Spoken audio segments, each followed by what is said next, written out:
This is the Northern Ireland Assembly Plenary Programme Sound. This is the Northern Ireland Assembly Plenary Programme Sound. This is the Northern Ireland Assembly Plenary Programme Sound. This is the Northern Ireland Assembly Plenary Programme Sound. This is the Northern Ireland Assembly Plenary Programme Sound. This is the Northern Ireland Assembly Plenary Programme Sound. This is the Northern Ireland Assembly Plenary Programme Sound. This is the Northern Ireland Assembly Plenary Programme Sound. This is the Northern Ireland Assembly Plenary Programme Sound. This is the Northern Ireland Assembly Plenary Programme Sound. This is the Northern Ireland Assembly Plenary Programme Sound. This is the Northern Ireland Assembly Plenary Programme Sound. This is the Northern Ireland Assembly Plenary Programme Sound. This is the Northern Ireland Assembly Plenary Programme Sound. This is the Northern Ireland Assembly Plenary Programme Sound. This is the Northern Ireland Assembly Plenary Programme Sound. This is the Northern Ireland Assembly Plenary Programme Sound. This is the Northern Ireland Assembly Plenary Programme Sound. This is the Northern Ireland Assembly Plenary Programme Sound. This is the Northern Ireland Assembly Plenary Programme Sound. This is the Northern Ireland Assembly Plenary Programme Sound.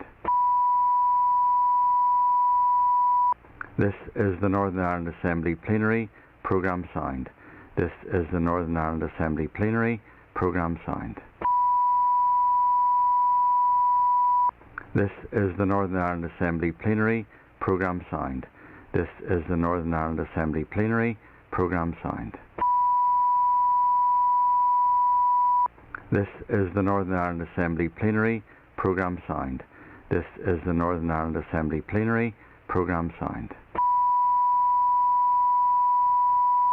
This is the Northern Ireland Assembly Plenary Programme Sound. This is the Northern Ireland Assembly Plenary Programme Sound.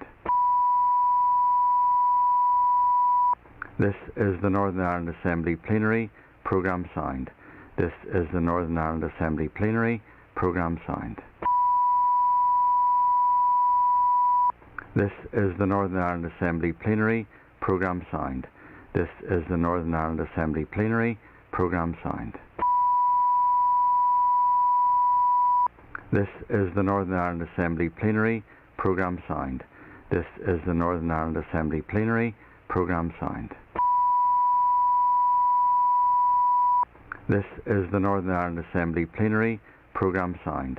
This is the Northern Ireland Assembly Plenary Programme Sound. This is the Northern Ireland Assembly Plenary Programme Sound. This is the Northern Ireland Assembly Plenary Programme Sound. This is the Northern Ireland Assembly Plenary Programme Sound. This is the Northern Ireland Assembly Plenary Programme Sound. This is the Northern Ireland Assembly Plenary Programme Sound. This is the Northern Ireland Assembly Plenary Programme Sound. This is the Northern Ireland Assembly Plenary Programme Sound. This is the Northern Ireland Assembly Plenary Programme Sound.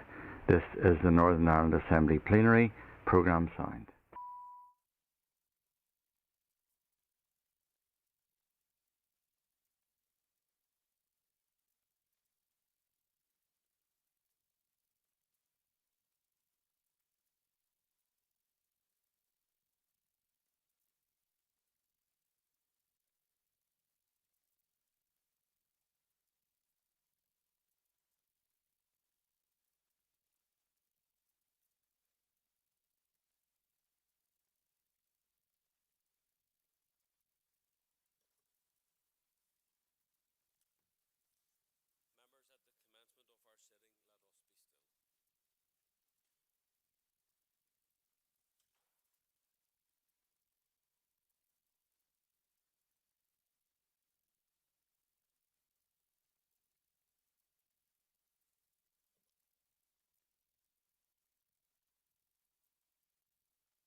Members, please take your seats.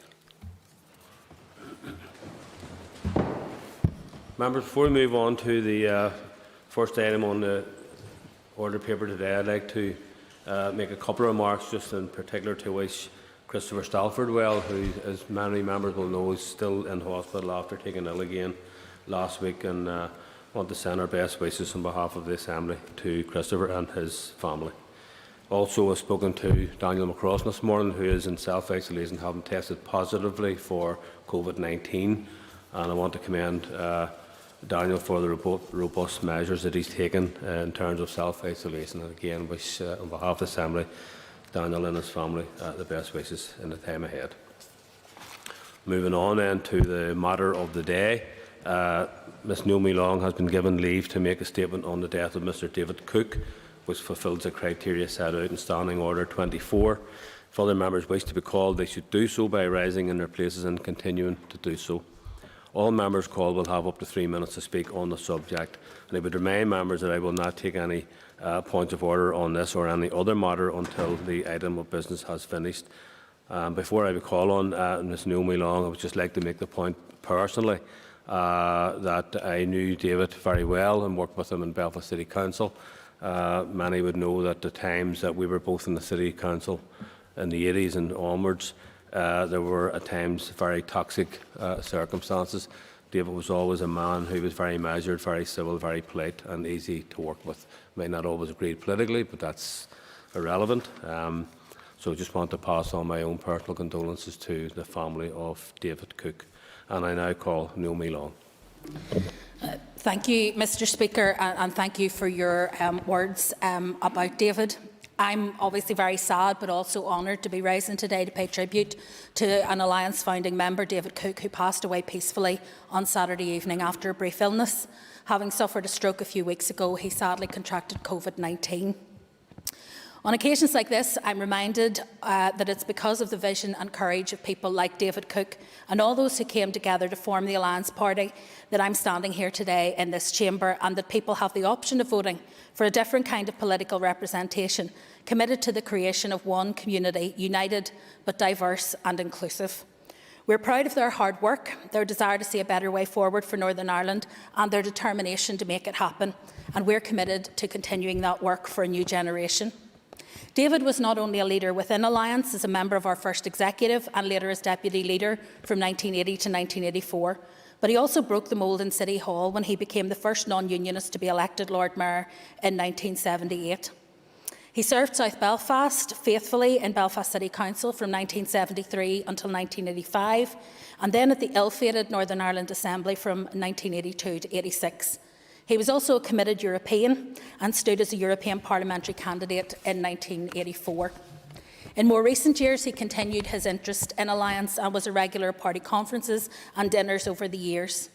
His loss in this, our 50th year, is all the more poignant, as we never got to celebrate that anniversary together as a result of COVID-19, to which he ultimately and tragically succumbed.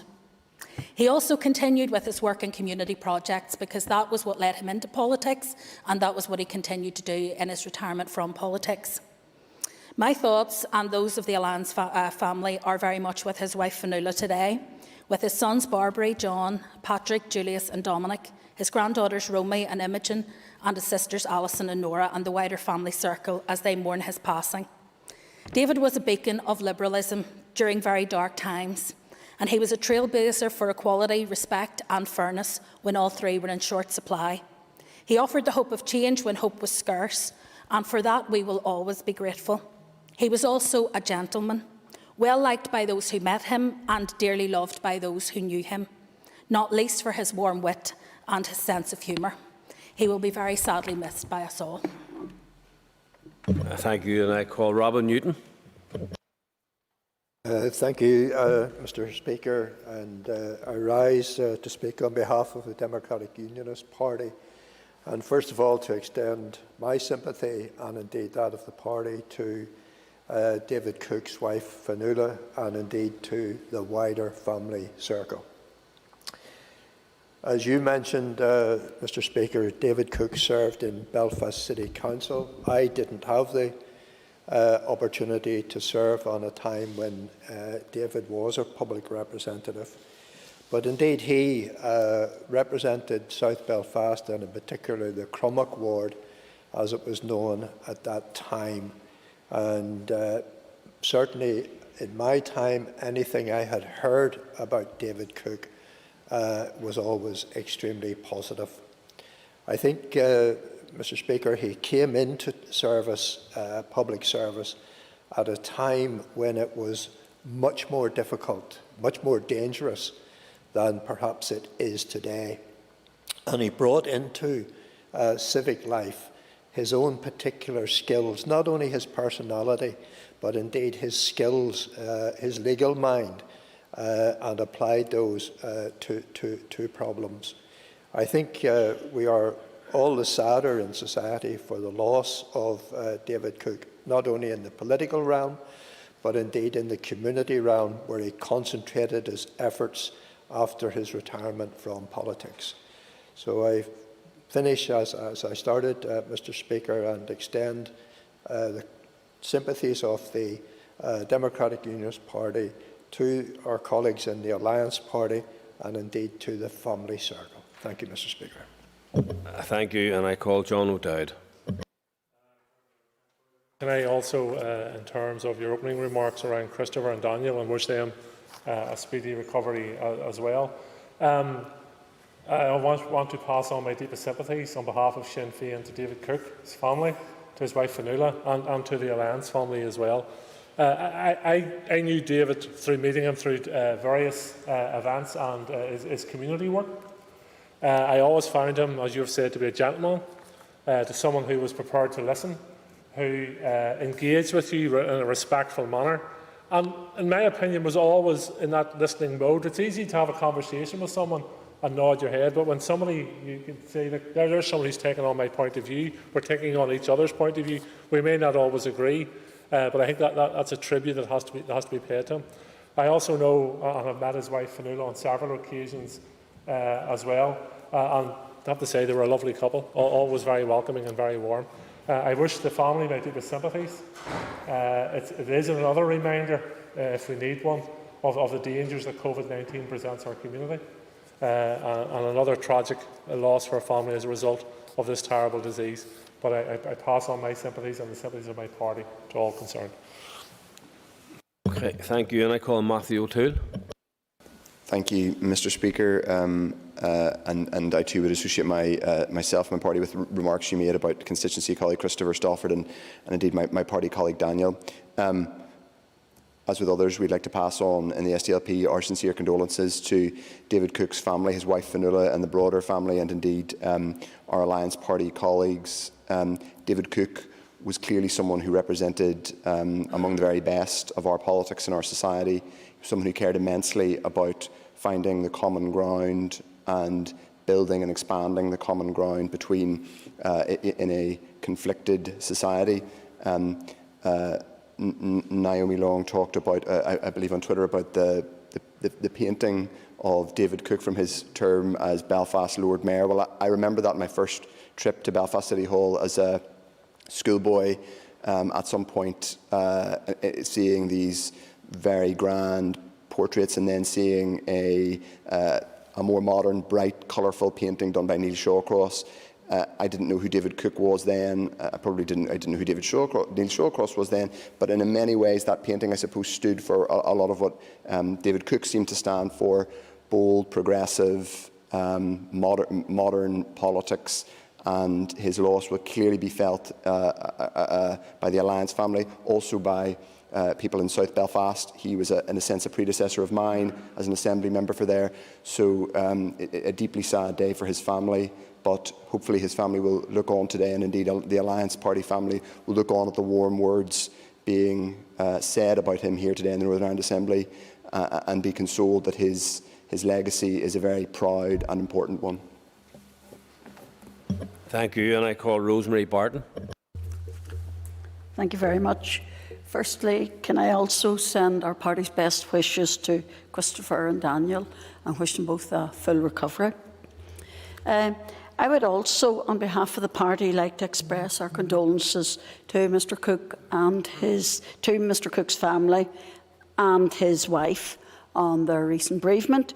While I did not know Mr Cook, I understand he was a great community person, he was great company and a gentleman. While in politics we do have our differences, I think at this time particularly we put them aside. And I also would like to express our greatest sympathy to the Alliance Party. Thank you. Thank you. And I call Stuart Dixon. Thank you, Mr Speaker. And again, if I could just open my remarks by asking the Assembly to thank and think about Christopher Stalford and Daniel McCrossan in the circumstances they find themselves in at the moment. I rise, Speaker, just to add a personal tribute to that of the remembrance of David Cook at this time and to send my sympathies to Fionnuala and the wider circle. I came into elected politics in 1977. David was already an elected representative by that stage. And I have fond memories of David and Fionnuala. Not only were they key in listening to the sort of speeches that they made at party meetings and at party conferences, but David and Fionnuala were also there for young branches starting up in the Alliance Party. They were always there to help us canvass, pointing us in the right direction and encouraging us in those days. And that's what it was all about. It was the encouragement that David and Fionnuala gave to all of us in respect of the party. I also had a professional relationship with David Cook. He was a solicitor in Sheldon and Stewart, and I was working as a conciliation officer in the Labour Relations Agency. We could have been canvassing or at party meetings at the weekend, but on a Monday, I had to deal with him on a professional basis. He was very professional in his work as a solicitor. He worked very hard for his clients, and I remember those meetings with fondness. But we always had a good chat afterwards as to what had been going on at the weekend. So, Mr Speaker, I just want to add my personal and deep-felt condolences to Fionnuala and the family at this very sad time. Thank you. Okay, members, thank you. And that brings that matter to a close. Could I ask members to take a rise for a moment or two, please?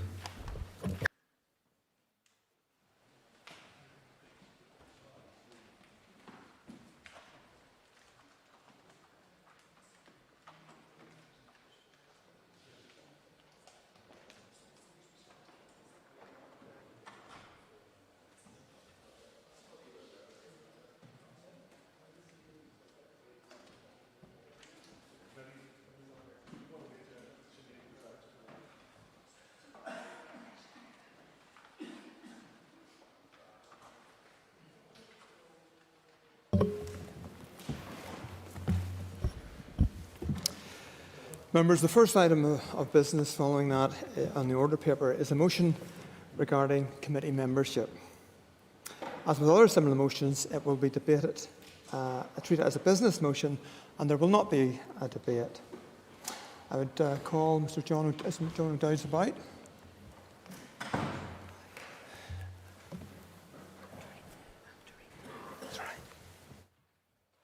Okay. Yes, I've asked the clerk to read the motion. Yeah. That Mr John O'Dowd be appointed as a member of the Committee on Procedures. Apologies, members. I call Sinead Ennis to move the motion. Margaret, I beg to move. Member, the question is that the motion standing on the order paper be agreed. All those in favour say aye. Contrary, no. The ayes have it. The ayes have it.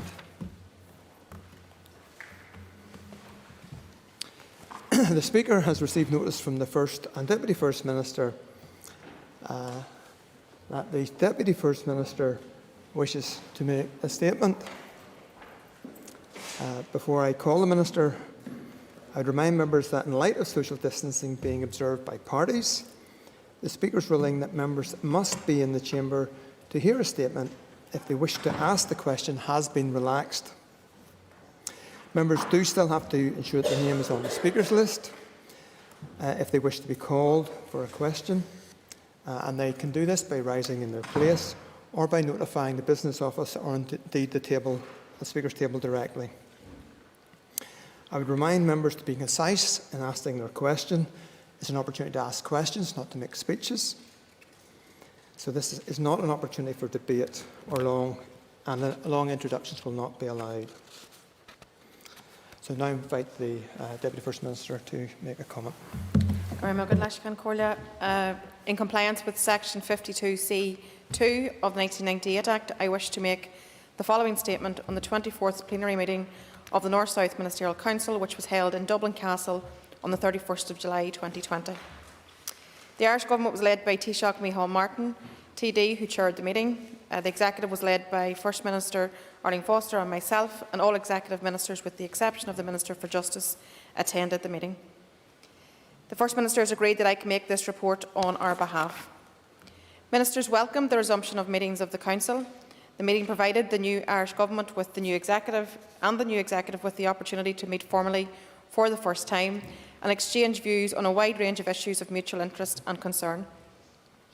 Ministers received a report from the Joint Secretaries on the work of the NSMC since 2016, including work undertaken across the NSMC sectors. They noted that 3 meetings of the Council, including 1 institutional meeting, had taken place since the last plenary meeting in November 2016. The Council noted that the work of the North-South bodies has continued to make a significant contribution to communities, society and the economy in both jurisdictions, and also expressed appreciation to the boards and staff of these bodies for their work since 2016. The Council also welcomed the mutually beneficial cooperation that has taken forward between Ministers and their departments across the areas of cooperation. Ministers noted the ongoing work of the North West Strategic Growth Partnership and the continued engagement of senior officials from both administrations with regional stakeholders regarding the direction and priorities for the North West region. With regard to coronavirus, the Council was briefed by the Chief Medical Officers, Dr Ronan Glynn and Dr Michael McBride, on the current public health situation and an ongoing cooperation in the response to the COVID-19 pandemic. Ministers extended their condolences to all those who have lost loved ones as a result of the COVID-19 pandemic. They also expressed their appreciation to all those that have played a part in the COVID-19 response, in particular the health and social care workers who have shown extraordinary courage and dedication in their work on the front line. The Council noted that senior representatives of the Executive and the Irish Government and their Chief Medical Officers met at the NSMC Secretariat offices in Armagh on the 14th of March to review the situation regarding the COVID-19 virus and how best to address the outbreak. At that meeting, Ministers affirmed that everything possible would be done in coordination and cooperation between the Irish Government and the Executive, and with the active involvement of the health administrations in both jurisdictions to tackle the outbreak.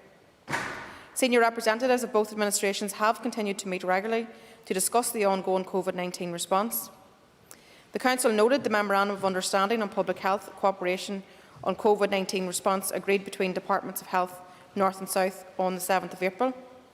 The Council welcomed the close and productive cooperation that has taken place between Health Ministers, Chief Medical Officers and Health Administrations, North and South, to deliver an effective public health response. Ministers agreed that an early meeting of the Council in the health sector should review ongoing cooperation in responding to the pandemic. The Council also noted the impact of the pandemic on society and on the economy North and South, and the measures put in place by both administrations to support communities and businesses affected by the crisis and to assist with economic recovery. Ministers agreed that the upcoming meetings of the Council in relevant sectors will consider how North-South approaches could contribute to the promotion of economic and social recovery. Ministers noted the continued commitment of the Irish Government and the Executive to work through the North-South Ministerial Council to help deliver projects that will benefit people across the island, including through investment in infrastructure, which will support cooperation and unlock the full potential of the economies of both jurisdictions. The Council welcomed progress made to date in progressing commitments identified in Section E of the Fresh Start Agreement relating to infrastructure and support cooperation, and noted the new and renewed commitments set out in the New Decade New Approach and the associated Irish Government commitments. I now call the Chairperson of the Executive Office Committee, Colin McGrath. Thank you very much, Mr Deputy Speaker, and I thank the Ministers for the statement today. Maybe just to gently push this our 3rd week back, and we've had very light amounts of work from the Executive, and this statement could have been probably 2 weeks ago, but I think that it has been given today. And you reference in the statement that there was appointments to the board of Tourism Ireland, and just maybe that there were other vacancies that were on some of the boards as well. And given that the areas that the North-South Ministerial Council can cover, which include health, environment, agriculture, transport, and with Brexit approaching in just a matter of a few weeks, will the Council be undertaking all it can to fill those vacancies? And would it be possible maybe just to get in writing just what the vacancies are at this stage going forward? To the Chair of the Committee for that question, and I think just to say this was the first opportunity we've had to be able to come to the Chamber. I accept that it's most preferable in the aftermath of an NSMC that we come very quickly, because it's still current and we're able to discuss things, so we take that on board. In terms of the appointments themselves, you're right, the Council approved the appointment of 4 Directors of Tourism Ireland with effect from the 31st of July to the 31st of July, or 30th of July 2025. And the members that were appointed were Ruth Andrews, Joe Dolan, Stephen McNally and Mary Mulvey, and they were nominated by the Irish Government.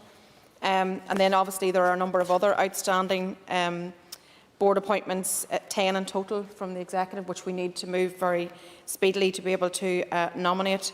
And obviously there will be a lot of sectoral meetings now happening over the next weeks and months, and I think that will be plenty of opportunity to get all those positions filled as quickly as possible.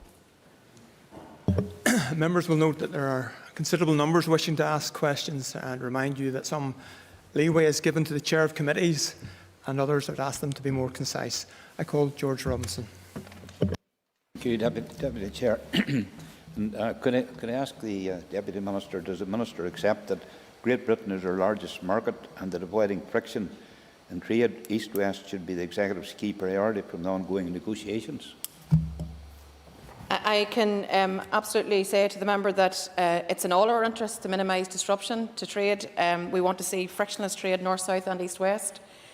We are in the middle of, certainly as a people, being used as a pawn in the middle of the Brexit debate right now, and that's not a good place for us to be. Our people need certainty, our businesses need certainty, and we will work to make sure that happens. This was one of the issues which we did discuss at the NSMC, and no doubt we'll have to keep coming back to it, because what we need to see is an outcome that actually serves the people here well.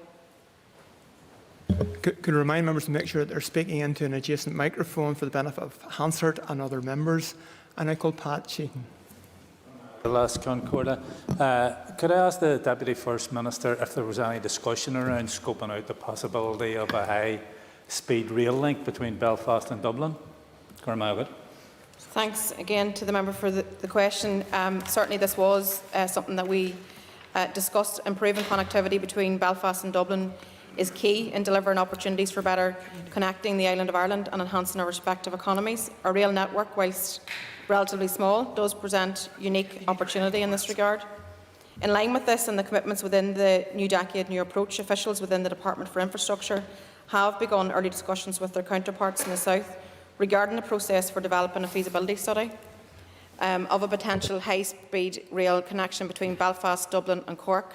I know certainly our colleagues in the North West would also include Derry in that also. This work is ongoing, and the Minister for Infrastructure, Nicola Mallon, intends to engage with Minister Ryan to discuss the improvement of the transport links by both rail and road between Belfast and Dublin. An NSMC transport sectoral meeting is scheduled to take place in early October, where this and other matters will be discussed, following which Minister Mallon will provide a report to the Assembly. I call Mike Nesbitt. Deputy Speaker, thank you very much. I trust the Deputy First Minister would agree with me that a 7-week delay in reporting back to the Chamber is not consistent with the spirit of the New Decade New Approach, commitment to transparency and accountability. My question is with regard to the commitment to an early meeting of the Council in health sector mode. Could she tell us when that took place and what the outcome was?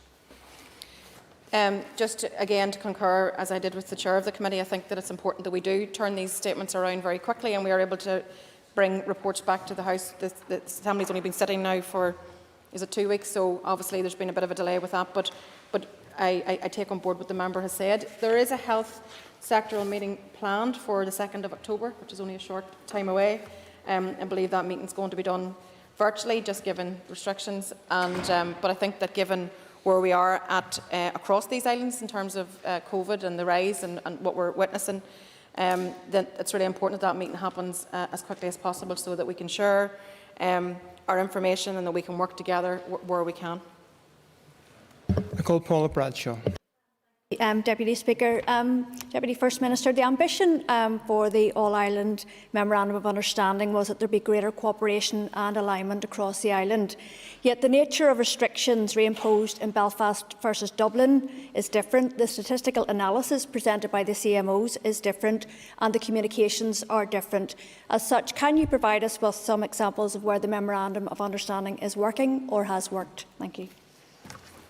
I think the signing of the Memorandum of Understanding was crucially important in our fight back because in terms of COVID-19, because as we know, the virus doesn't recognise any borders, it doesn't stop somewhere because there's a different jurisdiction. So I think that crucially the work that we've been able to do across the island in terms of sharing data, the modelling, the work that we've done with the app to make sure that no matter where you travel on the island that is working, and I think that those are all really crucially important things. But I think we could do more. I think we could do an awful lot more. And I hope that at the sectoral meeting on the 2nd of October, that the two health ministers and the chief medical officers, in response to the current situation with COVID, will be able to bring forward maybe additionality to the Memorandum of Understanding and what else can we do to work together to get us through the winter months, which we all acknowledge readily are going to be very, very challenging. I call Trevor Clark.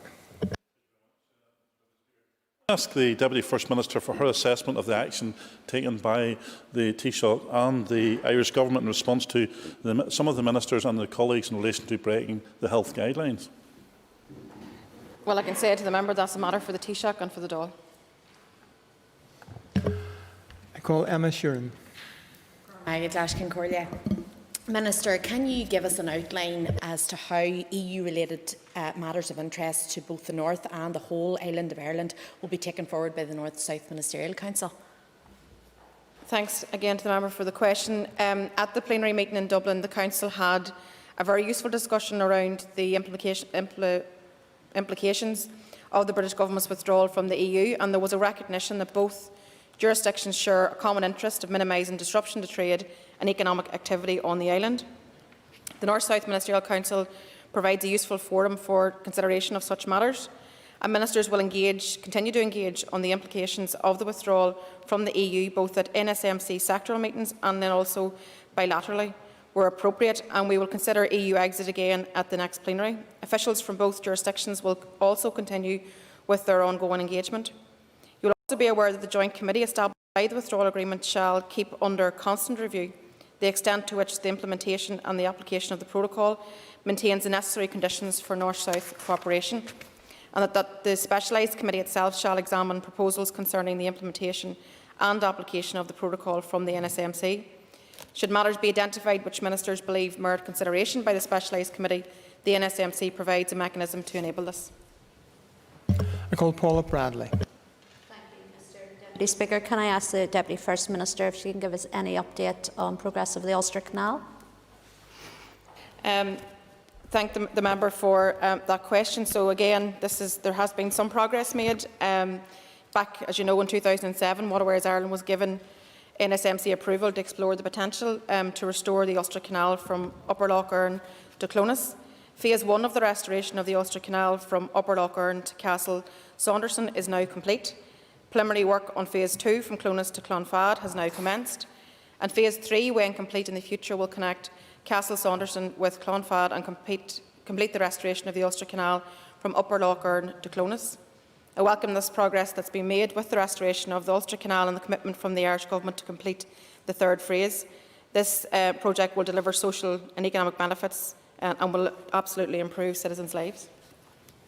I call Martina Anderson. And I want to thank the Joint First Minister for that statement. And can I ask the Minister to give us an indication as to what focus the North-South Ministerial Council will have on the North West Development Fund and any future funding arrangements? Thanks again for the question. The current North West Development Fund is still running and with funding approved up until 2022. This includes a 6-month extension of the funding period to take account of the COVID pressures and the implications that's had on projects. The total committed investment by the Executive is approximately €2.15 million. This commitment is match funded by the Irish Government as agreed in the Fresh Start Agreement in 2015. The North West Development Fund has delivered a number of successful projects. Some examples are developing economic growth through trade and investment missions, developing the physical environment by contributing to the Interreg Greenways project, and through the North West Sports Development, strengthening community cohesion and well-being. The Irish Government indicated in New Decade New Approach that they are committed in principle to provide further funding to the North West Development Fund in collaboration with the Executive. The North West Regional Development Group has recently written to us seeking a continuation of the fund beyond the current arrangements, and the First Minister and I are considering this request, which will require engagement with the Irish Government. I call Matthew O'Toole. Thank you, Mr Deputy Speaker. Deputy First Minister, there's been a lot of chatter in the last few weeks about what is and isn't in the Good Friday Agreement. Will she recognise that paragraph 17 of Strand 2 of the Agreement says the North-South Ministerial Council should consider the European Union dimension of relevant matters, including the implementation of EU policies and programmes and proposals under consideration in the EU? To that end, can she be more specific about what exactly the North-South Ministerial Council is doing in relation to the implementation of the protocol and the protection of this entire island, and why we're waiting until December to have a plenary session in the North-South Ministerial Council after the deadline for the member has asked this question. Thank you very much. Minister. As I've said in my introductory remarks, this was an issue which was discussed at the North-South Ministerial Plenary. It's not the only forum in which to discuss it, but it certainly is a forum to discuss it. If we happen to need other meetings outside of the plenary format, we'll not be shy in asking for them, particularly given the volatility of the situation that we find ourselves in right now. What we want to see is an outcome that works for people here. What we want to see is certainty. What we want to see is the minimisation of any disruption to trade, and those things are all crucially important. But we are clearly in politically volatile times in terms of Brexit and what that means. But what we hope is that there is an outcome through the Joint Committee, and I'm happy to keep the member updated on any discussions that we have on a North-South basis in regards to Brexit. I call Rosemary Barton. Thank you, Mr Speaker and Minister. Deputy Minister, in your statement you affirmed that everything possible would be done in coordination and cooperation between the Northern Ireland Executive and the Government of the Republic of Ireland to tackle the latest outbreak of COVID. In representing a border constituency, it's often the situation that neighbours from either sides of the border find themselves going on the same holiday abroad together. When they return, those living in the Fermanagh-Tyrone area have to self-isolate for 2 weeks. If this is violated, they suffer the full vigours of the law, while those living in the Cavan-Monaghan area, they're free to socialise, mix, even come to Enniskillen to socialise. What discussions has there been in relation to this cooperation and coordination on issues which could result in the spread of COVID or endanger those? Thanks, and the member does represent a border constituency and understands the challenges and understands very well that the virus doesn't stop just because you move from one constituency to another or one jurisdiction to another. That's why North-South cooperation on the issue of COVID is absolutely vital if we're going to be successful. I welcome the fact that there has been ongoing engagement at both Chief Medical Officer level but also at ministerial level, but I think that as we face into the winter months we need to seriously really ramp that up and work collectively across the island. We live in a very small island, and changes and difference in approaches actually confuses the public, and particularly in border constituencies. So I think that we have to have a very eagle eye to all of that and all of the restrictions that are in place, and work in tandem as best as we can. I call Jonathan Buckley. Deputy Speaker, is the Deputy First Minister still committed to an extraordinary British-Irish Council meeting? And who does she believe or consider has been most reluctant to see one take place thus far? I'm very strongly on the record of saying that we need to have a British-Irish Council meeting, and we've asked for it and pushed for it on a number of occasions, and even as recently as the weekend when we had a call with Scotland, Wales and Michael Gove. We again mentioned it there. I think that it's important that we have these meetings on a north-south, east-west basis. I'm committed to all aspects of the Good Friday Agreement and all of its institutions, so I think that meeting should happen as a matter of urgency. I call Colin Gilden. And I want to thank the Minister for making the statement today, and I note the cooperation between the Chief Medical Officers going right back to the 14th of March. But in light of the fact that we are seeing very, very worrying increases in the spread of the virus from Dublin to Derry, we're also seeing the unequal impact that is having in working class communities from Ballymun to Ballymena. And we're seeing postcodes identified here in the north which run along the border. To what extent is there effective cooperation between the Executive and the Government in Dublin in relation to COVID-19? So I think that, as I said, I think the extent of the ongoing discussion it's been happening from the very start, from the very outset of COVID. But I do think it's time for us to renew our efforts and renew our focus, just given what we're facing in the weeks and months ahead. You rightly point out, border communities, Strabane and Lifford. You can see the pattern in terms of virus spread, and those are all worrying developments. So now more than ever, I think we need to be very coherent and joined up in terms of our approach, and continue to both through the vehicle of the North-South Ministerial sectoral meetings, but also just on an ongoing basis. We need to have that regular engagement if we're going to be successful across this island in driving down transmission rates and trying to see our population get to the other side of this coronavirus. I call Stuart Dixon. Mr. Speaker, thank you, Deputy First Minister. Deputy First Minister, Brexit looms large as the UK approaches the endgame. Can the First and Deputy First Ministers assure this House that they jointly share the best interests of people and businesses, given the often conflicting views of their respective parties?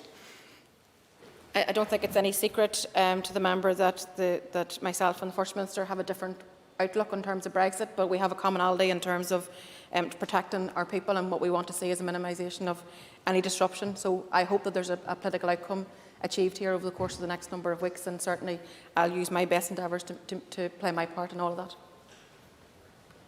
I call Emma Rogan. Given the rise in positive cases of COVID-19 in recent days and the challenges that the two governments face together, can the Minister confirm when the next Health Secretarial meeting will be? So the next meeting is going to take place on the 2nd of October, which is very timely, just given where we're at in terms of the virus spread right now. We ourselves in the Executive will have big decisions to take around how we manage our way through this crisis. So I think that meeting on the 2nd of October, which is only a number of days away, will be really useful and timely. I call Justin McNulty. Clan Corla, I'm going to thank the Deputy First Minister for coming today to make a statement. Minister, do you agree, given what previous members have said about the increase in numbers in COVID cases from Dublin to Derry, that we should adopt now a Fortress Ireland approach with even heightened collaboration north and south to ensure we battle this virus effectively together? We live on a very small island with a small population. We're one epidemiological unit, and I think our best defence against this virus is actually to fight it on an all-island way. So just as we have that Fortress Ireland approach when it comes to animal health and plant health, I think it's obviously important that we apply that also to our people. I call Sinead McLaughlin. Thank you, Mr. Speaker. Minister, can I ask what discussions that you have had in relation to higher education within the context of the North-South Ministerial Council? As you're very well aware, the New Decade New Approach has a commitment for the Northern Ireland Executive to deliver the expansion of Magee up to 10,000 students, and the Irish Government has also made a commitment to support capital investment for the same expansion. It is important that both governments jointly progress this policy and project. Thanks to the member for the question. Actually, there will be a sectoral meeting, I think it's at the very start of November, where again this will get a lot of discussion. But the Executive, as you know, has reaffirmed our commitment that has been set out in the New Decade New Approach to establish the graduate entry medical school on the Magee campus, and also absolutely in recognition of the fact that this is a transformative project for the North-West region, and both in terms of economic recovery and then the wider social benefits that come with it also. Its objective now is to progress the project to secure a sustainable outcome within the fastest feasible timeframe, with the aim of the first intake of 70 students in September 2021. And this is a complex project, no doubt, involving a number of departments and external agencies, and the Executive Office is currently working with the Departments of Health, Economy and Finance to prepare further advice to the Executive on the issues which need to be addressed to secure the sustainability. The Inclusive Futures Fund will provide some £15 million funding for 3 years to provide the platform for the school's long-term success, and the Executive has also provided an assurance that it will provide funding for this project going forward. So a good news story for the North West. I call Doug Beattie. Thank you, Mr. Speaker. I thank the Minister so far. I've heard a lot of people saying that COVID doesn't respect borders. I can absolutely agree with that. It doesn't respect borders. And considering the free movement of people on this island, off this island, on the rest of the British Isles, surely the Minister should be arguing for an all-islands approach, as in the British Isles approach to dealing with COVID-19. I think I have been on the record of saying that we should approach this in a very joined-up way. So I do believe we need an all-island approach. I actually think we should have an all-islands approach, particularly when it comes to things like travel. You know, there's differences right across, and that's very confusing for the public and trying to work out where exactly they take their lead from. So there is merit in all of those things. I'm happy to work across these islands in terms of trying to battle COVID-19, because it's people first in the middle of all of this. It has to be about people and getting them through this pandemic, and us showing political leadership to take them there. I call Jim Allister. COVID, did the Council discuss the undermining of the public messaging? And in that regard, as a token of her own sincerity, did she apologise for attending the Story funeral? And even now, does she yet apologise for attending the Story funeral? The North-South Ministerial Council did not discuss that. I call Trevor Lunn. Deputy Speaker, and I thank the Minister for her statement. The statement references the ongoing work of the North West Strategic Growth Partnership and also indicates cooperation to unlock the full potential of the economies of both jurisdictions. So could I ask her specifically about any discussion there's been about the N2A5 project and also the Narrow-Water Bridge? So we talked about both issues, and the A5, for example, will greatly, as you know, will greatly enhance the connectivity of the North West. So it's a project that we all want to see finalised. It'll reduce journey times, it'll improve journey time reliability, road safety, and all of that. So in the new decade, new approach, the Irish Government reaffirmed its £75 million funding commitment up to 2022 for the A5. And following the quashing of the decision to proceed with the scheme in November 2018, the Department of Infrastructure is now progressing the necessary work to enable a fresh decision to be taken. And I understand that the Commissioner's report on the public local inquiry into the environmental statement Addendum 2019 and related matters has been forwarded to the Department of Infrastructure. So I think we'd expect to see some progress being made there.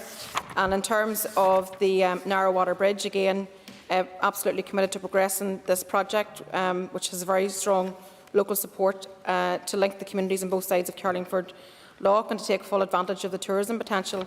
And again, I understand that Minister Mallon visited the project recently, and she and that the work on updating of the economic appraisal of options continues within the Department for Transport, Tourism and Sport. So I think, again, we hope that we'll be able to see some progress being made there now also.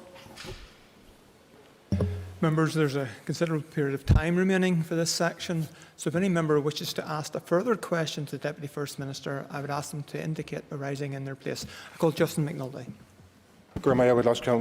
Minister, can I ask if the plight of frontier cross-border workers was raised at the North-South Ministerial Council, and as per the EU law, which has been advised to me by various ministers, North and South, the responsibility for helping and assisting those people lies with the Minister for Communities. Can you confirm that, and can you confirm that you have made requests to the Minister for assistance for the people who have been left behind, who have fallen through the net and supports for COVID supports throughout this pandemic? I can confirm that, yes, I have raised that issue on numerous occasions, and I've written to the Irish Government on the issue. I think that it's a disgrace that those workers have been left behind. So I think that there needs to be a resolution to it, and it's in the Irish Government's hands to find a resolution to it to make sure that those workers do receive the payment which they are entitled. I call Sinead McLaughlin. Thank you, Mr Deputy Speaker. Minister, thank you for your reply to the previous question, but it wasn't the question that I asked. I asked what conversations have taken place within the North-South Ministerial Council in relation to the further expansion of the Magee campus to 10,000 students, not about the medical school, that's a separate issue, but it's about the further expansion and the commitments made in the New Decade New Approach, and the commitments by the Irish Government for capital expenditure and investment in that same expansion. So if you could answer that question, please. Well, sorry if I misunderstood your question. The issue wasn't discussed in detail at the NSMC because obviously we had a wide agenda, but there are, as I said, a number of sectoral meetings coming up where that issue will get a much more in detailed hearing. So I think it's due to meet on the 6th of November, so hopefully that will be an opportunity for a fulsome discussion around the issue. But we are committed to the full expansion of Magee. We have made that very clearly, and it's a commitment in the New Decade New Approach. And I think we just have to work very hard collectively at actually trying to deliver it. I call Matthew O'Toole. Mr Deputy Speaker, and thanks for letting us all in again. Deputy First Minister, in relation to what we discussed earlier on, will you use the North-South Ministerial Council to advance one particular question? We all here want to see maximum access for Northern Ireland businesses, both North-South and, yes, critically East-West. But can she advocate via the North-South Ministerial Council that Northern Ireland businesses be given access to EU trade deals? That is implicit in the Northern Ireland Protocol, and it's something that, with goodwill, should be able to be agreed in Brussels and with, hopefully, goodwill from London. Yes, I'm happy to take that up and to raise it at the next meeting. I think that in an ongoing way, actually, with our colleagues in Dublin, I think that we use this forum as a way to try and advance these things, but outside of that there are obviously other opportunities, and I'm happy to take that up. I call Jim Allister. Said that undermining the public message was not discussed in respect of COVID at the council meeting.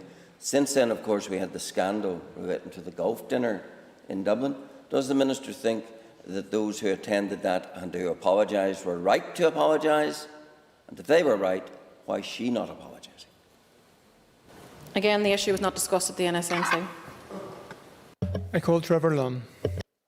Mr Deputy Speaker, just to develop the narrow water situation, Minister, I know that it would have a considerable infrastructural effect on that area, but do you agree with me that the tourism aspect of it is potentially immense? To join up the Cooley Peninsula, Carlingford and the Mournes, on which considerable money has been spent in the past on tourism development in the Mournes. So it seems a pity that this can't be progressed quickly.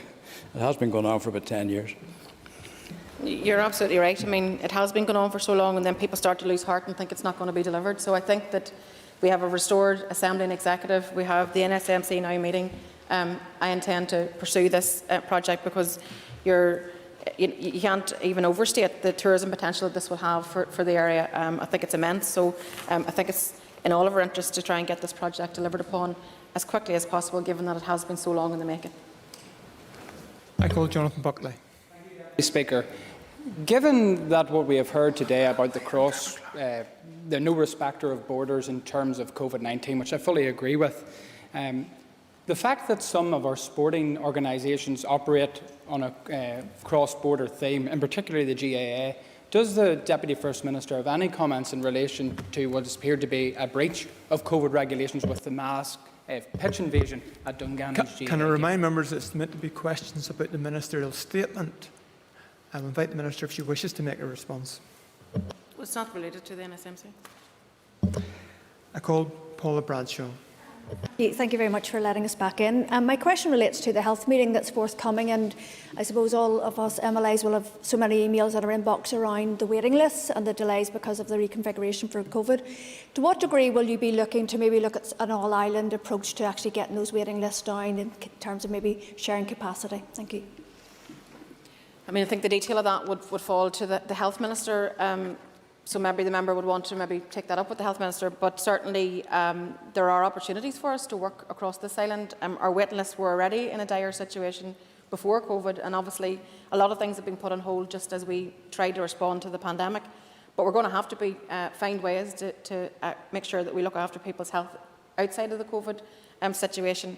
And for those people that have been waiting a long time, I'm quite sure there are avenues for us to be able to work across the island to be able to provide people the opportunity to get the medical attention which they obviously will require. So I think there's going to be a need for us all to work really hard at actually trying to address the waiting lists, because we know they're dire. As I said, they were before COVID, and they certainly will be in an even worse state on the other side of this. I call Martina Anderson.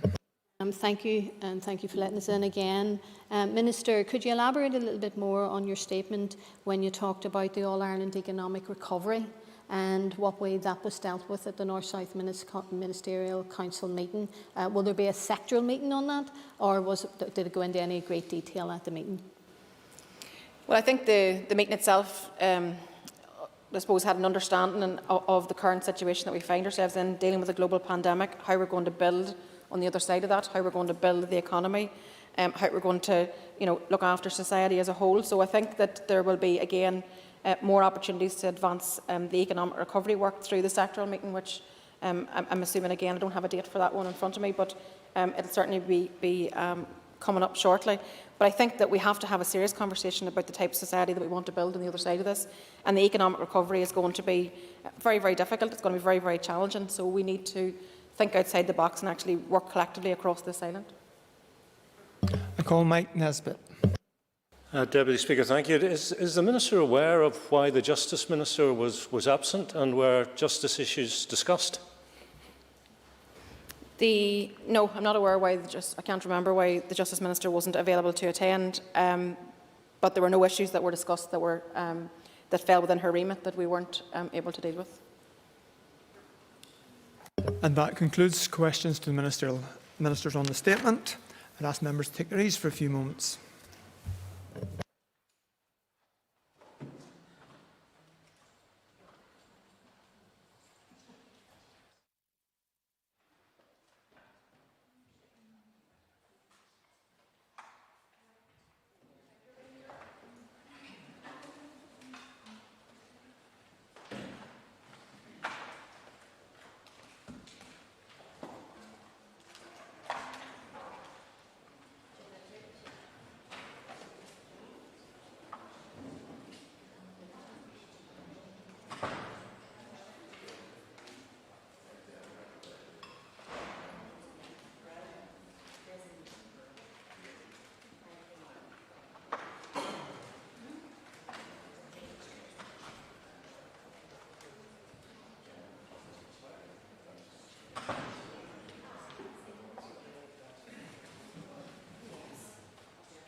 Order, members. Would members resume their seat, please, when you're finished tidying?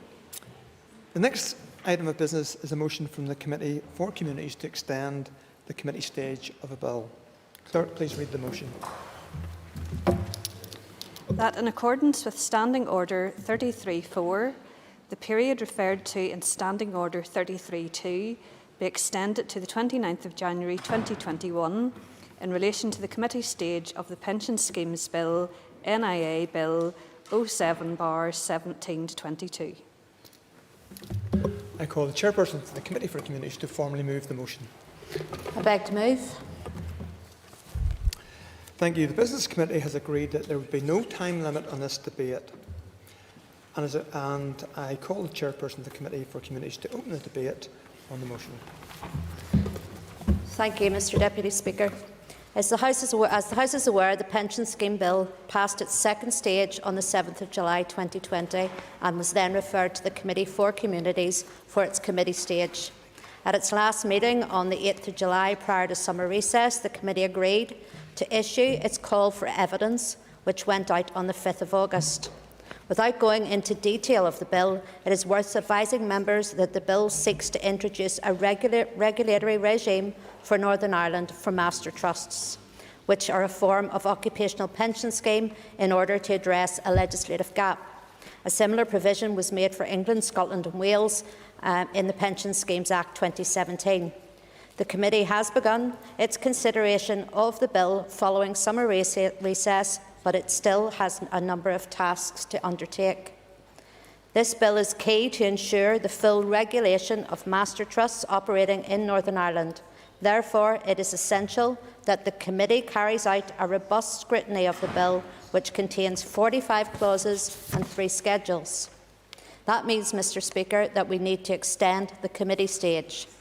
At its first formal meeting on the 9th of September, the committee agreed to request an extension to committee stage until the 29th of July 2021. Mr Speaker, in conclusion, to allow the Committee for Communities to complete its scrutiny as fully as it can and within an achievable timeframe, I commend the motion to the House. Thank you. Members, no member has indicated they wish to speak on the motion, so I therefore put the question. The question is the motion standing on the order paper be agreed. All those in favour say aye. Contrary, no. The ayes have it. The ayes have it. Again, members, I ask you to take your ease for a few moments.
Order, members. The next item on the order paper is a motion on honouring the EU Withdrawal Agreement Protocol. I'll ask the clerk to read the motion. That this Assembly acknowledges that the majority of citizens voted to reject Brexit, recognises that the departure from the EU gives rise to substantial political and economic challenges for our society, further recognises that while the protocol on Ireland, Northern Ireland is imperfect, it guarantees that, whatever the circumstances, there will be no hard border on the island and will protect the Good Friday Agreement in all its dimensions, North-South cooperation and the all-island economy, believes it would be entirely unacceptable if the British Government sought to abandon these safeguards and mitigations, as this would amount to a serious betrayal of an existing international treaty, and calls on the British Government to honour its commitments and to ensure now the rigorous and full implementation of the Protocol on Ireland, Northern Ireland, prioritise peace and stability and work to secure a future economic partnership with their EU colleagues now and in the weeks ahead. I now call Martina Anderson to formally move the motion. So moved. Thank you. The Business Committee has agreed to allow 1 hour and 30 minutes for this debate. The proposer of the motion will have 10 minutes to propose and a further 10 minutes to wind. All other speakers will have 5 minutes. And I invite you to open the motion. Iriam Hun and Ruan Shaw Awogi, I rise to move this motion. There is no doubt that Brexit is an unmitigated disaster. How the British Government treated the Brexit withdrawal agreement and the protocol is no different to any other agreement that they have ever made. Sinn Féin warned the EU not to trust the British Government and, true to form, after agreeing the withdrawal agreement and the protocol, the British Government immediately reinterpreted it, misinterpreted it, transcribed it incorrectly into domestic law and simply denied it. EU laws, policies and funding touch on almost every aspect of our daily lives. There are, in fact, 115 areas of EU laws that engages the Executive and this Assembly's competency. And as this motion states, it is unacceptable that the British Government would seek to abandon the safeguards and the mitigations that were in the withdrawal agreement and the protocol. Brexiteers like Geoffrey Cox have described what Britain has done with its internal market bill as unconscionable. The Lord Chief Justice Declan Morgan stated that the Brexit plan bill undermines the rule of law domestically. Scotland's most senior law officer resigned over Britain's Brexit internal market bill. Angela Merkel says that Britain has joined the ranks of despots. Now, all of that speaks volumes. Even hardened Brexiteers must know that Brexit gives rise to political and economic challenges, and that it is damaging, reckless and wrong. The Good Friday Agreement is facing an attack on all fronts. The British Government has eroded the authority of this Assembly, for example by overriding our budgetary role, and can do so without as much as a nod to the Finance Minister, Conor Murphy, or the wider executive. The British Government has also sidelined North-South cooperation. Environment, for instance, is a Good Friday Agreement area of cooperation, but Brexiteers rejected the need for a level playing field, which would ensure EU environmental protections were aligned across the island. Environmental standards in Derry would have remained the same as those in Buncrana, and anyone with a titter of wit would know and understand that pollution does not know any border. The Good Friday Agreement states that the British and Irish Government must, and I quote, discuss, consult and use best endeavours to reach agreement on cooperation on matters of mutual interest, which include EU matters. Yet no such consultation or discussion took place between the British and Irish Government because the British Government completely ignored the role of the Irish Government as a co-guarantor. The British Government is driving a horse and cart through strands 1, 2 and 3 of the Good Friday Agreement. And as Sinn Féin said in 2016 relating to the Good Friday Agreement, and many others have repeated it, Britannia waived the rules. The protocol in the withdrawal agreement was not perfect. It was an ugly compromise, but it mitigated the worst impact of Brexit.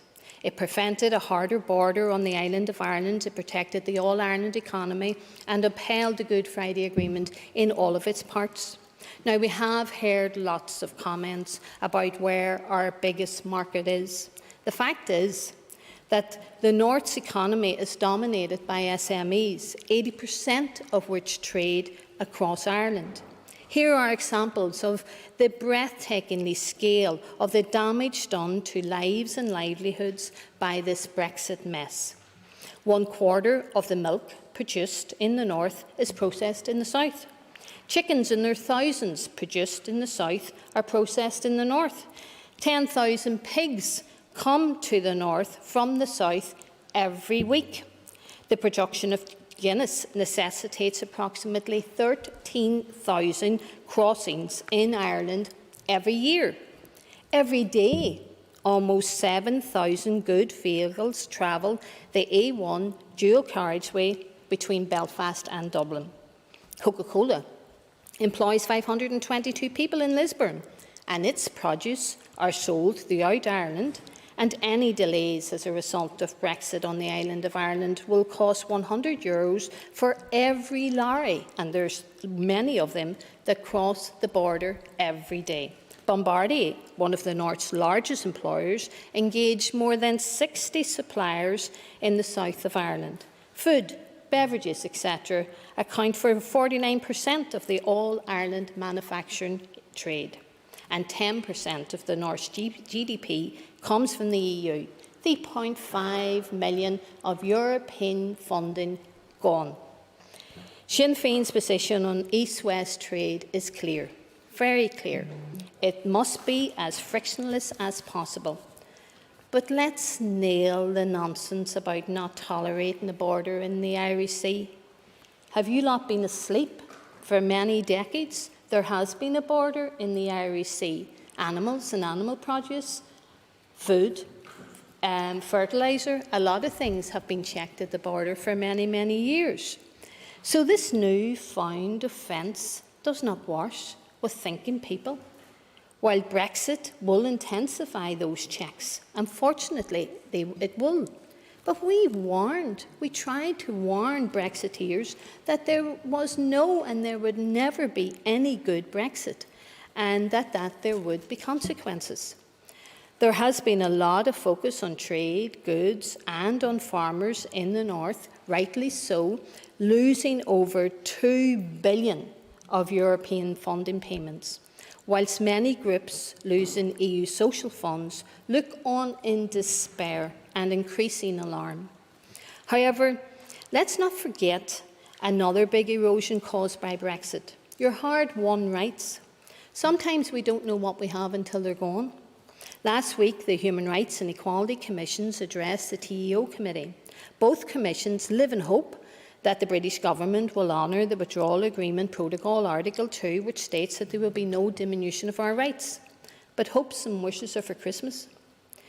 British duplicity, on the other hand, is unfortunately real and worrying. British ministers already expressed an interest in lighting a bonfire under hard-won rights. In fact, they have already started that fire when Brexit enabled them to bin the EU Charter of Fundamental Rights, which prevents discrimination, including disability discrimination, recognising the rights of people with disabilities to benefit from measures designed to ensure their independence and integration. Given that the North has the lowest level of human rights protections, the EU Charter of Fundamental Rights was important for us here. The DUP won't even agree to a single equality bill. They won't agree to a Bill of Rights, so don't believe them when they tell us that those rights will be sorted. Maternity leave, workers' rights, consumer rights, equality pay and so much more are under threat, and the British Government has already declared its intention to commence a full frontal attack on rights when it scraps the European Convention on Human Rights. This Sinn Féin motion calls for the full implementation of the Irish Protocol as agreed. This is in the best interest of all citizens across the island, and I urge parties to recognise that. Sinn Féin also calls on the Dublin Government, the EU and the international community to again stand firm in defence of the Irish peace process and in opposition to the increasingly reckless actions of the British Government led by Boris Johnson. The EU Council told us all that there is a democratic way back into the EU, and that, if through a democratic process the country is reunited, then the whole of Ireland is in the EU. Those having that sensible, rational and legitimate conversation about constitutional change and how best to share this island in the future are the reasonable people in the room. And we are the people who will work to defend the Good Friday Agreement, the All-Ireland economy and the peace process from Britain's reckless Brexit agenda. There's not an MP in Westminster stopping Boris or Brexit. But you, the people, through a democratic process, you can stop him and his cabinet imposing all of this madness on all of us. Thank you. I call Paul Given. Thank you, Deputy Speaker. Of course, the motion by Sinn Féin, introduced by the member, who has that reputation of course, speaking with such grace and poise, who told the British Prime Minister in the European Parliament to stick it where the sun doesn't shine, and then we're the ones that are unreasonable because of the position that we take. I have to say to Sinn Féin, if you're going to introduce controversial motions like this, have them proposed by somebody that we may take a little bit more serious than the member for Foyle. But this motion reveals what it's all about for Sinn Féin. It is all about the North-South. It's all about the all-island agenda that the member then spoke of right at the end about the reunification of this island. Nowhere in the motion does it mention East-West. It doesn't exist in the motion that Sinn Féin have brought. It talks about the North-South cooperation. It talks about the all-island economy. Then, of course, it repeats the debate about Brexit and the citizens, undefined of where, that rejected Brexit. Let's not repeat it was a United Kingdom-wide referendum. Let's not go over the grounds that there were constituencies, including my own, that voted to leave the European Union. The people of Northern Ireland don't want to go over that debate. We're now dealing with the outworkings of it, whether you agreed or not. But the motion talks about the protocol being imperfect. Well, now there's an understatement.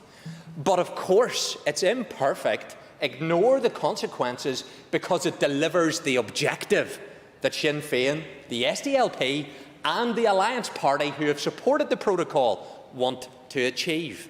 And I think that that's something that whenever we hear from the Alliance will be very interested, because the Alliance have joined with Sinn Féin and the SDLP at every opportunity when it has come to the European Union and it has come to Brexit. They have always went against the Unionist people's position when it comes to this particular issue. Before the internal market was even published, members in this House, I'll not give way, members in this House were jumping up and down matters of the day before it was even published and they knew what was in it. Such is the interest that they have when it comes to the detail of how we work out this protocol and minimise its impact.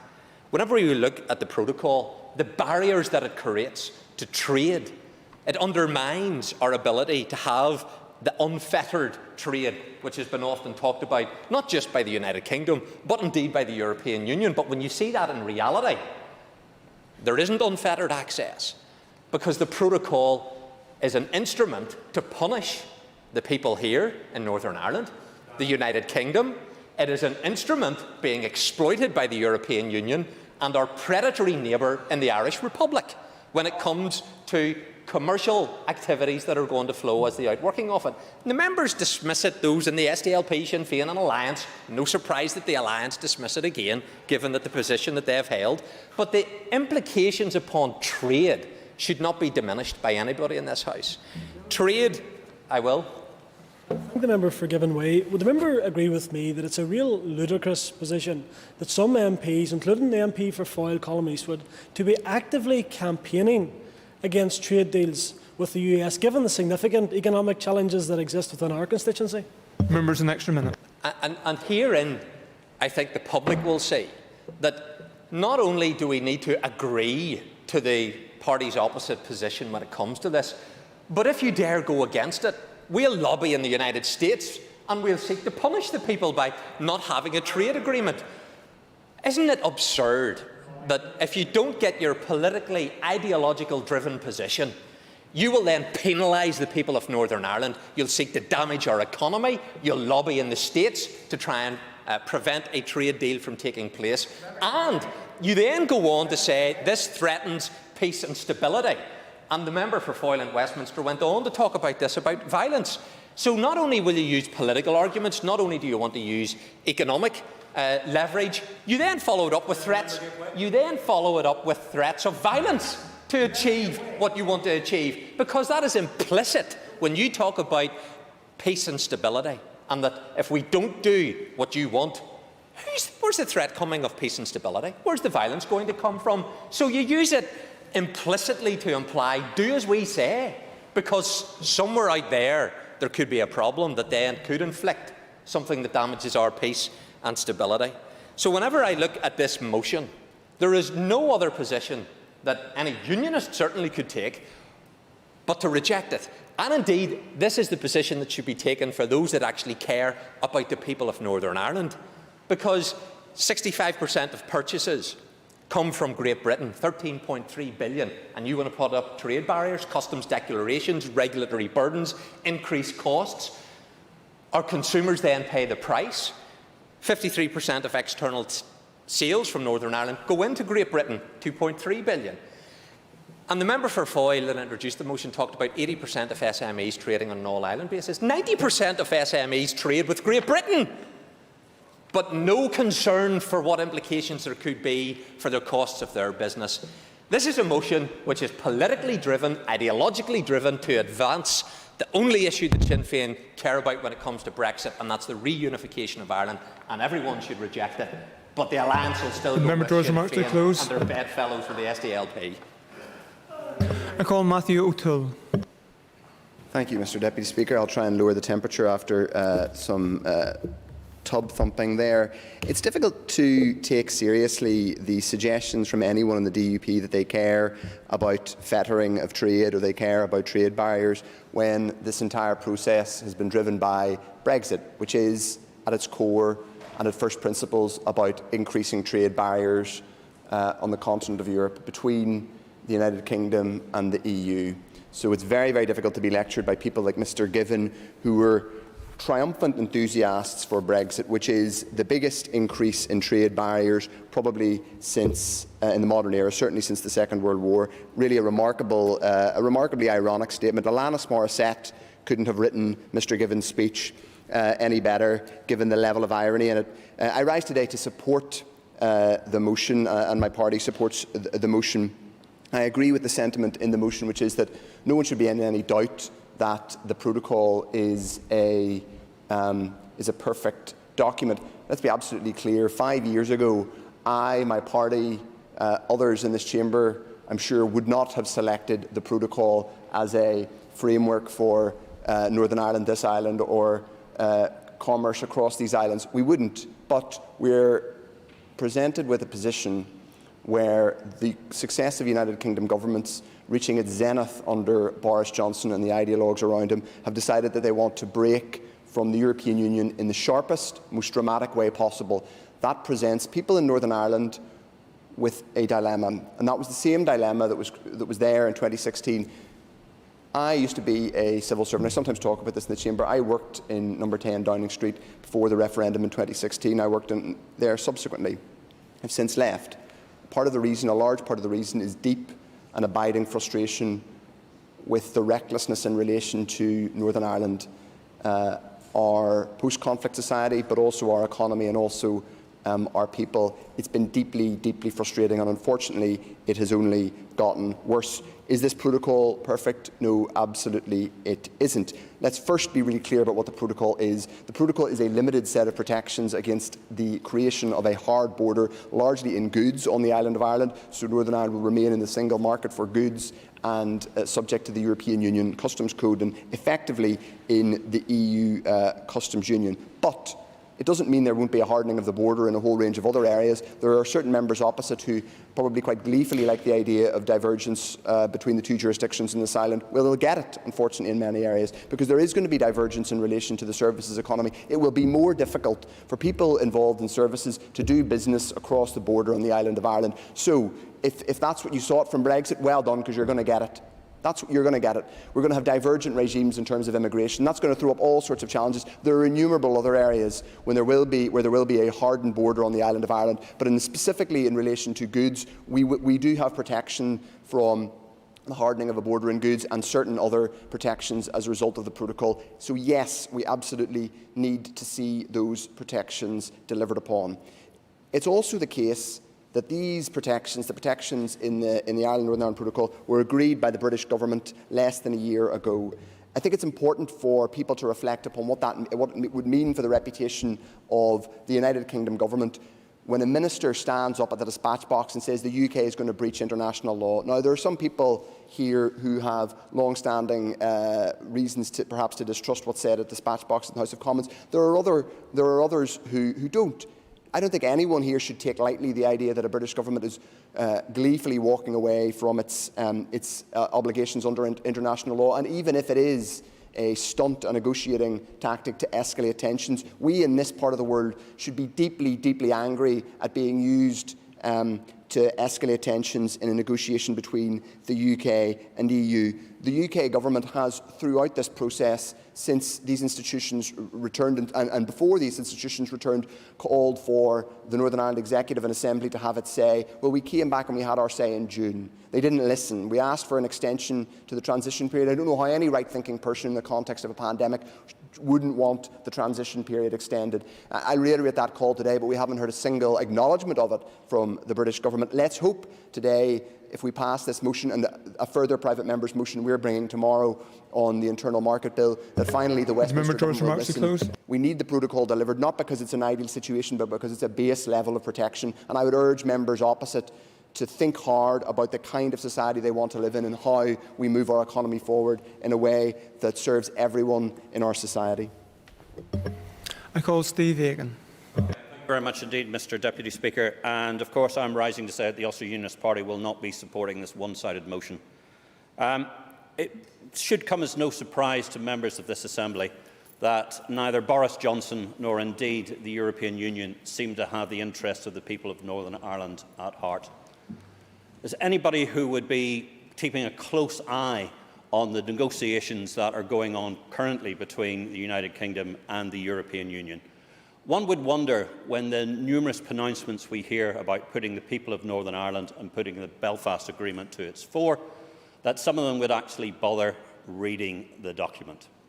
And some of them might actually consider the implications for the whole of Northern Ireland, but the whole of these islands, for putting a border down the middle of the Irish Sea.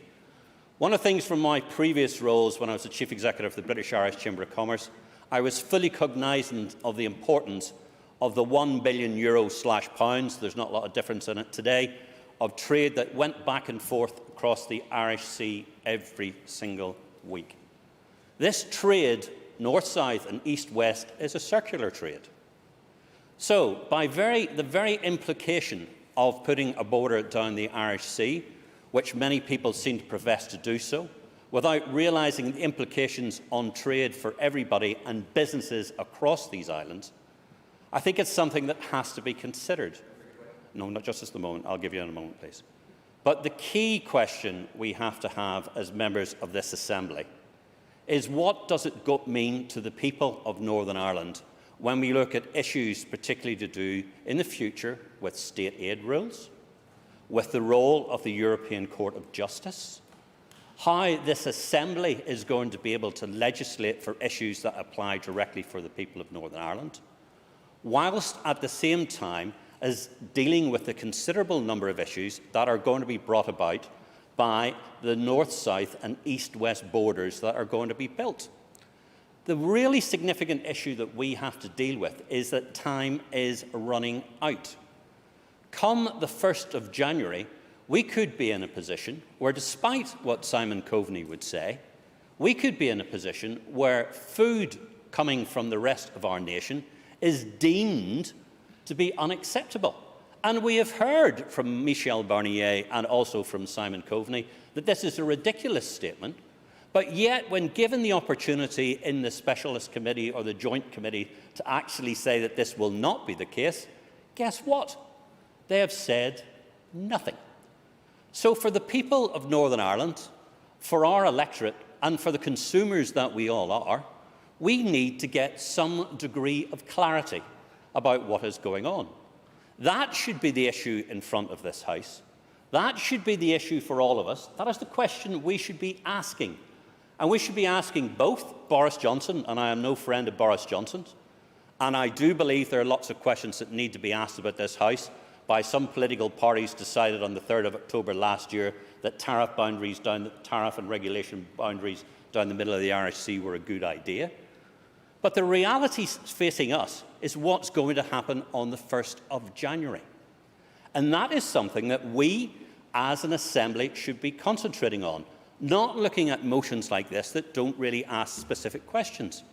And I must admit, I find it really surprising that the member for Foyle mentions the issue of fertilisers and why there were checks on fertilisers going back and forth across the border. I think if anybody was even remotely aware of what the circumstances were, of course there had to be checks on fertiliser, because most of it wasn't being used for the appropriate purpose it was put to. Now, Mr. Deputy Speaker and members of this House, we have a motion in front of us that I don't think anybody would believe is balanced. We need to be asking questions both of the United Kingdom government, but also of the European Union. We should all be asking those questions together. We should be doing them in such a manner that raises the appropriate issues for the people of Northern Ireland, i.e. what's going to happen to us on the 1st of January next year. Thank you, Mr. Deputy Speaker. And I call Stuart Dixon. Thank you, Mr. Speaker. Mr. Speaker, I rise to support this motion. Even in the turbulent issue of Brexit that overhangs our future, the protocol which was agreed less than a year ago and is now international law is, and I think members have heard that around the Chamber this morning, an imperfect solution to the border issue for Northern Ireland. But it is a response to the potential barriers that a hard Brexit could construct. As a basic structure to protect the institutions which maintain our economic, political and social lives, it does have merit. It is an insurance policy. Although clearly the original backstop, negotiated by a previous Prime Minister, was a better deal for Northern Ireland, with fewer barriers, incorporating the whole of the United Kingdom in the single customs market. However, nothing is ever settled when it comes to Brexit or this Prime Minister. No, you're fine, thanks.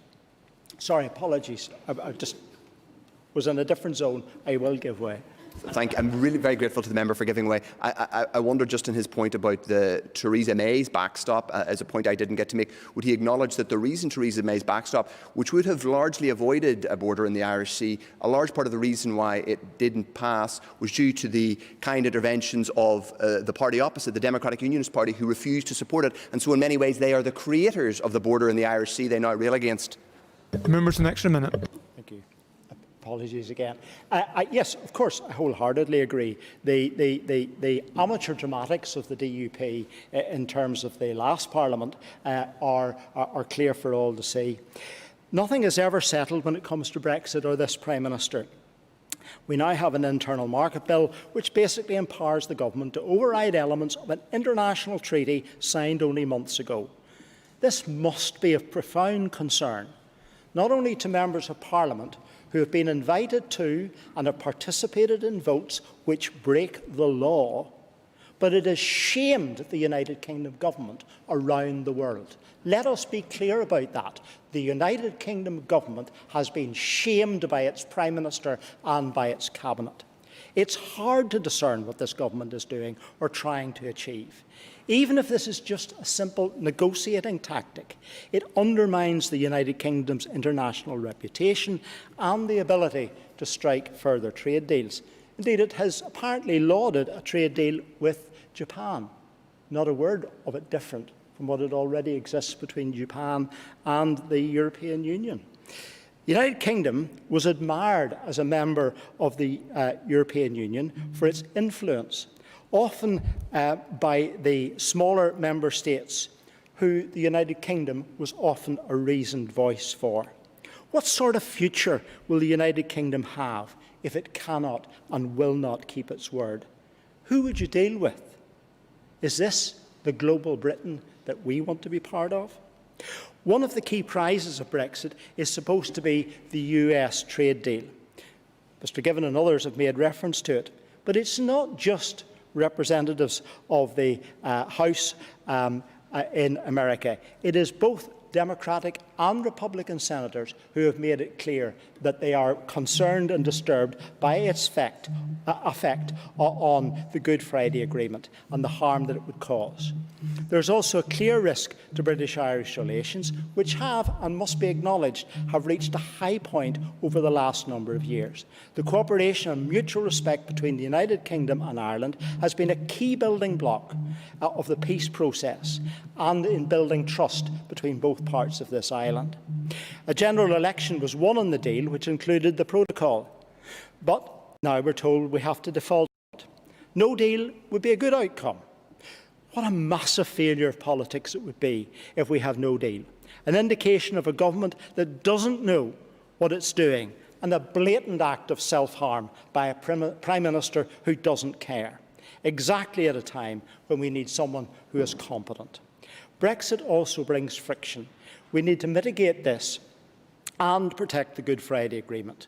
The United Kingdom seems determined to isolate itself, to self-isolate itself from the world's biggest trading blocs and deny Northern Ireland the safety net and the withdrawal agreement included. Locally, we need our ministers to get on with their jobs, implement the elements of the protocol. I really fear that the time is running out for not only Northern Ireland and its ministers to get the job done, but we are going to be in the business of further destroying livelihoods and businesses. Business needs certainty. It needs rules and a future where trade barriers are low and not increasing. Mr Speaker, in closing, the protocol is not perfect, but the apparent alternative is much worse. We need to get on with implementing it. It is within the United Kingdom government's power to reach a deal with the EU that ensures the goods and services can flow and trade freely through these islands. We should be building bridges, not borders, Mr. Speaker. I call Gary Middleton.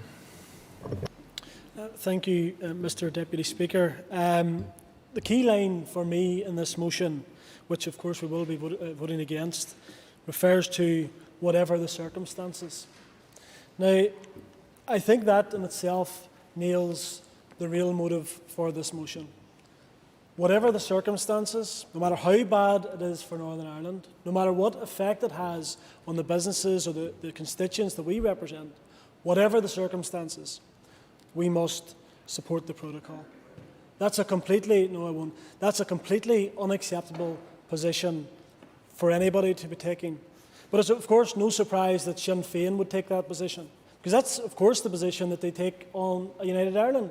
Whatever the circumstances, doesn't matter if communities are divided, it doesn't matter if our businesses would be decimated, whatever the circumstances, we should support it.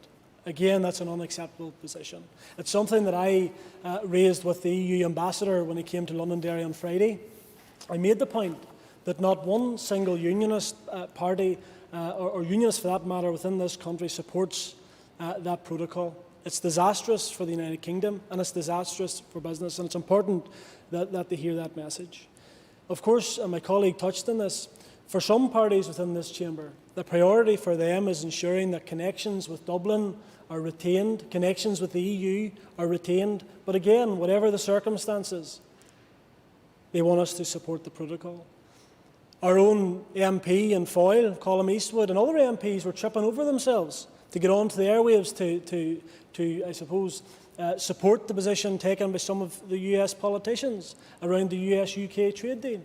A constituency like mine in Foyle, which is devastated not only by the COVID pandemic, but years of issues and lack of infrastructure and investment. Yet you have a position where political parties are actively encouraging no trade deal with the US-UK. It's a crazy position to take, and I would ask members to reflect on that. But again, those members who will go through the lobby today are making it clear, whatever the circumstances, we want to support the protocol. I would ask members just to reflect on that. In terms of issues itself with the protocol, our party has been clear that we do not support it. At every opportunity, our ministers, our MPs and our MLAs have actively campaigned to address some of the flaws within that, and there are many. There are key concerns around the protocol, and it's been touched on, and again it was something that was raised with the EU ambassador. The tariffs, the GB2NA trade tariffs, the risk there, and the fact that the EU was using Northern Ireland as leverage and risking a food blockade on Northern Ireland. The paperwork, the regulatory checks, issues for our fisheries, VAT, state aid, all of these issues are very much a concern to our local businesses. Much has been made as well, Mr. Deputy Speaker, of the Good Friday Agreement, the Belfast Agreement. The Belfast Agreement contains one substantive mention about the Republic of Ireland border, and that relates to the demilitarisation which has already happened. I don't know of anyone who is calling for the Army to rebuild those installations on the border. The Belfast Agreement, however, was about respecting... Yeah, go ahead. I just want to know if the member would be aware, of course, that one of the people from the United States who's been calling indeed for these arrangements, Representative Peter King, not only was he responsible and saying that he would support the breaking of the NAFTA free trade agreement, but also wants walls and reinforcement of the border with Mexico, and indeed I understand Canada as well. How could this possibly be the case, being quoted as an example? The member's an extra minute. Well, and I thank the member for his intervention, and this points out the hypocrisy. And I would take all of those comments with a pinch of salt, because all of those individuals who have come out and commented, there's question marks over the motives with that as well. But what I would say is to those who are again supporting this motion, whatever the circumstances, they need to explain to our communities, our business communities and our citizens, how making it easier for business to trade with its biggest market within the United Kingdom is a breach of the Belfast Agreement. They need to explain that. Yeah, go ahead. Far from anyone talking about there being extra measures put on the border, the then Prime Minister of the Irish Republic, current Deputy Prime Minister of the Irish Republic, said that he could deploy his army on the border with the frontier with Northern Ireland. It's crazy position. I do agree with the member, and he's absolutely right. But what I would say is that, just in closing, those members who are going through the chamber today, I would urge them to listen to the business community, listen to the well they laugh, they laugh, but those people that are laughing, they're actually laughing at the business community who have been decimated through the current pandemic, but also with the potential borders going up in the Irish Sea. Those are the people that are going to have to be answerable to, and I would urge members just to reflect that whatever the circumstances, they should not be supporting this motion. Thank you, Mr. I call Melissa McHugh. Good last Carla. I'd have to say at the outset just that if self-interest requires a U-turn, then Boris Johnson is capable of that. Something we all know, but in particular the people on the other benches, they know that only too well. How many times has he U-turned on them? And yet and all, like the obedient lapdog, they still lick his toes and wait for the crumbs of his table. Can I say from the outset that the EU withdrawal agreement protocol was a compromise? And built within that compromise is an arbitration system to allow the parties assigned to deal with any disputes that may arise over certain issues.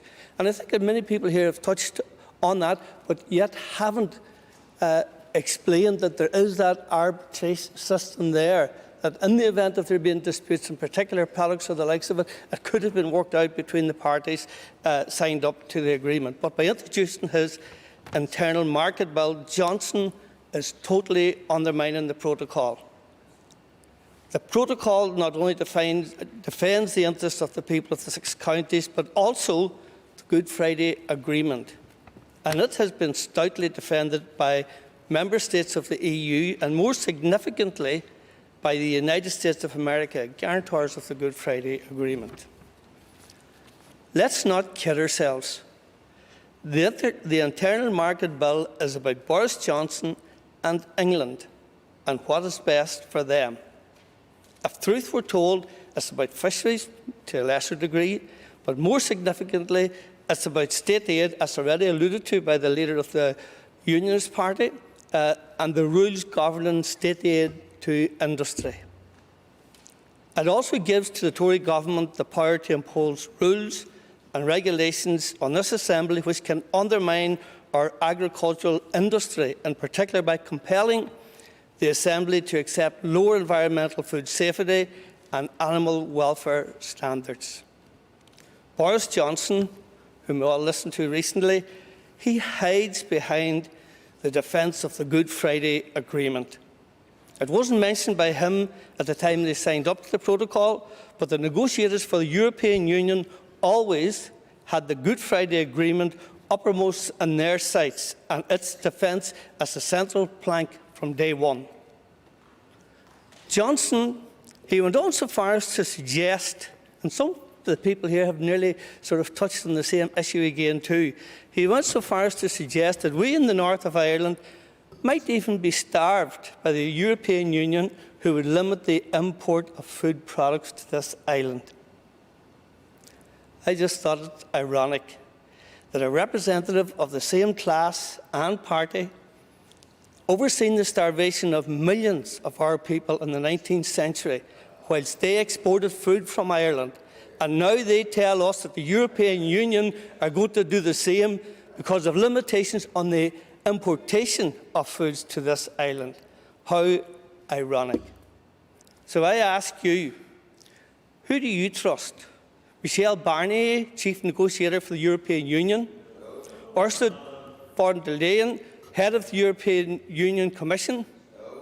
Nancy Pelosi, Speaker of the House of Representatives? Order. And many of our politicians from all parties here in the north of Ireland and throughout the Republic of Ireland as well. Who do you trust when it comes to defending our interests and our rights? Or Boris Johnson, who shows no respect for this agreement, no respect for international treaties, which incidentally, the Chief Justice, and you're all shouting no, Declan Morgan had stated, international law is grounded in trust and confidence between nations. And when that's totally and absolutely ignored, it actually seeps down and there's a corruption even within our own domestic law as well. Johnson is incapable of identifying with an age-old proverb of na féanna, the rare ma bríthir, according to my word, or translated more directly into English, a cornerstone of the business community in itself. My word is my bond. We must be seen to oppose this departure in every way through the bill suggested by Johnson. It's a departure from basic law and the respect for law within nations and between nations. And we must be much more principled in every respect how it is that we deal with our affairs. I call Pat Cackney. Thank you, Mr. Speaker. Mr. Speaker, I, like many in this chamber, I was shocked and appalled when the Northern Ireland Secretary admitted that the Internal Market Bill broke international law. For me, it showed that the current Tory government could not care less about the Good Friday Agreement, nor the people of Northern Ireland. Absolutely. And thank you very much indeed for the member to give her way. I think when we're talking about breaching of international law, I think the most disappointing thing about the United Kingdom government breaching international law, or planning to, is it would take them down to the same level as the European Union and also exactly the same level as the United States. So I think the United Kingdom has a much higher standard to adhere to. I don't know if I can agree with everything that you said there, but I will tell you this. I'm not a lawbreaker, and I wouldn't like to think you were either, some of the posts that you held before. Mr. Speaker, I've spoken many times on the need to protect the all-island economy, both north-south and east-west. I have used these examples before, but the impact of a hard border on this island will have such a profound economic impact that I have to use every ounce of my breath highlighting the issue until someone somewhere listens. Our whisky industry is entirely integrated, with County Antrim producing single malt for the entire island and bottling whiskies for distillers in the Republic. In my constituency, Coca-Cola, which has already been mentioned earlier, bottles produce syrup in the Republic of Ireland, which comes from County Mayo up to Lisburn. The products are then made within Lisburn and packaged and distributed throughout the whole of island of Ireland. That is a unique business arrangement which that company has just for this island. These are just two large examples. There are countless numbers of small to medium-sized enterprises who rely on products, services and buyers from across this island who have no idea what is to come at the end of the year. The impact is not just felt by current businesses. It is also preventing new businesses from opening. There is a unique craft whisky industry that is booming on the island, and it's becoming one of the most significant times for this product. Many distillers have opened in the north, but the uncertainty of Brexit has severely impacted on their money and their trade. For the UK government to tear up previous international agreements on a whim only adds to this uncertainty. And I am hearing every day of more and more businesses giving up on the place that I call home and I love, and that's Northern Ireland. And that, to me, is fundamentally wrong. If we don't fight now, this situation will become terminal. Let's be clear. It is our people who will suffer from the protectionism and the policies of this Tory government. I don't know if any of you get the opportunity to watch some of the events from Culture Night that was online at the weekend. Participants highlighted the strong artistic and cultural traditions across this island. From Derry to Cork, John Hume understood this cultural connection. Martin McGuinness understood this cultural connection, and the Reverend Ian Paisley understood this cultural connection. The Tory government will never understand it. They will never understand the all-island make-up of our economy, of our health and our energy sectors. They don't even understand where the border is. In the face of Tory ignorance, it is on the use to protect that failure of our citizens. I urge you all to support this motion. I call Philip McGuigan. Last can Collier, and I welcome the motion brought forward by my colleagues, and I welcome the opportunity to speak on the subject, on a subject that is of vital importance to my constituents in North Antrim. It's of vital importance to many businesses, big and small, across the north, and of vital importance to the all-island economy and the hard-fought and hard-won gains of the Good Friday Agreement, and vitally important to peace and stability on this island. There is no good Brexit for the people of Ireland, and that is why the majority of people in the north voted against it. Nobody wanted then, or wants now, barriers to trade or movement of goods, or indeed the movement of people. And that's why Sinn Féin didn't support Brexit. And all of the potential issues that are being discussed today, even some that are being discussed by the DUP and the Ulster Unionist Party, are issues that are emanating from Brexit. And I hear the members on the other side talking about the consequences of Brexit, a Brexit that they supported. It is Brexit that is the problem. The Irish Protocol is designed to mitigate against the worst impacts of Brexit on citizens, businesses and communities here in the north. It should not need pointed out, but the Protocol was an agreement reached between the EU and the British Government, the current British Government in fact. And yet last week we have the Internal Market Bill brought forward by that same British Government to thwart an agreement and the commitments that it made. Am I surprised that a British Government would make a deal, sign an agreement and then try to undo it or circumvent it in a way that breaks international law to suit its own narrow political interests? Am I surprised that the British Government would display little or in some cases no knowledge of the impact that their decisions could have on the people of this island? Am I surprised that their actions, even when they are aware of the implications and the impacts, are made clear to them and they have little care about the impact their decisions will have on the people on the island of Ireland, even when we are talking about something as important as the Good Friday Agreement and the peace process?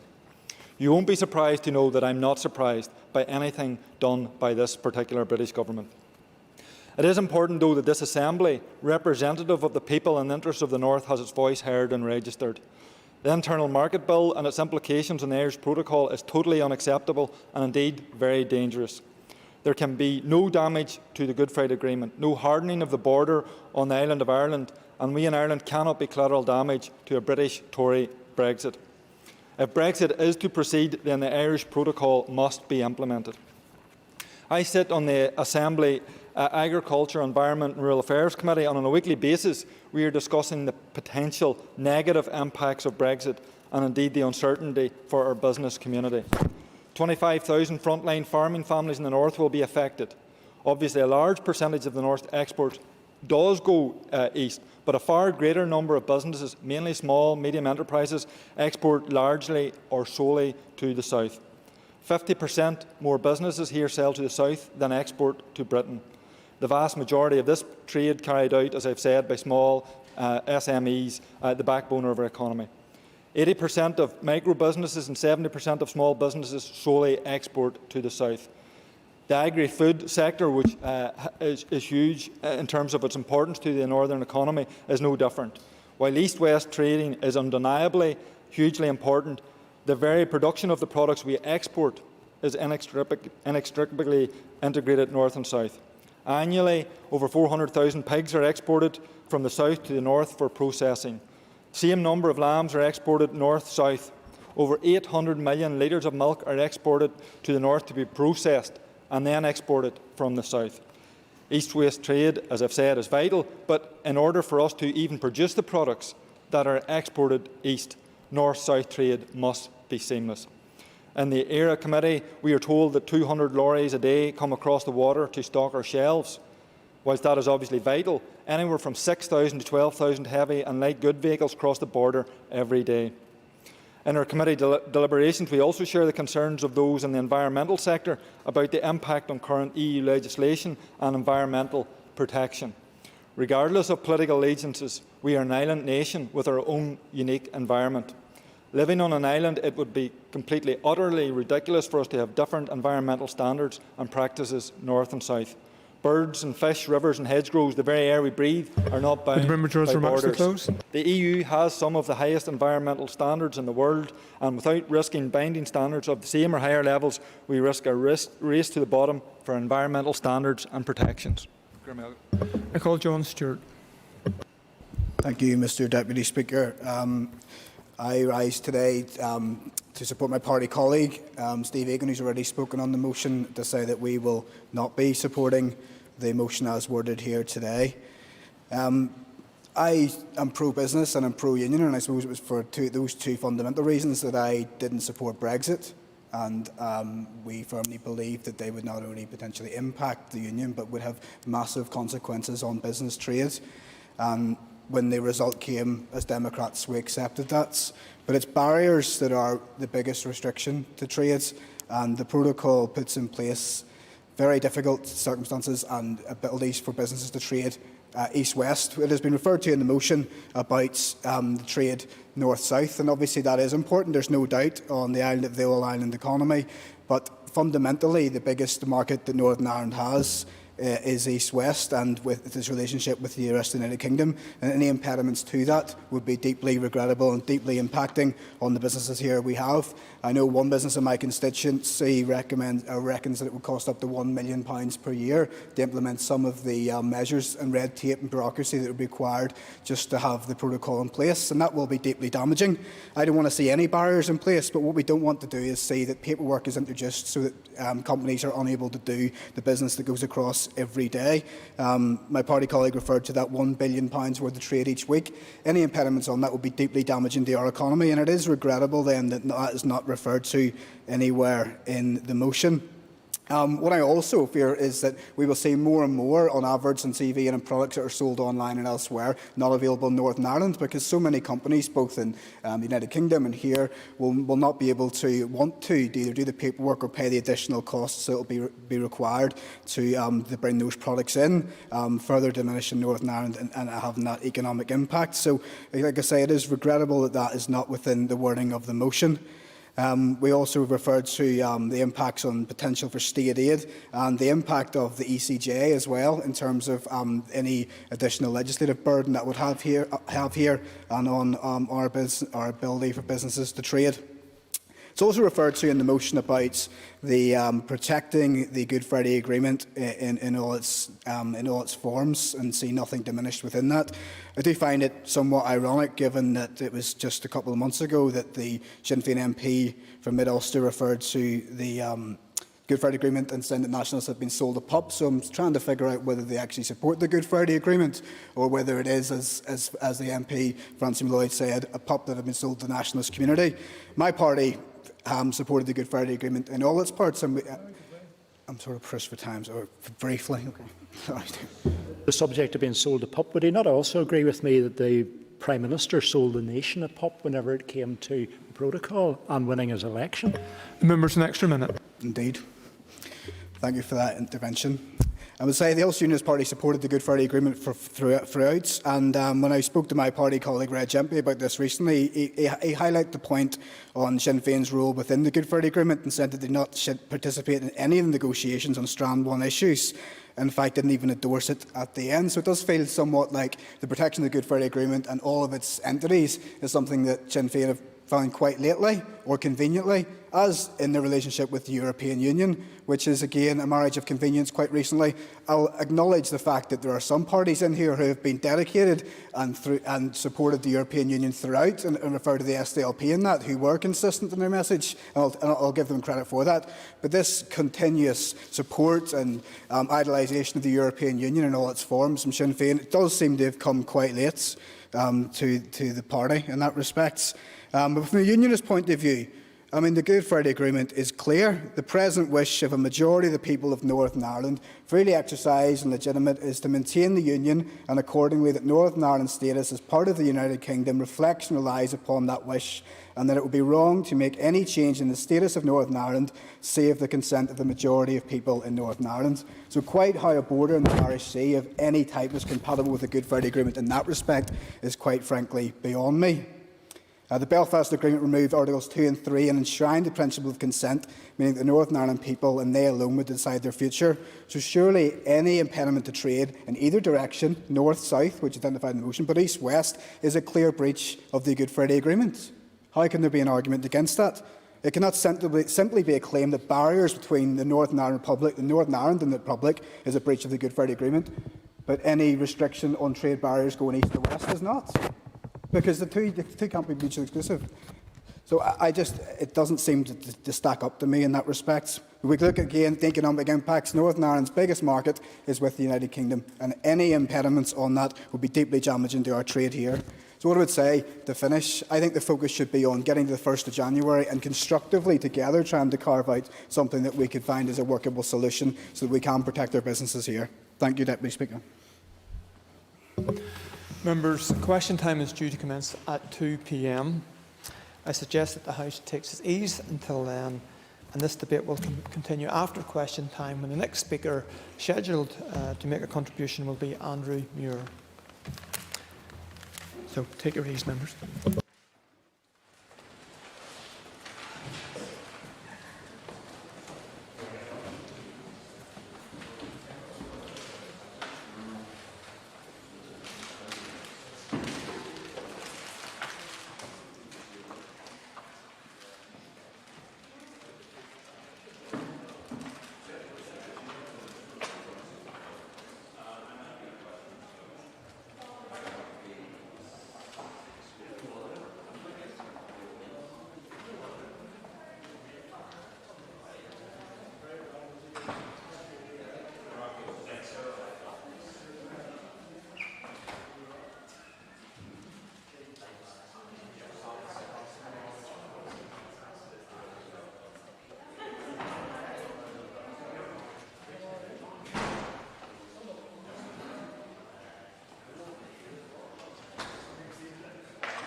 Okay, members. It's time for questions to the Minister of Health, and we will start with the list of questions. And I call Gemma Dolan to ask the first question. Number one. Thank you, Mr Speaker. I recognise that for young children, including children under 5, testing may be an unpleasant and uncomfortable experience. Parents may actually find it easier to apply the swab in the home environment using a home testing kit, which can be ordered through the digital portal or by calling the 119 helpline. There is a video available on the Public Health Agency website to show parents how to actually take the swab. And I am advised that HSC colleagues are looking again at how best to support COVID swab taken on the rare occasions where parents or carers may not be able to obtain a sample at a national testing centre. Gemma Dolan, supplementary. I thank the Minister for his answer. As you've already alluded to, the process of parents administering tests to under 5s can be difficult and cause anxiety. There's also a deep concern among parents that they aren't doing the test properly. Would the Minister agree that it's important that parents in these circumstances are provided with professional advice, where necessary assistance, to ensure that tests are administered correctly? And the member makes a valid point, because an accurate swab is critical no matter who it's on, whether it's a child or whether it's on a pensioner or someone actually in a care home. So the ability to actually take those swabs accurately and to ensure their validity is an important thing, and that's why there are people available in the test centres who can provide guidance. They'll not actually take the physical swab, but they will provide guidance and help. And as I said, there is a video online that is accessible to guide parents through the process. And I call Palm Cameron. Thank you, Mr Speaker, and thank the Minister for his answer so far. Obviously, the testing of young children is naturally going to be very challenging, and in particular if it's a self-testing kit. Can I ask the Minister of Health if his department is looking at what assistance could be made available by the GPs in the COVID screening of under 5-year-olds through the COVID centres? At this minute in time, it's not an area that has been progressed, but we are using the national testing site, and as I said, we do guide parents to use the home testing kits where they're available, but definitely advise where parents are guided to get their child tested. They should. My colleagues in the Public Health Agency have advised that testing data shows that, as up until last Thursday, over 10,000 children under the age of 10 have been tested via the National Testing Initiative in Northern Ireland, so it shows that avenue is working and is accessible, and that actually includes over 4,500 children under 5, and the majority of those have been tested in the past 3 to 4 weeks. So the avenue of testing and testing accessibility is working for us at this minute in time, but I'll take the members' comments away and see if they are of an advantage somewhere. And I call Melissa McHugh. Can Carla cast ever do? I thank the member for his question. Pillar 2 testing is delivered through the participation in the national testing programme managed by the Department of Health and Social Care in London. I have personally discussed the importance of Pillar 2 testing capacity directly on a number of occasions with my ministerial counterpart in London. My officials are also in daily contact with officials in DHSC to ensure Northern Ireland capacity is optimised through our participation in the national programme. Currently in Northern Ireland we have 4 drive-through fixed testing sites and 6 operational mobile testing units, with 2 more MTUs due to be operational shortly. The mobile testing units are deployed in towns and villages across Northern Ireland in response to local need. There is also the home test option delivered direct to a person's home via the postal order and a satellite test kit option, which is currently being used to support regular programme of testing in our care homes. Demand for testing has increased significantly across the UK in recent weeks, and I am aware that the national testing programme is currently experiencing an exceptionally high demand. But overall testing capacity is continually reviewed by my department, and there are active discussions underway to further enhance capacity across all aspects of our testing programme, because optimising available testing capacity will continue to be, for me, a key priority, and for my officials in the weeks and months ahead. I call Melissa McHugh, supplementary. Just on the testing, that we've seen increased problems and growing public frustration accessing COVID-19 test centres, with people being directed in some cases to Scotland and even to Wales and so on. Does the Minister accept that we need a locally based and accessible testing programme? And I thank the member for that point. And I think when the chair of the Health Committee brought the urgent oral last week, I addressed a number of those points, and I think it is the importance of our Pillar 1 and our Pillar 2. Pillar 1 is managed by my department. Pillar 2, the national programme, which we rely on heavily, is supported by access through that national testing programme, which has actually worked well for us in Northern Ireland. We have had those difficulties in actually accessing, and as I said, I think last week when I was answering that specific question, it was due to the computer-based booking programme, which actually looked at who was booking at closest test site and wasn't taking into consideration the Irish Sea, or even in my Welsh counterpart, Vaughan Gethin, was actually having the same problem with the Bristol Channel. So it was looking for the local closest testing site rather than one that was actually accessible. A lot of those problems have been worked through, a lot of those issues have been worked through, and we're not seeing the same challenge or problems with actually accessing a test. I think it was actually the Times newspaper ran a poll, and they actually tried 5 postcodes out of every local authority, and they tested them once an hour, every hour for 24 hours. And out of the local districts in Northern Ireland, there was only one didn't hit the 100% accessibility for testing, and that was in Armagh, Banbridge and Craigavon, which was shown an 80% rise. What I would say, it was a great poll, and it's something that demonstrated our accessibility to the national testing programme, but I would caution those who want to see and are simply going on to that portal to see where tests are without needing them, please think of the capacity that's in that system. Sinead Bradley, supplementary. I would like to ask the Minister if there is extra capacity going into any system, if he would consider the people in Kilkeel and the Mournes who still, despite the errors in the system, maybe the technical errors have been ironed out, are still being requested to travel very unreasonable journeys, given that they may be symptomatic. And certainly, and I think, as I said in my answer to the substantive question, that's where we look and where we see the increase in prevalence of COVID. We actually assign the mobile testing units to make sure we can support the people in the local area if there is an increase in COVID in a specific geographical area. So that's how we target where they access. We have the 4 national testing sites across Northern Ireland to make sure we can get access to the most central locations that we have for those fixed sites, but we do use and maximise the mobile testing units where appropriate. I call Alan Chambers. Mr Speaker, I thank the Minister for his response, and it's once again worth noting that without access to the United Kingdom's Pillar 2 network, our ability to test the consistently large numbers that we are would be severely restrained. Can the Minister comment on whether he is also considering expanding our own domestic Pillar 1 capacity? And again, I thank the member, and as I said in the substantive answer, that's always the piece of work that is ongoing, and we do that through our partners in CETRIC in the West, through ALMAC, through the universities, even through AFBI and our own Department of Agriculture, where we look to see where the capacity is in lab availability and access, and also to ensure that we can continue to enhance and increase that capacity in Pillar 1, because it is vital for us. It's what we use for our health service for testing programmes.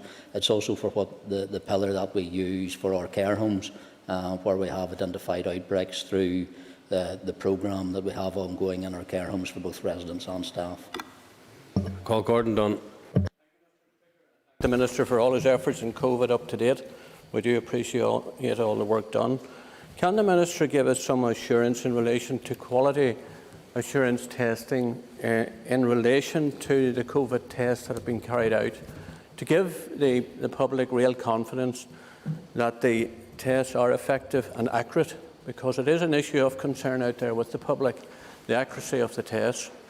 What quality assurance systems are in place, Mr Minister? Tests themselves have all been accredited through the appropriate channels before they're actually utilised in any of our testing sites, as they are across the United Kingdom. So even though when there has been calls for the introduction of the new rapid 90-minute or 2-hour testing kits, that's why we're waiting to make sure that they are accurate, both in terms of quality and reproducibility, to make sure that we're reducing the number of false positives as possible. We do know there are false positives in the system, but I think I would rather err on the side of caution where somebody was working under the assumption of being positive, rather than sending somebody who was positive out under the assumption that they were actually negative. Colin Gillerny. I thank the Minister for his answers, and in relation to the Pillar 2, the Minister has acknowledged that there has been difficulties there in relation to booking tests, but is the Minister aware that there are increasing difficulties around the return of results of tests and the time involved there? And indeed that appears to be impacting, it's either impacting children tests more heavily, or people are more anxious and concerned. But is the Minister aware of that, and does he receive information back from the centre on that? And again, I thank the member for his question, and that's some of the conversations that I've had with my counterparts across the United Kingdom in regards to the timeliness of the return of a result, because that's crucial. It's also where it feeds into our test, trace and protect system as well, because the sooner we can identify positive cases, the better it is for those systems to fully interact to make sure we can get on top of the contacts that have been had by that individual who's tested positive. But it's also that, as the member rightly identifies, that timely return of a test is crucial for parents who are looking at reassurance for their child. I know the member raised a specific with the BBC yesterday. If he wants to pass on the specific details of that to me, I'm happy to look into it for him. And I call Colin McGrath. Thank you very much, Mr. Speaker. Question number 3. Again, I thank the member for his question. The Department of Health is targeting the launch of the new version of the app for under 18s before the end of September. It will help schools, further education colleges and universities to provide additional protection to their students and staff. Supplementary, Colin McGrath. Thank you very much, Mr. Speaker. Mr. Speaker, most MLAs will have had contact from concerned constituents about young people gathering in groups in the community, not least in areas such as the Holy Lands. What action is the Minister taking, and indeed what actions are the Executive taking to try and address this issue with young people? In regards to the actions of young people, what I would say, and I've said this before, what we're seeing in the Holy Lands is not reflective of the entirety of young people across Northern Ireland, who I think have actually sacrificed quite a bit during the first lockdown of Northern Ireland. So I think it's unfair and unjust to target and label everyone the same, as we are seeing that very small cohort of individuals in the Holy Lands who are actually showing a blatant disregard for not just their own safety, but also the safety of their friends, family and of often older relatives if they were to contact COVID and take it home. The Executive Office has established a working group, cross-departmental working group, that is looking at compliance and enforcement in regards to COVID regulations. That has met twice now. It met twice specifically in regards to the work in the Holy Lands. It included the Department for Communities, Executive Office ourselves, the police, both universities, and it's shown, I think, a positive, coordinated response for the first time I think I've seen for what has been antisocial behaviour in the Holy Lands. But I think COVID has really given it that added impetus. From what I'm led to believe, in the last update, there's been 55 COVID notices have been issued by the PSNI. 31 of those were in one house. So that shows the disregard even to the messaging that the universities are putting out. There were also 2 arrests connected to that same period of time, one for drug abuse and one for assault. So rather than just breach of COVID regulations, there's also antisocial behaviour that has now been tackled, and I think that's for the greater benefit of the residents of the Holy Lands. Call Rosemary Barton. Thank you, Minister. Thank you for your response so far. Given the spike of COVID-19 cases that we're currently seeing in the border counties of the Republic of Ireland, and that is leading to a spillover into Northern Ireland, just how valuable do you believe it is that our Northern Ireland app is currently interoperable with the Republic of Ireland version? And again, I thank the member for her question. The app that we launched a few weeks ago is working well for us in Northern Ireland. We have had quite a number of downloads and activations. You know, with 362,000 individuals in Northern Ireland have downloaded it, and we're seeing nearly 2,000 notifications have went out to people to say they've been in contact with someone who is now tested positive. So that does work. It's an advantage of the app. But I think one of the working premises that we had since we started to explore the app was to make sure that no matter what we developed in Northern Ireland was able to talk to the same app in the Republic of Ireland, but also not just north-south, but also east-west. And I welcome the fact that Scotland has now produced its app on the same platform with the same setup as our app. So all three should eventually be able to talk. So it does work. It does give us that reassurance that anyone crossing the border, when necessary, if they have the app, they do talk to each other. Nicole Catherine Kelly. Minister, with pupils back at school, can you outline the steps that are being taken to minimise the spread of COVID-19 in school settings? And I thank the member for her question. It would be more specifically directed for the Minister of Education. But one of the things that we have done, especially in regards to school, is the Chief Medical Officer, Chief Scientific Advisor, we're meeting regularly with Department of Education officials, Education Authority officials, to make sure we could give as much input into the guidance that was going out to schools as was necessary to support those school principals, teachers, all the workers across the school sector, even from our very caretakers to canteen workers, to make sure they were getting the advice and guidance that we think they need to support the school cohort. What we have done from a Department of Health point of view over the last number of weeks, is actually establish a direct line within the Public Health Agency for school principals who can ring the Public Health Agency should they have a specific inquiry, so they can get that answered directly to provide the reassurance for them, their staff and parents. Call Paula Bradshaw. Mr Speaker and Health Minister, I just want to come back to the issue of the Holy Lands. You mentioned there about the house where there were 35 people came out of one.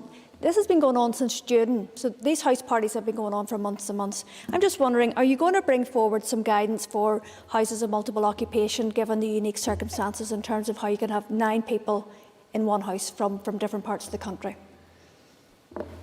I thank the member for her question, and I think, as she'll point out, it's not only just going on from June. These parties and antisocial behaviour has been going on in the Holy Lands from I think the universities and multiple houses or houses of multiple occupancy have expanded in there. So there is a piece of work, I think, that I'm not sure maybe even the Justice Minister is involved in regards through the Executive's Enforcement Working Group to see what other avenues or legislation or regulation can be brought forward.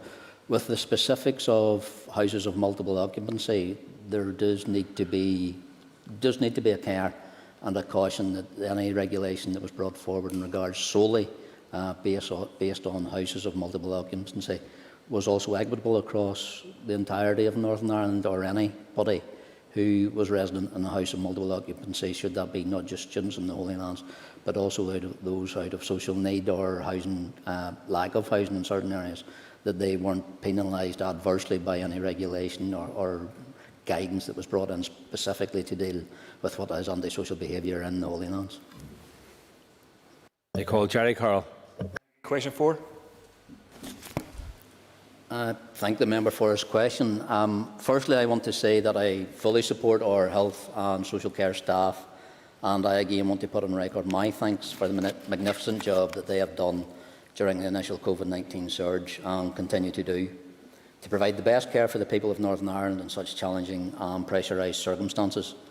As you will be aware, I secured financial support of £2 million back in March for the provision of free car parking for health and social care staff for a 3-month period.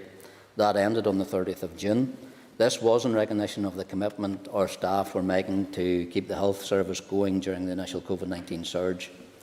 Although the initial free car parking period has concluded, I will keep the position under review in the context of the evolving position as regards the prevalence and impact of COVID-19. Under the current policy, which was set in 2012, decisions on how it is applied is for each health and social care trust to determine.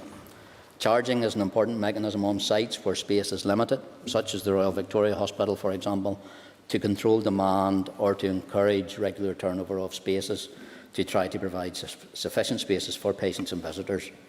I'm aware that the Belfast Trust is currently conducting a review of its car parking charges, and in the context of its review, the Trust has recently agreed with relevant stakeholders a set of car parking access criteria for staff, which will prioritise the limited parking that is available based on business need and the availability of alternative travel options. The Trust is also seeking to harmonise parking fees across its hospital sites. It is worth noting that it costs £9 million to cover costs of parking, and we currently recover £8 million through income.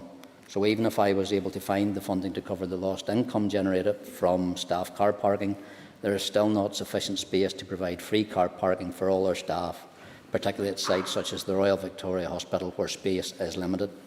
To do this would not only create significant accessibility issues for patients and visitors, but it will also require significant capital investment to address these capacity issues, whether this be through the construction of new car parks or putting in place park and ride facilities for staff at locations adjacent to hospitals.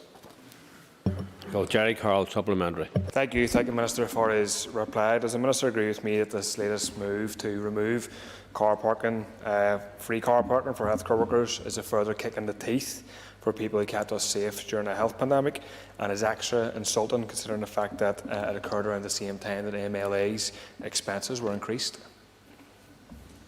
I'll not comment on the last point in regards to MLA's expenses. That was not a decision taken by my department, but what I would like to identify to the member is it's actually only the Belfast and South Eastern Trust that actually charge staff for parking. The Northern, the Southern and the Western Trusts currently do not routinely charge staff for car parking. There are, however, voluntary pay schemes in the Northern and Southern Trusts where some staff have chosen to pay £30 per month for a designated car parking space. So there's not the same application for all across all the trusts, and that's why I wait to see what the outcome of the Belfast Trust consultation with stakeholders and staff actually produces. I call Robbie Butler. Thank you, Mr. Speaker, and I thank the Minister for his answer as a recognition of the sterling work of the staff and his constant support to them throughout this pandemic. With regard to the car parking, many of our sites are shrinking, as you've rightly pointed out, South Eastern Trust, Lagan Valley and the Royal Hospital in Belfast in particular. Would the Minister agree with me and maybe commit to some work with the executive colleagues and in particular Department of Infrastructure with regard to sustainable transport, which would in fact improve the environment and improve mental and physical health as well? Again, I thank the member for his questions, because I think that gets to the crux. It's actually about the accessibility of parking and the mode of how people actually go to work as well. And I will welcome the commitments and the steps that have already been taken by the Minister of Infrastructure in supporting a wide number of workers across the health and social care system in regards to access to public transport and also that provision. I think it's an example where it has actually shown that during the pandemic and up until now that both our department and Department of Health and the Department of Infrastructure has worked hand in hand in supporting our staff actually getting to and from work. I call Sean Lynch. And I want to thank the Minister for his answers. The Minister will be aware that my party colleague is bringing forward from McCann a private member's bill, but does the Minister agree with me that car parking charges for staff is disproportionate for those living in rural areas because of lack of transport? And again, I am aware that the member's colleague is bringing forward a private member's bill on this subject, and that's why I think it is important to highlight that it is up to each trust as to how they actually implement those staffing charges. And I said in response to Mr Carroll, there is a divergence across all our trusts. But the access to public transport, especially in our rural areas, is something that we've known for a long time. Needs addressed, and that accessibility is crucial, especially when it comes to staff working at specific shift times as well, rather than just including those people who want to visit loved ones in hospital if there isn't an accessible public transport system to support them. So I think it's vitally crucial then as well that, as I mentioned in the answer to Mr Butler, that we have seen good working between ourselves and infrastructure. It's also important that we see that work continue in developing the public transport system to support our health and care workers, our health and care facilities. So it's also important that the executive give my colleague in infrastructure the support that she needs in regards to rural transport as well. And I call Matthew O'Toole. Mr Speaker, question 5. I thank the member for his question. As a consequence of the need to prioritise the response to the coronavirus pandemic over the past few months, work on a range of projects, including reshaping stroke care, has been paused. While I believe that this was the right thing to do, I appreciate the wider impact this will have had for stroke patients across Northern Ireland. I can assure you that reshaping stroke care remains a key priority, and I recognise the urgent need for the reform of stroke services in Northern Ireland. Over 19,000 people responded to the consultation on reshaping stroke care, and my officials have completed an analysis of responses. I have asked for some further analysis to be undertaken regarding the staffing requirements for the hyperacute stroke network proposed in the consultation, and this work is currently underway. I intend to consider this analysis alongside the consultation analysis and evidence base for reform in reaching my decision, and I will update the House accordingly. Matthew O'Toole, supplementary. Mr Speaker, thank the Minister for his answers.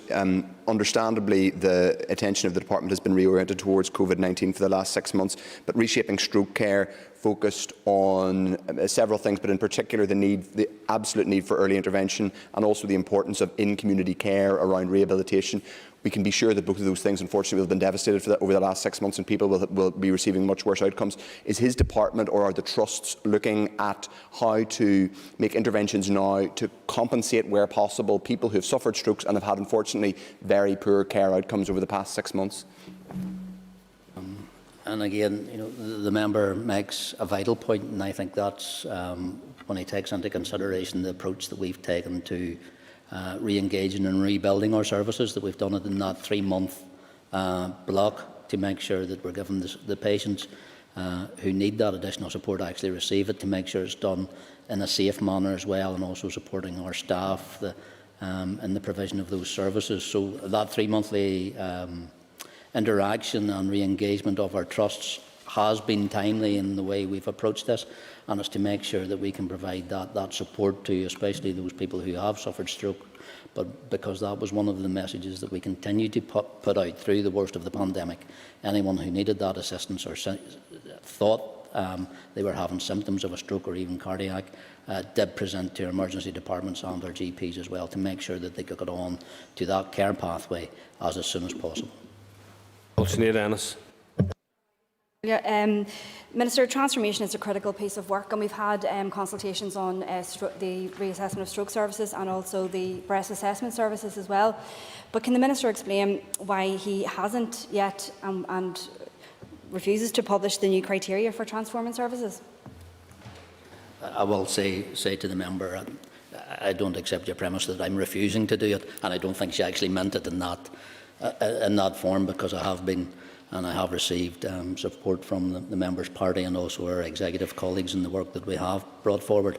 And as the previous Health Minister came from our own party when this work started, I think one of the things that Bengoa indicated, that for any transformation to happen in our health service, it would actually involve running a transformational health service alongside the current health service. So there would be significant need for input, not just in finance, but also in resourcing the shape of people actually working in the service.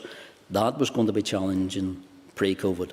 So what we're actually trying to do now within my department and across our health and social care boards is not just run a parallel health service where we're trying to get our key services back on track while we support COVID services as well.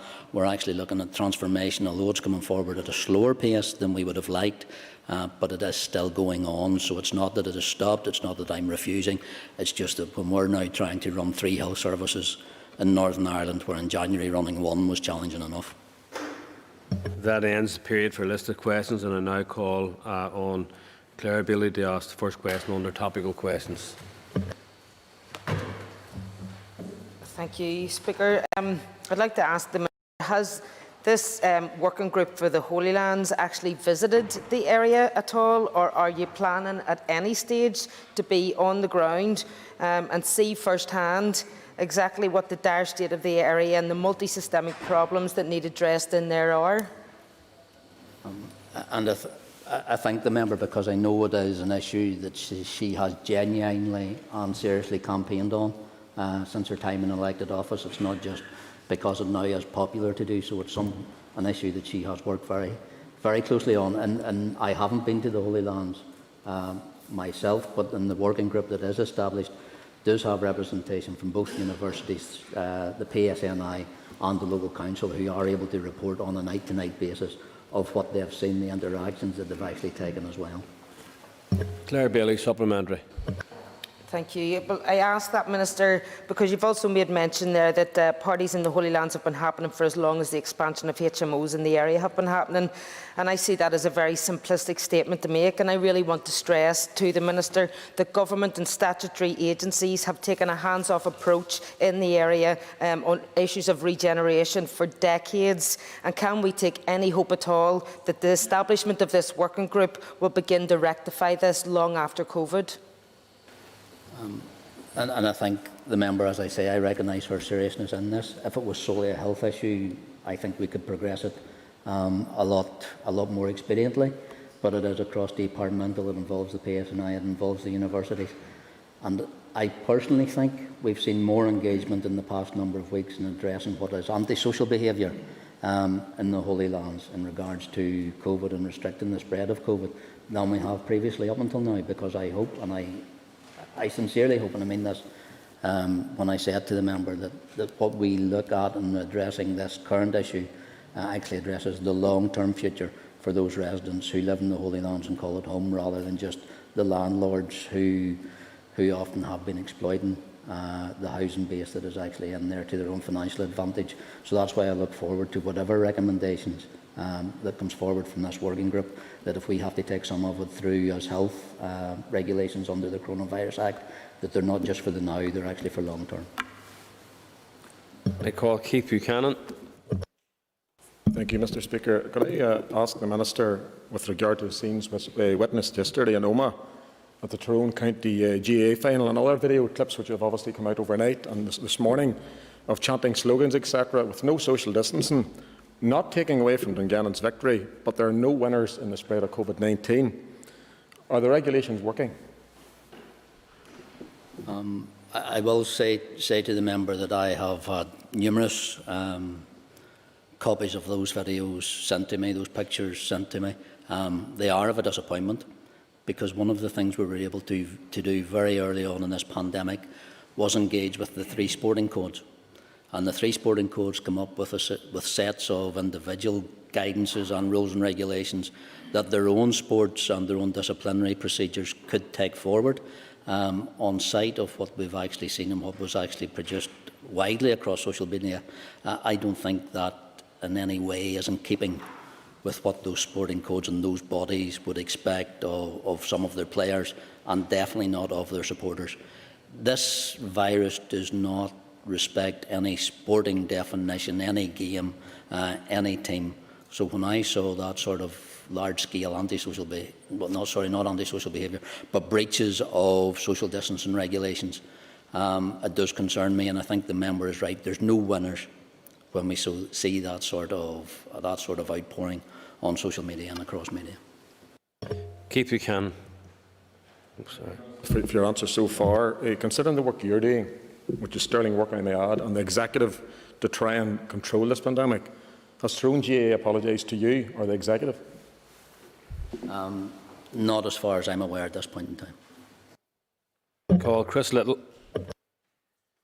Thank you, Mr. Speaker. Can I ask the Minister for an update on the restrictions in place on birth partners attending antenatal hospital appointments and spending time with mother and baby during and after birth? I think the member for his question, as I'm sure he's aware, it is a very emotive time and a very special time for parents. But what I would say to him is there are also the challenges that present for anyone accessing hospital, should it be as a visitor or a patient, that we are taking into consideration. The Chief Nursing Officer will be in contact with all trust directors this afternoon to look at the enforcements and guidance that we currently have for hospital visiting across the entirety of our system, because what we have seen in regards to the introduction of the specific postal code approach that we have looked at over the past few days is a differential across our hospital system. It won't be ideal. It's not ideal, but what we're trying to do is protect the mother to the full extent of our healthcare system that it can, and to protect the staff as well.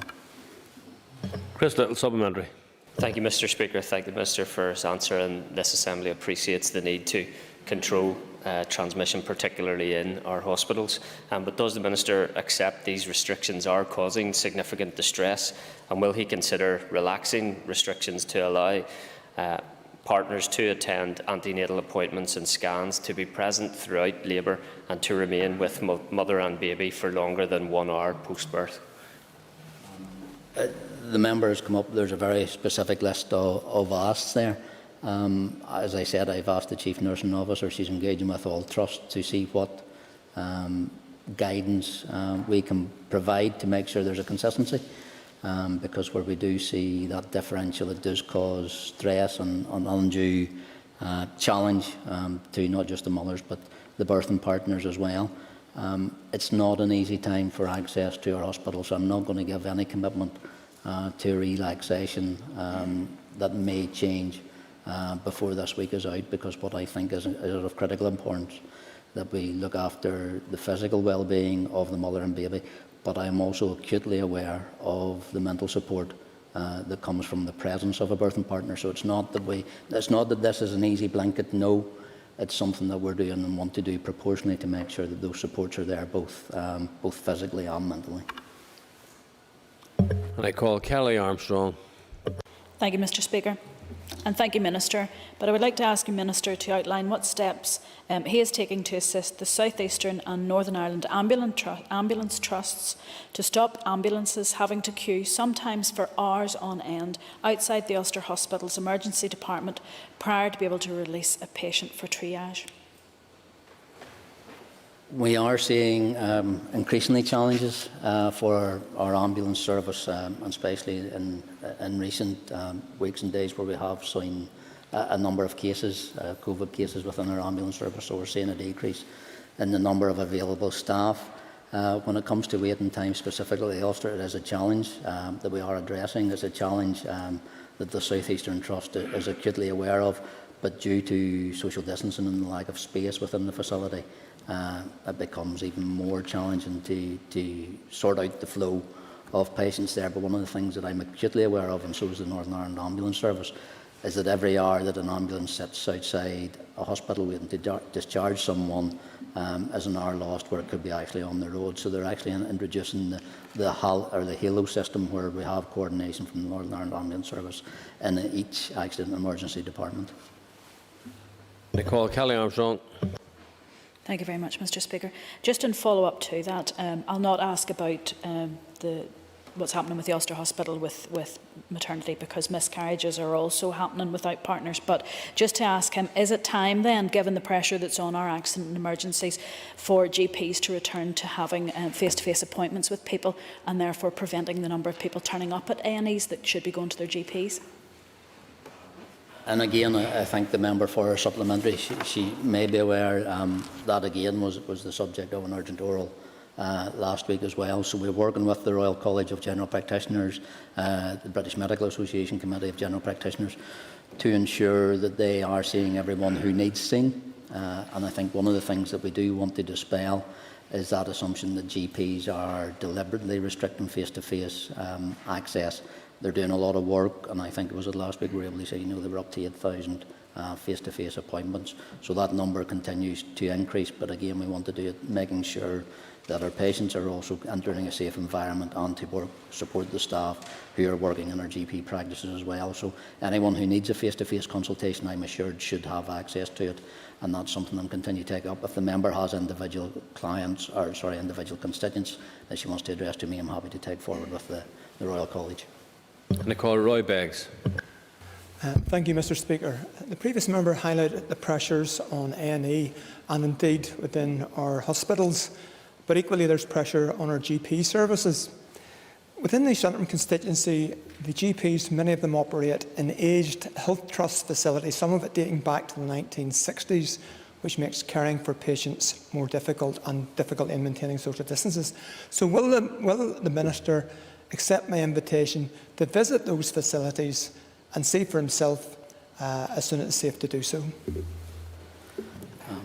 and I thank the member for working into topical questions, what he actually had in written questions earlier in orals as well. So I'm grateful for the member has continued to champion the healthcare system in his constituency in East Antrim, and I'll happily take up that invite, and I think is quite clear when the member says that, when it is safe to do so. But Roy Beggs. Thanks for that response, Minister. But there has been limited investment, particularly in primary healthcare facilities within my constituency. I would ask that you review to ensure that there is a quality of treatment for patients throughout Northern Ireland. And again, I'm grateful for the dedication of the health and social care professionals across Northern Ireland who have been working tirelessly to deliver services at this challenging time. In East Antrim, practices reconfigured quickly to protect patients and staff and embraced new ways of working, such as the virtual consultations. Member practices across the East Antrim Federation have recently developed plans to individually deliver flu vaccination within their own premises or actually in clusters. And there has been an integrated approach to this work. For example, in Larne, all 5 practices will provide flu vaccination locally in the town, and this has been in conjunction with the local council who have provided premises.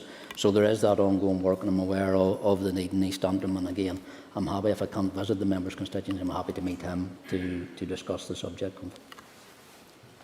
And obviously, as Christopher Stalford's not in his place, move on to Karen Mullen. Minister, there was great considerable disappointment in Derry after last week's adjournment debate when you had failed to commit to maintain services at the Derry Community Crisis Centre. Will you take the opportunity to give an assurance that Derry will not lose access to the crisis services? And I thank the member for her answer. As she will be aware, I've agreed to provide that additional 60,000 in addition to a previous 32,000 to enable that service to continue until the end of March. A separate funding arrangement is being explored for the servants thereafter by both the Council and Extern, and I think I committed to supporting that piece of work last week in the adjournment debate. And a review into mental health crisis services is commencing and will be completed by March 2021. So my commitment is not, I don't think, in question in regards to the crisis intervention service in Londonderry. It has been there, in the second tranche of money that I provided is to allow them, in conjunction with the Council, to bring forward a funding proposal that I am led to believe is well developed and should be well received by the body that they're going to for that funding, and it should provide a more longer term financial support than simply what we're doing through the department currently. Karen Mullen, supplementary. Minister, thank you for your answers. And it's just really, I know that's been worked up, but we need to ensure that there's no gaps in provision going forward. So it's just that we would have the commitment for yourself to ensure that those services continue and we don't allow gaps to be provided across the trust areas. Thank you. First point is well made, and that's specifically why we signed off on that additional 60,000 to provide the surety of that gap between the last monies that we provided and the access, and hopefully the starting of a future funding stream. So we provided the 60,000 to allow that work to continue, but also so the support of the vital work that the Londonderry Crisis Intervention Service actually provides at this present time. And members, the time is up, and could I ask members to take a ease for a couple of minutes to allow the Minister and members to come into the chamber for the next item. Thank you.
Okay, members, we will now move on to questions to the Minister for Infrastructure, and I call Ms Rachel Woods.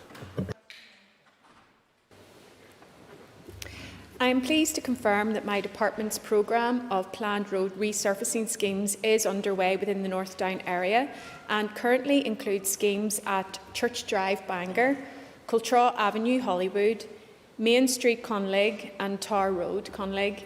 Clearly, there are many more schemes and programmes that are being developed across the North Down area, and these are being developed and will be included in council reports that officials are currently preparing and intend to issue to councils in due course. Rachel Wood, supplementary. Thank the Minister for her answer, but would she be able to tell me when the Kinniger area of Holywood would be up for resurfacing and commit to visiting the area with me along with residents to address a number of issues with surfacing, roads and flooding issues that are present in the area? I don't have the specific details at hand, but I'm happy to write to the Minister and happy to engage with her and residents.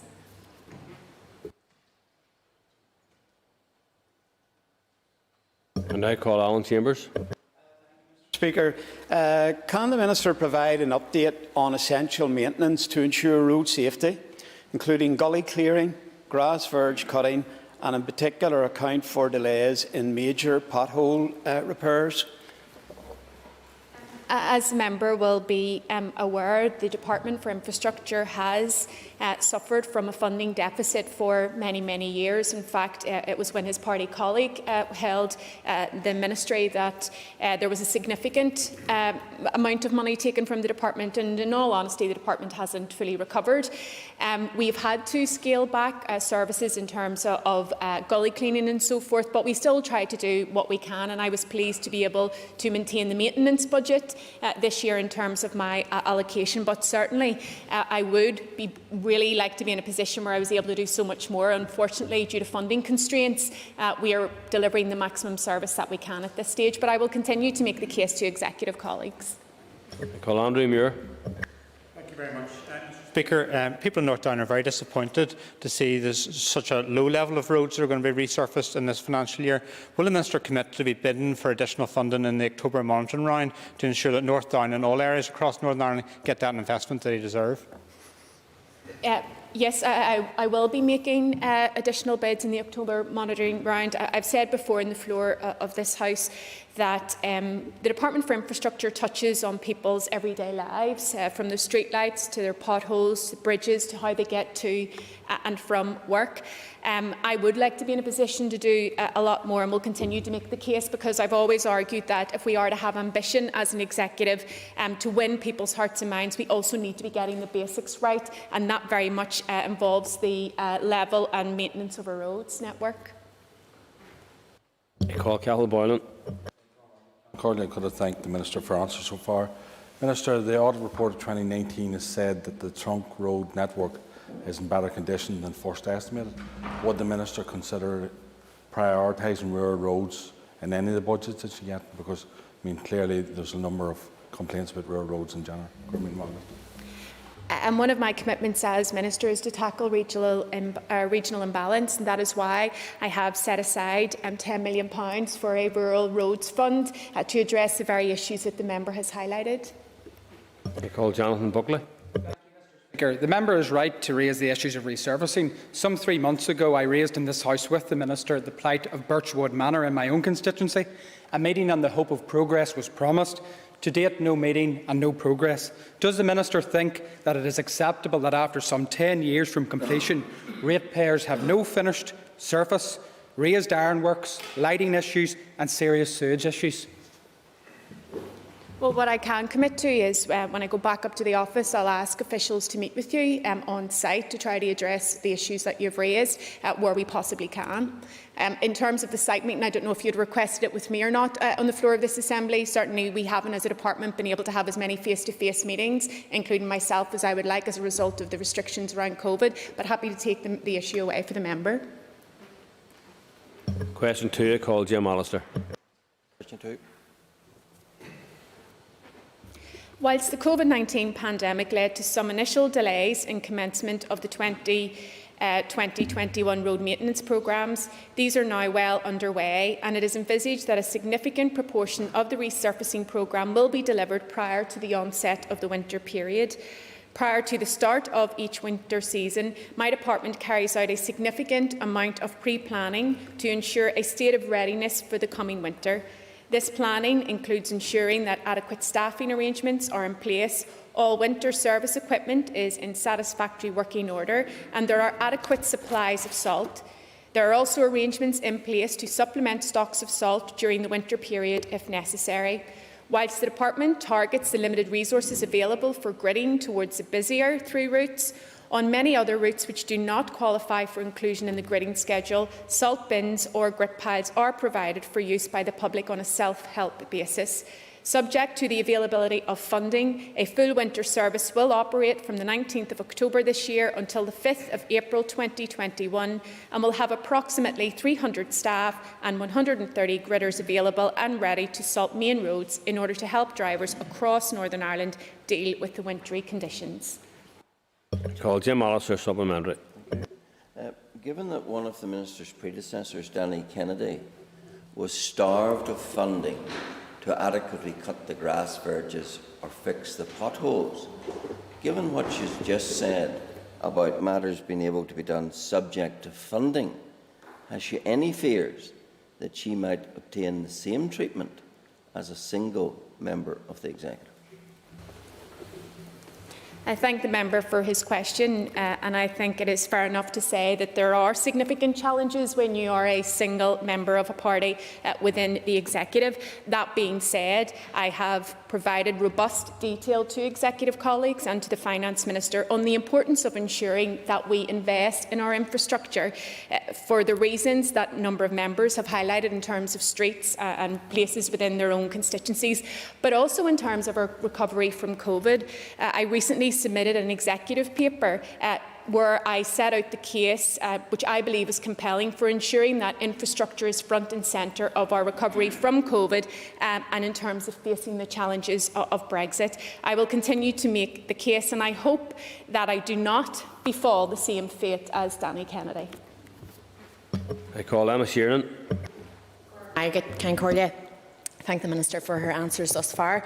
Will the Minister commit to adding the B47 to the gridding schedule? This is a rural road that connects rural communities in Cranagh and Plumbridge with services in Dripperstown and Marfelt, my own constituency, and at various points throughout most winters it becomes totally inaccessible, leaving people rurally isolated. I thank the member for her question, and I receive many requests of the nature, and I recognise the seriousness with which members put those queries to me and how sincere they are. At present, we salt 28% of our total road network, and that carries 80% of traffic volumes. That costs annually between £5 and £7 million. If we were to increase that to salt 90% of the traffic volume, that would double to between £10 and £14 million, and if we were to increase that to 100%, it would increase further to around £28 million. How we fund our winter gridding services annually is through monitoring round bids. So certainly I've submitted a bid to the Finance Minister for winter gridding services this year. I would be keen to try to do more, and I would look to colleagues to help me make the case to the Finance Minister to ensure that we could receive additional funding to enhance their services. Call Patsy McGlone. Thank you, Mr. Speaker, and thank the Minister for her answers. Could I ask the Minister, just in relation to enhancement of the roads network, it's good to see progress on the A6, a strategic road for travel across the north. Was this unduly affected by COVID and its progress, and if you could give us some sort of a time frame for completion of that route, please? I thank the member for his question, and I recognise the crucial need for the A6 to be completed, and indeed I'm 100% committed to its delivery. There has unfortunately been some slippage due to COVID-19, but I am pleased that the project is back on track and that we are due to see the similar completion rates and dates as we were expecting pre-COVID. I call Michelle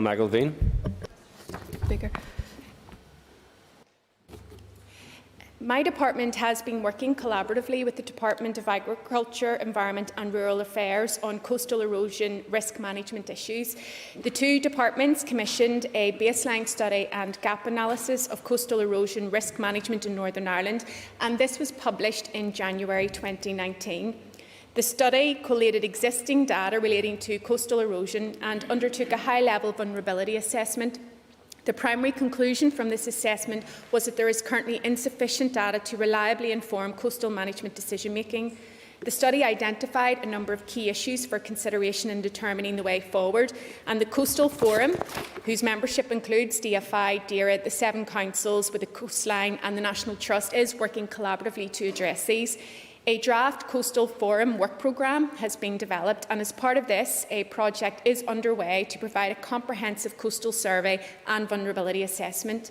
The survey, which is led by DERA, will provide a comprehensive data baseline for our coast and subsequent surveys, perhaps every 3 or 5 years, and will develop a picture of how and when the coastline is changing over time. Other work progressed includes a position statement to assist councils with their consideration of coastal change when preparing local development plans. I know the member, when she was Minister for Regional Development, established a Coastal Forum and remains committed to this, and I can assure her that I am very supportive of the Coastal Forum and the collaborative work that is progressing to devise solutions to the problems facing our coastline. Michelle McElveen, supplementary. Okay, thank you, and I'd like to thank the Minister for her answer. And while I welcome the study, essentially it tells us what we already knew back in 2016, and that was that there was insufficient data and that a comprehensive shoreline study was required. Is the Minister satisfied that the current mechanism of oversight from her department and DERA is sufficient to deliver and implement a coastal erosion risk management strategy, or should one department take the lead? Certainly, it's an issue that I intend to be discussing with the Minister for the Environment to see how we can take it forward. I am aware that in the absence of the Assembly, the forum was jointly chaired by the permanent secretaries of both, so happy to work with my ministerial counterpart to try to move the issue forward. I call Roy Beggs. Thank you, Mr. Speaker. In July this year, DEFRA published a new policy statement on flood and coastal erosion risk management, which aims to create greater resilience in flood and coastal risk management.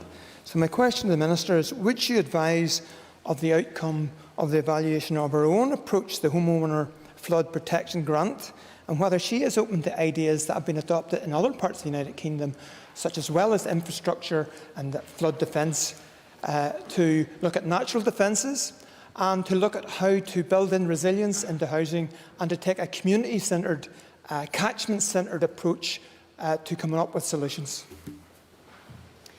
I very much do, and I'm a believer that we shouldn't be reinventing the wheel and we should be learning best practice globally. I'm also very supportive of the approach that the member has outlined. We need to be building resilience. We need to be looking at our natural environment as an aid and a protection against flooding, and we need to recognise that we're in a climate emergency, and so we need to be doing everything that we can to address that. Even on a small scale, in terms of the £20 million that I've set aside for the Blue-Green Fund, I've been very keen to see can we pilot SUDs with housing associations, for example, so that we're embedding that resilience and that climate action in the development and design of housing schemes and at the centre of our community. So very keen to do what we can to progress that and to take the ideas of members and others. I call Emma Rogan. Coastal erosion is a big issue in my own constituency of South Down, as it impacts our land, property and our infrastructure. Does the Minister agree that we need the strongest possible measures in place to address this challenge and provide coastal communities with the long-term sustainable answers? In short, I do. One of the difficulties here is, as the chair of the committee pointed out, there is no one department with overall responsibility for this area. That doesn't mean that we shouldn't be ambitious and try to work together. That's why I'm very supportive of the collaborative approach that's being taken forward by the Coastal Forum, and will continue to do what I can to support it as Minister. And I call John Blair. Mr. Speaker, question number 4.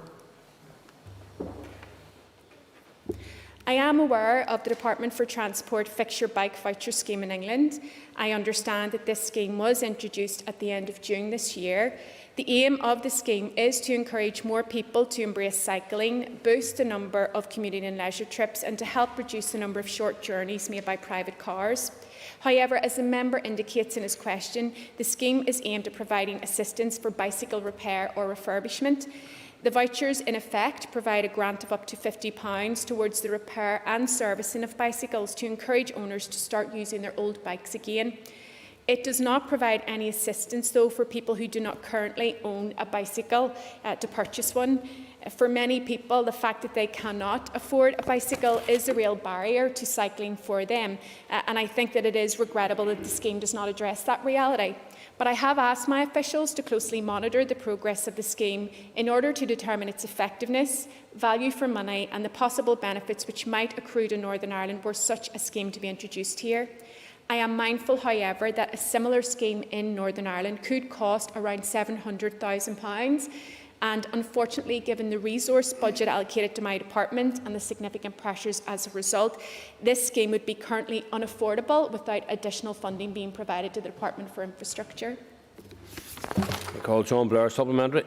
Mr. Speaker, thank you. I can thank the Minister for that answer, which I think leaned at least towards a semi-commitment to this issue. Can I ask the Minister, in light of that, that if we were to identify the merits of this scheme and be able to identify it in Northern Ireland, would she consider introducing a prioritisation structure whereby those in most need got help first? This is something that I've asked my officials to actively consider, and we are considering ways in which it might be possible to make bicycles more easily available to those who are not in employment or who are unable to avail of the current schemes. And I'm particularly looking at school children to see what we can do there. As a member may be aware, the Cycle to Work scheme is currently available for employers throughout Northern Ireland. It's a salary sacrifice scheme operating between individual employers and HMRC, and it helps employees to get access to a bicycle with significant savings.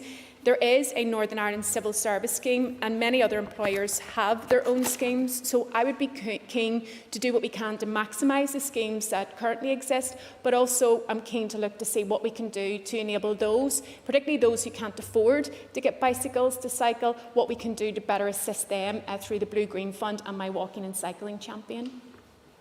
Can I call Philip McGuigan? Can I thank and welcome the Minister's announcement last week of £2.8 million into the Greenway projects, 6 Greenway projects, and thank her for her commitment to that. But caveat with the fact that neither the Ballycastle, the Ballymoney Greenway, nor the Glentavantrim Greenway from Ballymena to Cushendall, my own constituency, were successful. So in light of that, can I ask the Minister if there will be further additional funding for Greenway projects that didn't get in the current round of funding? Yes, and I appreciate it was a very positive announcement, but I also understand that it will be met with disappointment by others who haven't seen the advancement of schemes in their areas, kind of caught in a bind in terms of capital money's very quick need to get it spent. And we reached out to all of the councils. I was very clear to emphasise this is just the first step, and I cannot preempt what allocations might be made to my department, but I have said very clearly that I am committed to enhancing the Blue Green Fund and doing what we can to enhance our home greenways experience right across Northern Ireland. So look forward to working with the member and hopefully seeing progress in his constituency. I call Catherine Kelly. Question 5, please.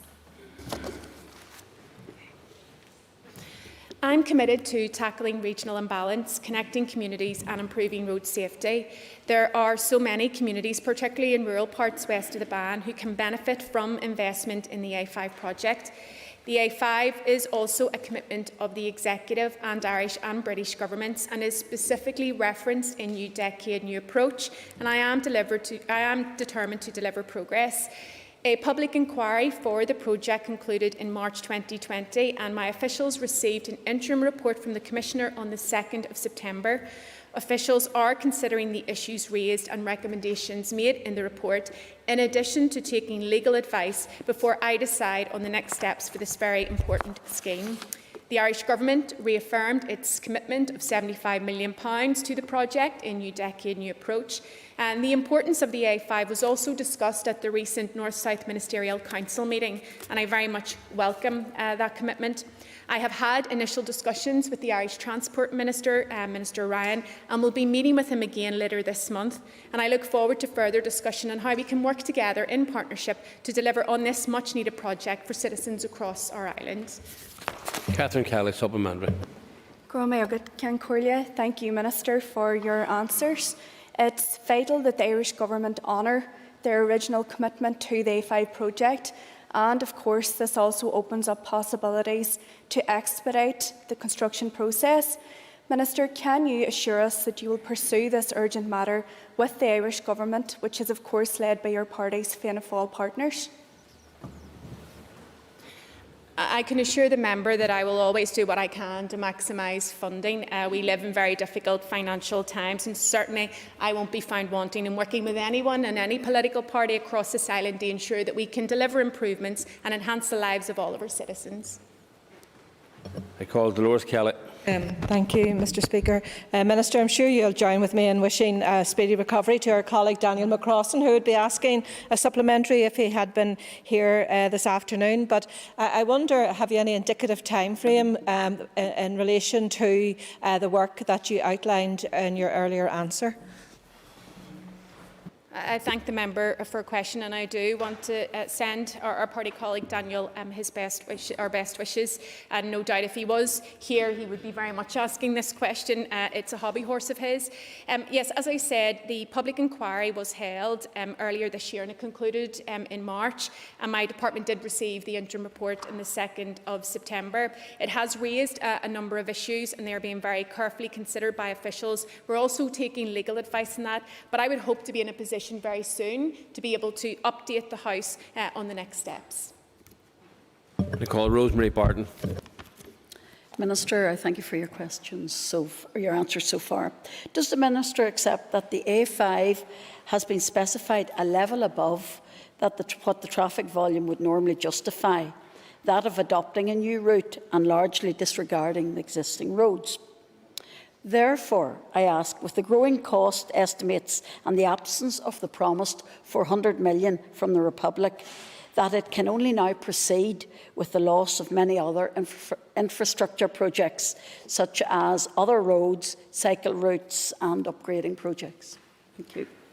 I thank the member for her question. And while finances are always tight, I don't believe that it is always a question of either or. I actually believe, and I would be saying this even if I wasn't the Minister for Infrastructure, that infrastructure and investment in infrastructure is a catalyst for change. It is an economic driver. It's a critical tool in terms of tackling the climate emergency. This is being demonstrated by governments right across the world.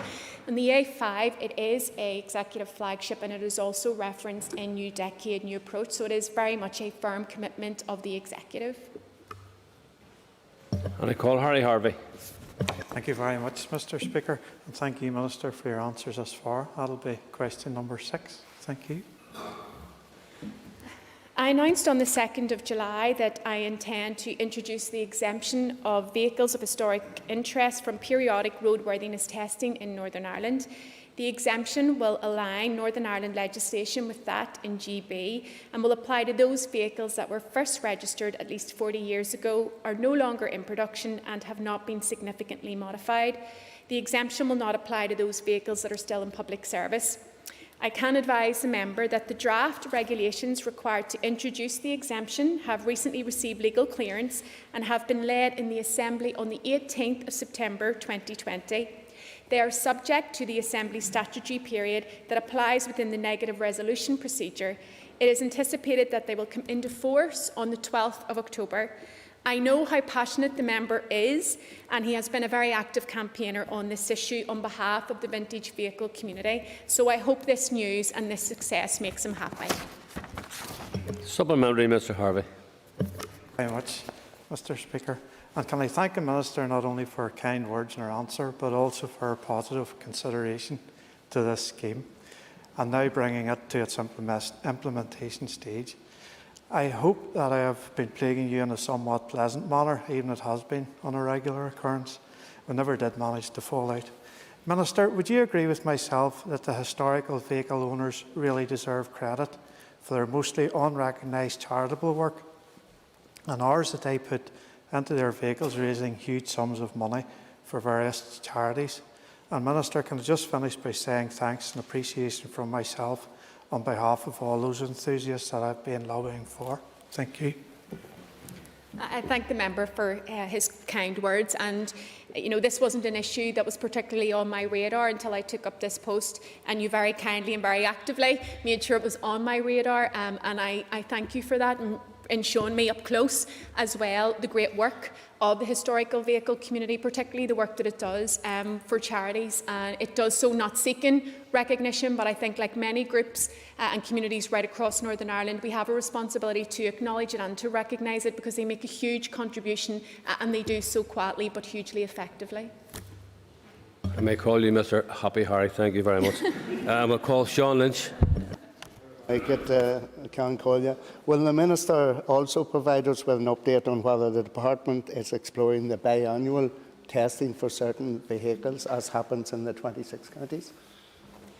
Yes, and the member will know that I advised the committee that I was keen to explore this. I've asked my officials to move to a call for evidence, and we hope that that will begin and be completed by the end of this year, and then I will be able to take stock and decide on next steps. I call Andrew Muir. Very much, Mr. Speaker, and I thank the Minister for his announcement. This will help in a very small way to the current situation with regards to the backlog for MOTs. As the Minister will be aware, the temporary exemption certificates are no longer being issued for 4-year-old cars, and as a result, I've been contacted by many constituents struggling to get through to the booking line to get an MOT secured. What's being done to ensure that this is ended and people are able to get their MOTs booked? Yeah. And this has been an issue. We have seen a huge increase in the number of calls to the booking centre, and currently vehicle test bookings can only be made through the DVA call centre. So customers have been experiencing difficulties in getting through, and for that I apologise.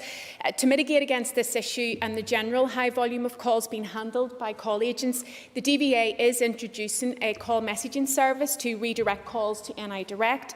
Capita has also agreed in principle to extend their opening hours by an additional 2 hours from 5 p.m. to 7 p.m. From Monday through to Wednesday to provide additional capacity. And these measures are to be implemented from Wednesday, the 23rd of September. To further alleviate pressure on Capita Call Centre, the DVA will continue to engage directly with the haulage industry, particularly those operators with large fleets, to facilitate bookings at local test centres as well, where that is possible. I would also encourage members to encourage their constituents to check online for the status of their vehicle. If they go to if I remember correctly, it's GB, and then I think it's check your status. I can correct that afterwards. But if you go onto that, you're able to see the status of your vehicle. So a number of vehicles have been given temporary exemption certificates and have no need to go for an MOT. So I would encourage members to direct their constituents to that website. Call Gemma Dolan. Thank you. Number 7, please. This is undoubtedly an extremely distressing situation for residents of Gallive Shore. This is, as I know the member is aware, a very complex issue in a private development where a developer has not entered into an agreement with Northern Ireland Water to adopt the sewers in the development. The developer has subsequently gone into liquidation, and the sewage infrastructure is overflowing and causing pollution. While this matter is not of the residents' making, neither my department nor Northern Ireland Water has legal responsibility for addressing this issue. However, I am sensitive to the residents' extreme distress, and I have therefore written to Conor Murphy, the Minister for Finance, to seek an urgent meeting to discuss Gallive Shore and other private development sites with inadequate private sewage infrastructure, as well as the funding shortfall facing Northern Ireland Water, which is inhibiting it from being able to meet its statutory obligations. My hope is that working together, a solution can be found to these issues. That ends the period for listed questions, and we will now move on to 15 minutes of topical questions. And I call on Ms Claire Bailey. And could I say, Claire, that since you won the number 1 ballot on both ministers today, would you like to share your lottery ticket numbers? Well, No Claire chance, Bailey. Mr. Speaker, no chance. Be the first number one I get. Thank you. I'd like to just also welcome the announcement from the Minister last week on the movement for the North-South Interconnector. And while it is a good first step forward for our long underfunded energy infrastructure, I wanted to ask the Minister, has she had any discussion with officials about resurrecting the Camlock hydro storage scheme? I haven't had any discussions with officials on that matter, but keen to raise it with them later on. Supplementary, Claire Bailey.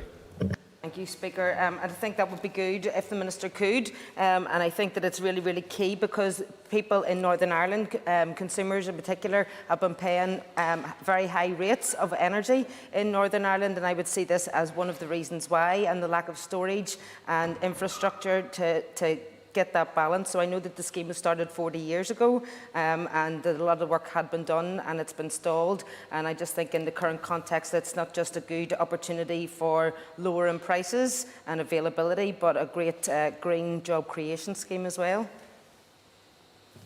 And I do share the member's view. We have the importance of securing the supply of energy, but also, as the member has pointed out, the importance of ensuring that it is affordable to people as well. So keen to do what we can to ensure that we have security of supply, but also doing what we can to bring down prices. I think it's very important too that where we can, we maximise the opportunities to increase the provision of renewable energies as well. I call Pat Sheehan. I listened with interest to Mr Muir's question to the Minister about the difficulty people are having trying to get through the DVA line to book vehicle tests. And I sort of got lost. I thought the answer was a bit convoluted. And really the question I want to ask is, why is the Department not building capacity into the DVA's booking line? I thank the member for his question. It is building capacity. That's why I'd said in capita we're increasing the number of hours that the service is available. That's to ensure that it is extended in terms of its hours and we have additional staff answering. One of the other challenges is that a number of people are calling the call centre for additional queries, and that's putting pressure on the system, which is why we're now putting in the automated service to better direct people to where they need to go for help. We're also doing what we can to lift capacity and pressures off the system by engaging directly with our hauliers, for example, so that they do not have to go through the call booking system. So we're putting in a number of measures to increase our capacity, but also to redirect those who are calling the centre, and that isn't the best number for them to get the help that they actually need. Supplementary, Pat Sheehan. I thank the Minister for that answer. And I'm just wondering, what is the Department doing to address the backlog in driving tests?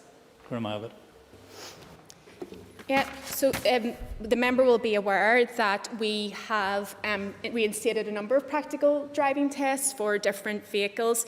We are at the moment working through priority workers and then also those who had their tests cancelled. I think that is a fair and balanced approach.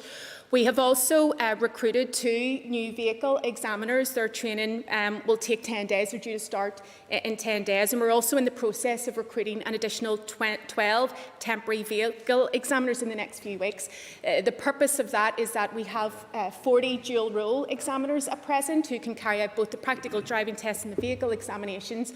By bringing in the additional vehicle examiner capacity, we will be freeing those people up to carry out practical driving tests. In addition to that, we are exploring extending the hours into the evening when practical driving tests can be carried out, and also examining the possibility of carrying out tests on a Sunday. But as I'm sure the member will appreciate, we need to make sure that there are proper driving conditions against which to assess the candidates. I call Patsy McGlone.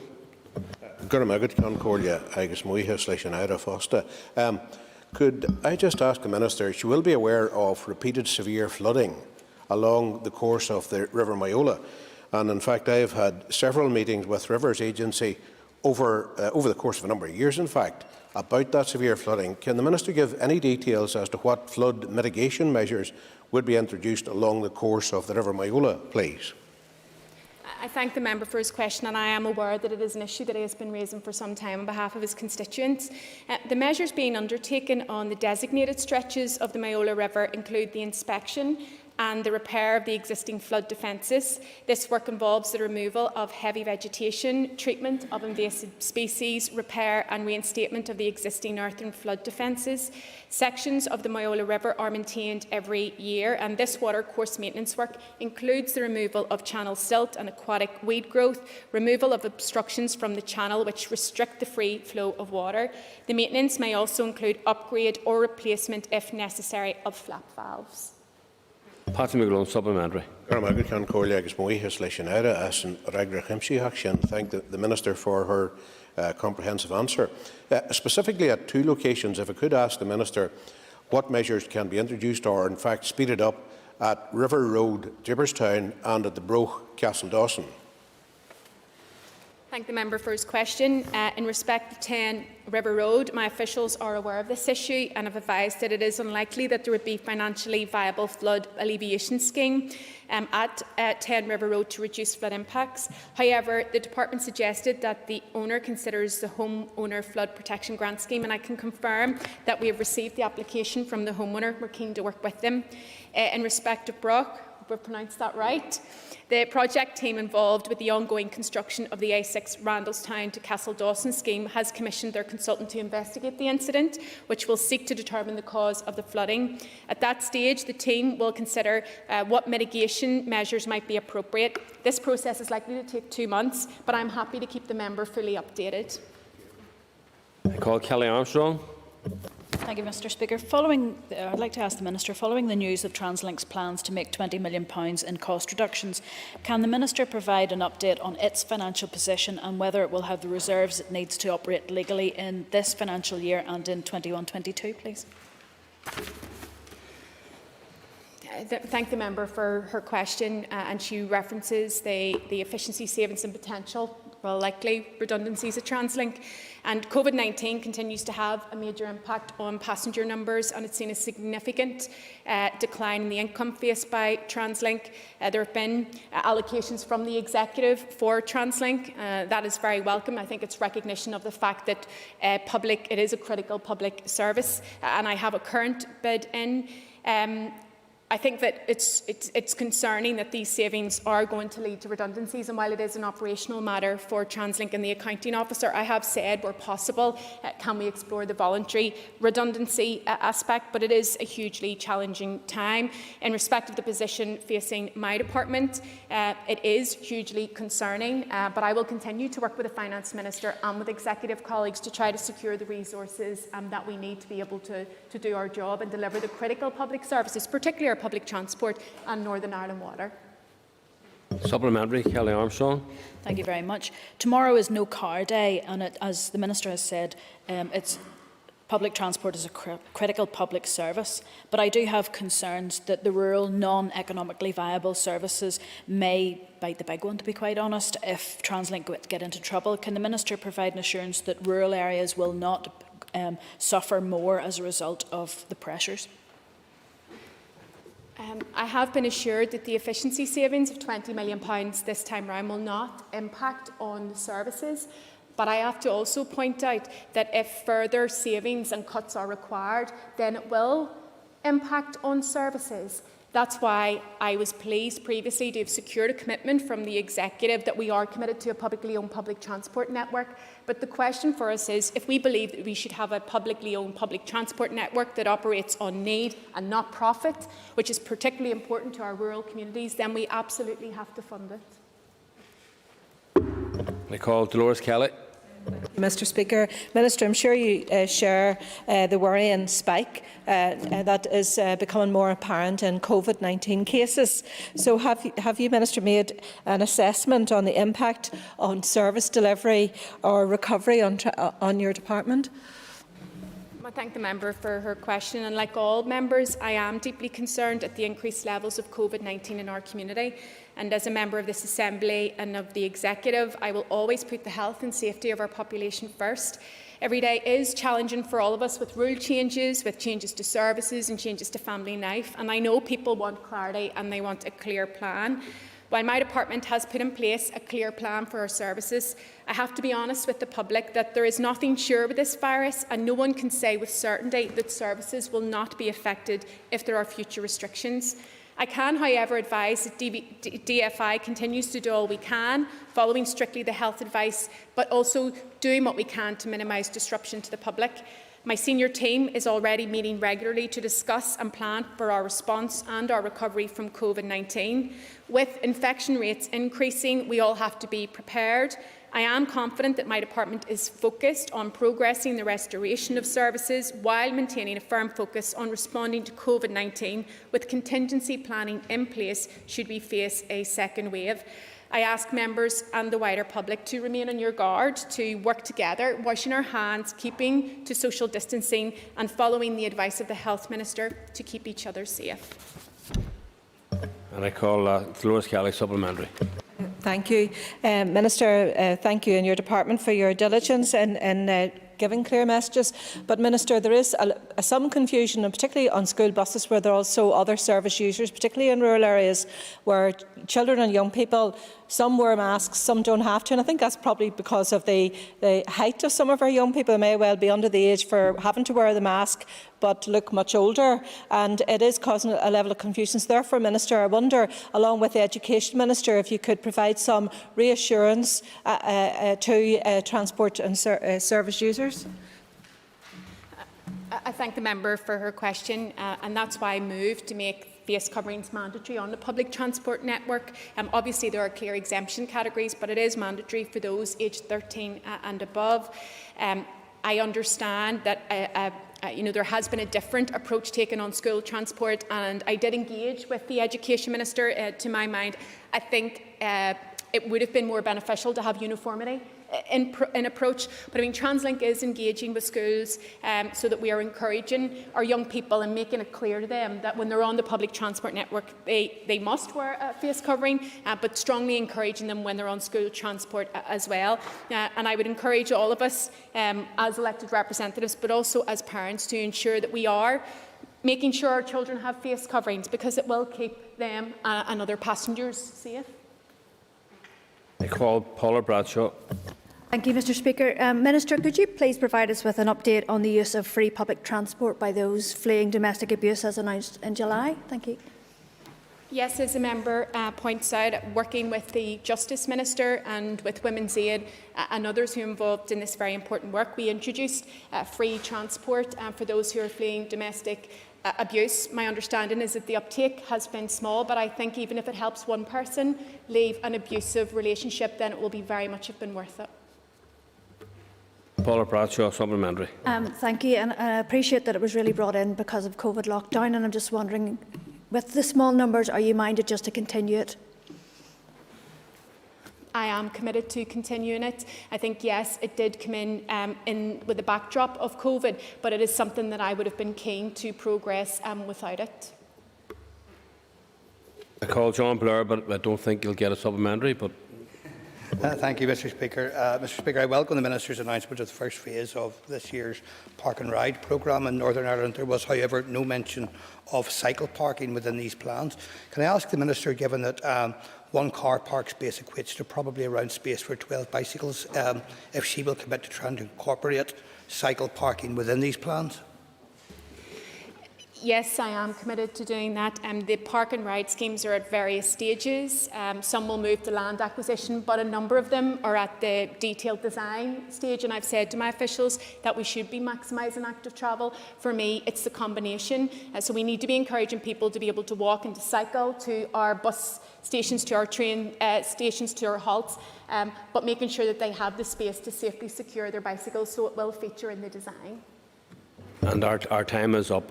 Members will be aware that I have accepted urgent oral questions tabled by Justin McNulty and Doug Beattie. Normally these would be taken now.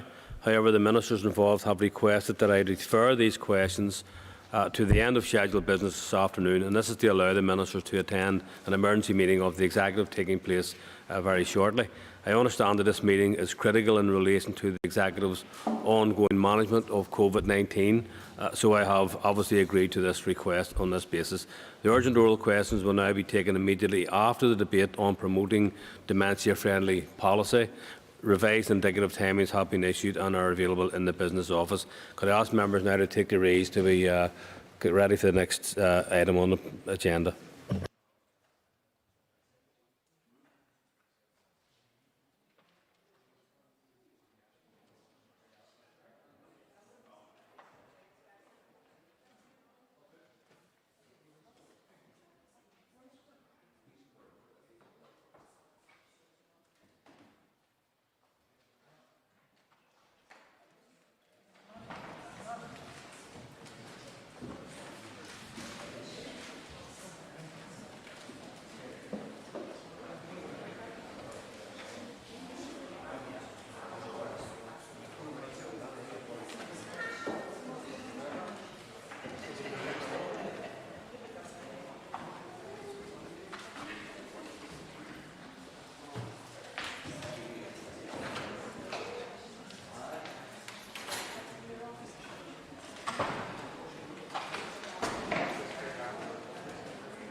Okay, members, we will now return to the debate on honouring the EU Withdrawal Agreement Protocol, and the next person listed to speak is Andrew Muir. Mr Muir. Thank you very much, Mr Deputy Speaker. Normalisation is the process by which ideas, actions, behaviours or events that society previously considered extreme and undesirable come to be accepted as within the bounds of acceptability. Normalisation can be the force for good, but we must be wary of it. In recent years, at both the local and international level, we have had to continue to challenge normalisation. It is not normal or acceptable to go out their government for 3 years. It is not normal or acceptable for the President of the United States of America to feel racism or continually lie on social media. And today we must recognise the absurdity of what we are debating. We, as an Assembly that was founded by an international treaty, are compelled to ask, we're compelled to ask our sovereign government, the same sovereign government that signed the aforementioned Good Friday Agreement, to respect international law by not unilaterally breaking another international treaty. I should not have to ask my government to obey the law, nor should anyone else. Mr Deputy Speaker, I am not here today as an enthusiastic supporter of the Northern Ireland Protocol. Unlike members of other parties, I have actively campaigned against Brexit before the referendum and afterwards for decisions that would not have been made necessary. But it is necessary, and the threat of the UK Government to unilaterally walk away is utterly reckless. Brexit, which my party has always said will be a disaster for Northern Ireland, makes necessary regulatory and customs checks. Unicorn fantasy solutions do not solve the problem. They just take us full circle back to the reality that a Brexit is bad for Northern Ireland, but can't be implemented without any friction. We're in a fine mess, signed, sealed and delivered by the DUP, who cheerleaded Brexit in 2016. Acknowledging that checks may be necessary and they must be undertaken in the Irish Sea, the Northern Ireland Protocol was the agreed mechanism for managing these checks, hailed less than a year ago as a negotiating success by the Prime Minister as an oven-ready deal. Yes. Thank the member for giving way. But would he recognise, and I note what he said about signed, sealed and delivered by the DUP, but the very protocol that he talks about, would he not put on record here today and acknowledge that the DUP on 3 occasions not only voted against, but were vocal in their opposition towards the Northern Ireland Protocol? The member is next a minute added. Thank you very much, Mr Deputy Speaker. The reality was that during the debate around Brexit in 2016, the Alliance Party and others made it very clear about the implications of Brexit, and we're now living with them. Northern Ireland voted against Brexit for the very clear knowledge of the implications of that. Walking away from the Northern Ireland Protocol, as the UK Government has threatened to do so, risks serious implications and sets a dangerous precedent. As Margaret Thatcher once said, Britain does not renounce treaties. Indeed, to do so would damage our integrity as well as international relations. How the Conservative Party has changed since then. To threaten to collapse the Northern Ireland Protocol and necessitate a hard border in Ireland in order to avoid exit declarations, while at the same time destroying the international reputation of the UK, is a bizarre way to try and support businesses in Northern Ireland. In closing, Mr Deputy Speaker, we have worked for decades to create a society in this place where you cannot pick and choose the laws which you are going to abide by. We are currently asking people to abide by laws and regulations that create a tremendous strain on their lives. We must not normalise the approach of the UK Government, and I am happy to condemn it as utterly unacceptable. My party calls for the UK Government to honour its commitments to an international treaty. It is indeed a worrying state of affairs that we have to do so.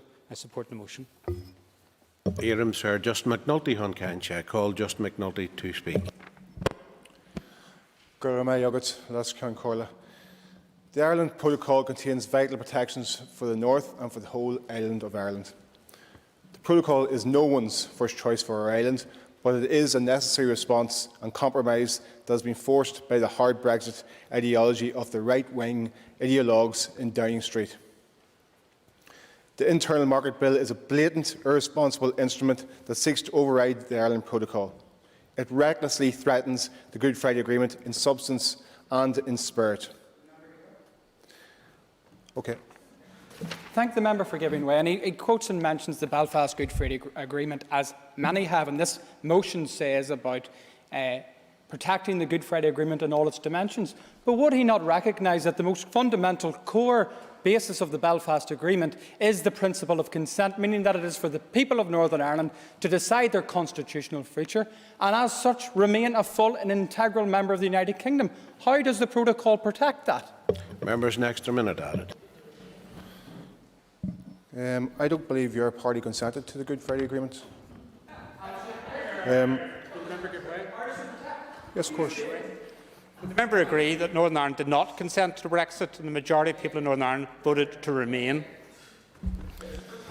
Thank the member. I don't believe your party consented to the Good Friday Agreement. I do believe your party did consent to Brexit, which is what's the source and the root of all the problems here. This island did not consent to Brexit. This part of this island did not consent to Brexit. Right now, businesses want to see the protocol implemented in a way that works. Right now, businesses want maximum access to both the UK and EU markets. Right now, cross-border workers or frontier workers want to know they will not be impacted. There are still unanswered questions. Right now, businesses want and need clear and unambiguous information on where they stand and what the future holds so that they can plan and prepare. Okay. Businesses have actually welcomed the Internal Market Bill because it is trying to address some of the problems that they have with the protocol. So will the parties not get on the side of the business and minimise the damage now, rather than going back to this ideological debate all the time? Thank the member for his comments. Not the businesses I know. Right now, businesses and communities know that the way to achieve a compromise is that the UK has to abide by its original obligations and work constructively to implement the Ireland Protocol. Very simple.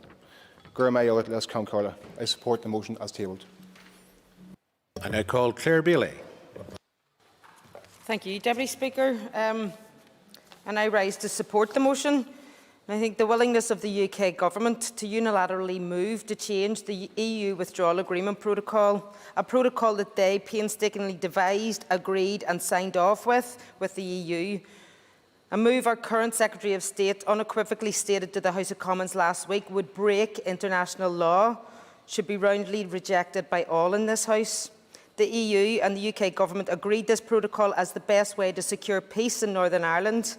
It cannot and should not be allowed to be changed unilaterally. The narrative from some that this move is needed as a safety net or the irony, a backstop, should also not go unchallenged. It has not been the EU negotiators that have been consistently threatening a no-deal Brexit. That has always been the threat from the UK Government. The Prime Minister Boris Johnson has openly stated that I do believe that I can get a no-deal Brexit through the Commons. I think that MPs on both sides of the House also understand that they will face moral retribution from the electorate unless we get on and do it. No such threats have come from the EU negotiators. They have consistently repeated that Brexit is bad for us all. The majority in this House also agreed that there is no good Brexit for Northern Ireland. And while the protocol is imperfect, it guarantees that whatever the circumstances, there will be no hard border on this island. It will protect the Good Friday Agreement and further ensures that trade from Northern Ireland to GB remains unobstructed and protects our place in the internal market. The central ask from most businesses here at home. So when talking about the Withdrawal Act, the Prime Minister has told us many times that we've got a deal that's oven ready.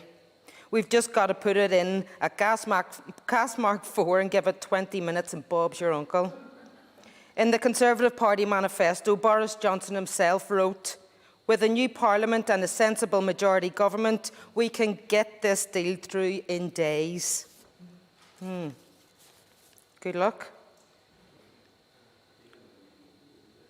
But while we have all listened to his lies and his spin for years, This latest move to brazenly break international law should be taken as a new level of duplicitous governance, and the Green Party will not be on record as supporting it. No, you've had plenty, thanks. Many others will also not be seen to be complicit on this either.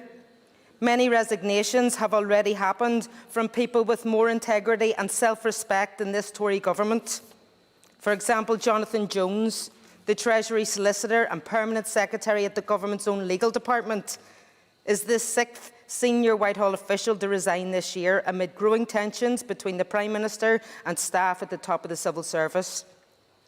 His departure follows the exit of Cabinet Secretary Mark Sedwill. Also, Jonathan MacDonald from the Foreign Office, Philip Ruttman from the Home Office, Richard Heaton from the Ministry of Justice and Jonathan Slater from the Department of Education. If Brexit was simply about economics, it would have been sorted long ago. Trade deals today go way beyond negotiations on tariffs on goods, whether they move north or south, east or west, because either way, Northern Ireland is not set to benefit. Trade deals affect how we regulate big business and foreign investment, how much we charge for our medicines, the standards of the foods we eat and the environment that we create. In short, trade deals shape what sort of society we will live in. And as for this move from the UK government, it is setting us up in the eyes of the world as a rogue state, and that is not something any of us should be supporting. Northern Ireland continues to live in a fragile peace process. We should reject any and all attempts to undermine our peace agreements, and for that reason the Green Party will support this motion. I call Mr Jim Allister. Thank you, Deputy Speaker. The key question for everyone who's supporting this motion is not whether or not they can get over their ideology and get over 2016, but whether they really care about the people of Northern Ireland. Because in supporting the protocol, they're supporting that which will crucify business in Northern Ireland. They are supporting the imposition of exit declarations on everything that passes from Northern Ireland to GB. They are supporting tariffs on everything that passes from GB to Northern Ireland. And let's just pause and remember what the balance is. £11 billion a year of goods from GB to Northern Ireland. £2 billion from the Republic of Ireland to Northern Ireland. And yet the proponents of this motion, Sinn Féin, SDLP and their lackeys in the Alliance Party, they want to strangle business in Northern Ireland. They want to make life difficult. They want, in fact, to submit Northern Ireland to hundreds of laws over which we have no say, about which we cannot even debate. They want to submit it to a foreign court over which we have no input. That is the essence of what those who are peddling this motion are supporting. And of course, they cloak it quite disingenuously in support for the Belfast Agreement. Well, let's just take that. I have the Belfast Agreement here. I'd just like to ask all these proponents of the Belfast Agreement, belatedly, Sinn Féin, of course, didn't support it initially, the SDLP, who are always very upfront in support, Alliance Party likewise. Can any of them point me to a single paragraph in this document which says the United Kingdom or the Republic of Ireland couldn't leave the EU? Can anyone point me to a single paragraph in this document that says there couldn't be regulations between Northern Ireland and the Republic of Ireland? I'm waiting. I'm waiting for... Well, very well, Mr O'Toole. Give me the paragraph now. I'm not looking for hyperbola. I'm looking for facts. I'm looking for the cold data. Give me chapter and verse in that which you proclaim, which says you cannot have regulations between Northern Ireland and the Republic. I'm grateful to the member for giving way. He would look at. Could I invite him to look at Strand 2 of the Good Friday Agreement? Can he further find in that, among the list of, I believe, a dozen north-south implementation areas, one of them actually includes EU bodies, actually includes EU spending. So the idea that European Union membership is irrelevant to the Good Friday Agreement is irrelevant. And further to his point, can he say to me if some form of regulatory bar or regulatory threshold between the islands of Great Britain and the island of Ireland, GB and NI, is unacceptable? Is it unacceptable to him to have the current all-island phytosanitary sanitary area that we have at the minute? The member has an extra minute. Chapter and verse. Which clause, which paragraph says you can't have regulations between Northern Ireland and the Republic? Which clause says you can't have a border between Northern Ireland and the Republic? Which clause says you must trash Article 6 of the Act of Union? None of them. Not a single one.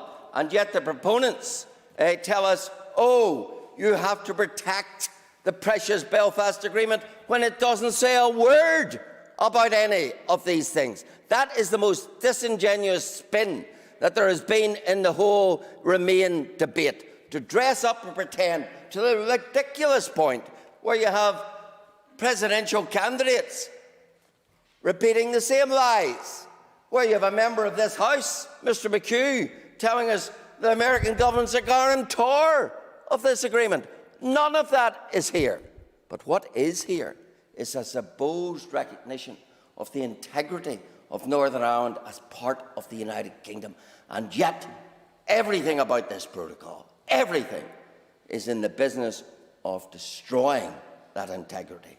And that, of course, is why Sinn Féin are its enthusiasts. But if we want, when I talk about the hypocrisy of all this, it's brought home very strongly to me when I hear the mover of this motion, a convicted bomber, talk about the rule of law, talk about things being unconscionable, talk about human rights. A bomber talking about that which is unconscionable? Really? Talking about human rights? Really? That is the hypocrisy that reeks from the mover of this motion, who, of course, is one of the most avid demanders that the Belfast Agreement in all its parts. But she sat silent when I challenged her. Which part of the Belfast Agreement does the protocol, does this proposal uphold? Not a single one. Therefore, I say to this House, would the member bring his remarks to this House, please? Rightly reject this motion. Agus Nishiram, Sir Jerry Carroll, on your canch. Jerry, you have 4 minutes. Okay. Thank you. Mr Speaker, the latest move by Boris Johnson will surprise no one. The Tories and the privileged elites who support them don't care how it will impact on people here. And all along, the Tories have ignored what people think, how they voted during the referendum, and ultimately the reality of lives for people who live on a divided island, especially those living in border towns and communities. Just because it may not be a surprise, Mr Deputy Speaker, doesn't make it any less repugnant that the Tories would be willing to throw people under a bus in such a callous way. The latest internal market bill might be a tactical ploy by the Etonian to get a better deal from the EU in negotiations, but who could really rule out the Tories, who are once again willing to disregard people here in a bid to essentially get a deal which suits British capitalism? Johnson and the Tories put billionaire bosses first, from the coronavirus pandemic to Brexit. What this latest saga has given verve to is the need for people here to govern for themselves and not be repeatedly dictated to by London, be that through the issue of Brexit or indeed the coronavirus pandemic. Far too often, Mr Deputy Speaker, through the pandemic, executive parties here followed suit and danced to the tune of an out-of-touch Conservative government. Johnson and the Tories have demonstrated over and over again that they aren't worried that their standoff with the EU could lead to the return of a hard border in Ireland, and this latest move once again threatens the possibility of a hard border. The people of Ireland, both in the north and the south, Mr Deputy Speaker, have made it clear to Westminster and Brussels and to the Dáil and Stormont that they do not want and will not tolerate the return of a hard border. Under no circumstances will a hard border be allowed to return. So this latest shenanigan will no doubt, Mr Deputy Speaker, add momentum to the call for a border poll, a united Ireland and the ending of the 100-year disaster that's been partition. This renewed argument for democratic self-determination is not just unique to the North. We have seen emerged conversations around national governance in Scotland, Catalonia, the Basque Country, Quebec and many other places.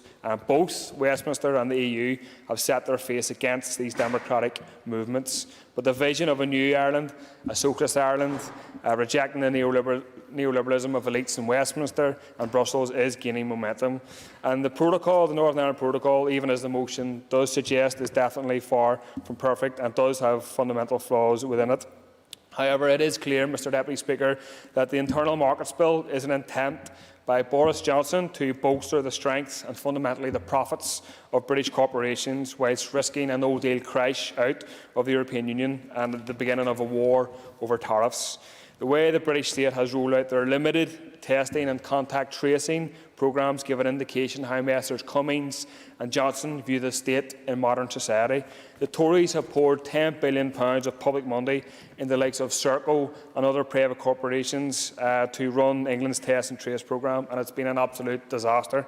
While only £300 million of additional funding has been offered to local authorities to support the test and trace programme. And who do they put in charge to run such an important system? Not a health expert, but a loyal Tory baroness, a former chief executive of TalkTalk. Something you'd probably expect to see in an episode of The Thick of It, Mr Deputy Speaker, but this is government policy in the middle of a health pandemic. And despite the Tories criticising the left over their view of a state that intervenes in the economy and protects people's lives, the Tories essentially want to do the same. They want to intervene in the economy in a way that will increase the wealth and the power of major corporations that are based in Britain. That's a complete and utter disgrace. And that's why Cummings, I will do. That's why Cummings and Johnson are looking towards the state to intervene in such a way to bolster their mates. So this latest internal markets bill would result in an effective power grab and massively elevate the powers of the Secretary of State, whilst riding roughshod over devolved I have to ask the member to conclude, please. Unacceptable. Okay, thank you. Agus Nishiram, sir, and Dr. Kiva Archibald, on Creacha Correlation Model, will call Dr. Kiva Archibald to. A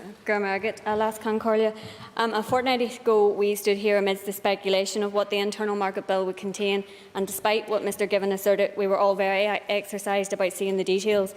It's fair to say, upon publication, it was worse than feared and showed the British Government are in fact intent on tearing up the protocol in the withdrawal agreement and the very necessary protections contained within it. Protections painstakingly negotiated, agreed to and ratified by that very same British Government. And while no surprise to most of us in this island, the blatancy of the extent to which it has reneged on its commitments to the point of admitting the intent to break international law has been met with outrage and condemnation, not just from the European Union or the United States, but from amongst the ranks of its own diplomacy, Tory MPs and former British Prime Ministers. Can I get through a bit and I will come back? The intent to disregard an agreement which they committed to an international treaty less than 12 months ago has shown the British Government to be incapable of living up to its commitments. It is, of course, worth reminding ourselves, as the motion outlines and as others have referred to, people here did not consent to Brexit. The protocol, as negotiated, is an imperfect compromise, as referred to by several members, Mr O'Toole, Mr Dixon, Mr McHugh and Mr Muir, but it goes some way to mitigating what are the only negative outworkings of Brexit.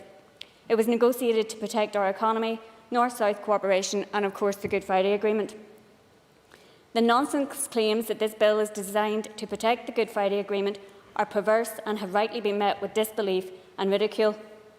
The bill, as my colleague Martina Anderson outlined, undermines all three strands of the agreement. It curtails the powers of the Assembly and the Executive, with the Scottish and Welsh administrations also criticising it as a power grab. Go ahead. Would the member tell us which paragraph of the Belfast Agreement does it infringe? And could I also ask her, she obviously has never read Section 38 of the Withdrawal Agreement Act of 2020, or she would have known that the agreement was passed subject to the sovereignty of Parliament. Thank the member for his intervention. And yes, I have read the Good Friday Agreement. I'm quite over it and the details of it. moving on. Thank you. Will members please not make comments from a sedentary position and interrupt other speakers? Obviously, following the publication of the bill, we also had renewed reports in the British press about the intent of Boris Johnson to roll back protections of the ECHR, also referred to by Martina Anderson. The Protocol Article 2 commits to no diminution of rights, which includes the ECHR and the Good Friday Agreement rights contained in the annex of the Protocol. When the British Government threatens to override parts of the Protocol, it causes alarm bells to ring about what else they would attempt to undermine, and reinforces the necessity of the Withdrawal Agreement and Protocol being fully implemented to protect our economy, communities and peace agreements. Go ahead. To the member, very grateful, and I'll be brief for giving way. Just in relation to some of the claims that have been made about implementation of the protocol and blockades and things like this, I'm sure the members are aware that Article 16 of the protocol, as it stands, has a standing safeguard for where there are any societal or economic disruptions, including the kinds of things people are claiming. So in a sense, what the claims Boris Johnson is making about the bill, the powers to safeguard against those things already exist in the protocol. The claims that are being made are quite ludicrous. As other contributors have mentioned, the international community, not just in the EU, is looking on this. I'm running out of time. And you have to wonder why on earth would any country looking on and with whom the British Government might want to do a deal in the future believe it worth making an agreement with. And with that, I'll pick up on some of the points that other contributors have made, because Mr Given lamented the fettering of trade by the protocol. It never fails to bemuse me that Brexiteers wilfully ignore the link between their campaigning for Brexit and the problems which have now resulted.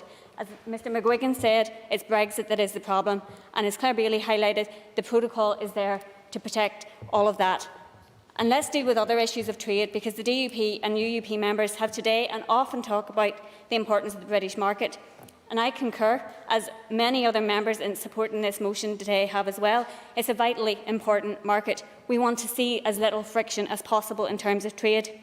Most recent figures for 2016, total exports to the south, to the EU and the rest of the world now exceed sales to Britain. When it comes to goods, which of course is what the protocol refers to in terms of unfettered access, 6.5 billion in sales to Britain, 8.7 billion to the south, the EU and the rest of the world. And when we look at the rest of the world, sales worth 3.5 billion. The top 5 countries account for the majority of that. Number 1 is the United States, worth as much as the next 4 countries combined. And let's be clear for the members opposite. The only people threatening the free trade agreement with the United States are those who are trying to wriggle out of their commitments and in the process override the protections of the protocol. The next biggest country, Canada, no free trade agreement with it yet. Thailand, same. Australia, same. China, the same. The Economy Minister in her role has consistently said her top priority is to seek to ensure that Northern Ireland firms have unfettered access to the internal market in the United Kingdom. The Economy Minister has also indicated she was advising executive colleagues that she's not willing to bring forward an LCM on the trade bill because she doesn't have the necessary reassurances that the North is able to be a full participant in future UK trade deals. What has she done about seeking new reassurances that we can have access to existing EU free trade agreements through the protocol? Has she lobbied for that? Because that's a very significant issue also. Putting all our eggs in one basket and focusing on unfettered access to the detriment of other trade agreements amounts to negligence. No. Matthew O'Toole highlighted the important issue of divergence in services and what sometimes gets lost in the discussion with the focus on trade and goods. It is one of the imperfections of the protocol and where energies need to be focused in trying to minimise those divergences as well. Steve Aiken said the EU doesn't care about the North. It cared enough to make it a priority in the negotiations. It cared enough to insist issues with the North were resolved as part of the withdrawal agreement, exactly because of the wrangling that we're now seeing. He and his colleagues also mentioned state aids, and the irony, of course, is we have Brexiteers and Unionists talking about state aid as if by leaving the EU they'll be shaking off the shackles that has restricted them using it, when in Britain is in fact amongst the bottom 5 countries in terms of spend in state aid as a percentage of GDP. Germany, Denmark, Hungary all spend 4 times as much as Britain does. It is, of course, how state aid is used that is the issue, and of course those countries they'll be seeking to do free trade agreements with, like Japan, will be looking for commitments around state aid also. A number of members, Martina Anderson, Pat Catney, Philip McGuigan, all referred to the integrated nature of our supply chains, a fact that can't be ignored when we talk about the importance of the British market. We need to recognise this, and in seeking to ensure unfettered access to the British market, which, as Claire Bailey pointed out, is included in the protocol, there can be no compromising on the protections, because the protocol is not just about trade, it is vitally about rights and protections of communities and our peace process. By taking the path that they have, the British Government and Tory ministers have shown once again their complete disregard for our peace, our economy and businesses, jobs and livelihoods of people on this island. What our businesses and communities more broadly have been crying out for is certainty, and this bill has done the exact opposite of creating certainty. The negotiations which are ongoing require all parties to contribute in good faith. There are difficult issues to resolve, issues that Mr Allister referred to, like exit declarations and tariffs. Those are part of the negotiations, and that's without even considering important issues not included in the protocol: mutual recognition of professional qualifications, access to EU funding schemes. We cannot sit back and allow our businesses, economy and hard-won peace to be collateral damage. We will continue to work in partnership with all those who are willing, here in the Assembly and Executive, in Dublin, Brussels and across the EU, to protect the best interests of citizens in the island, across this island. The withdrawal agreement is an international agreement. It needs to be maintained and upheld in order to protect our economy and our peace agreements. I urge members to support the motion. Thank you.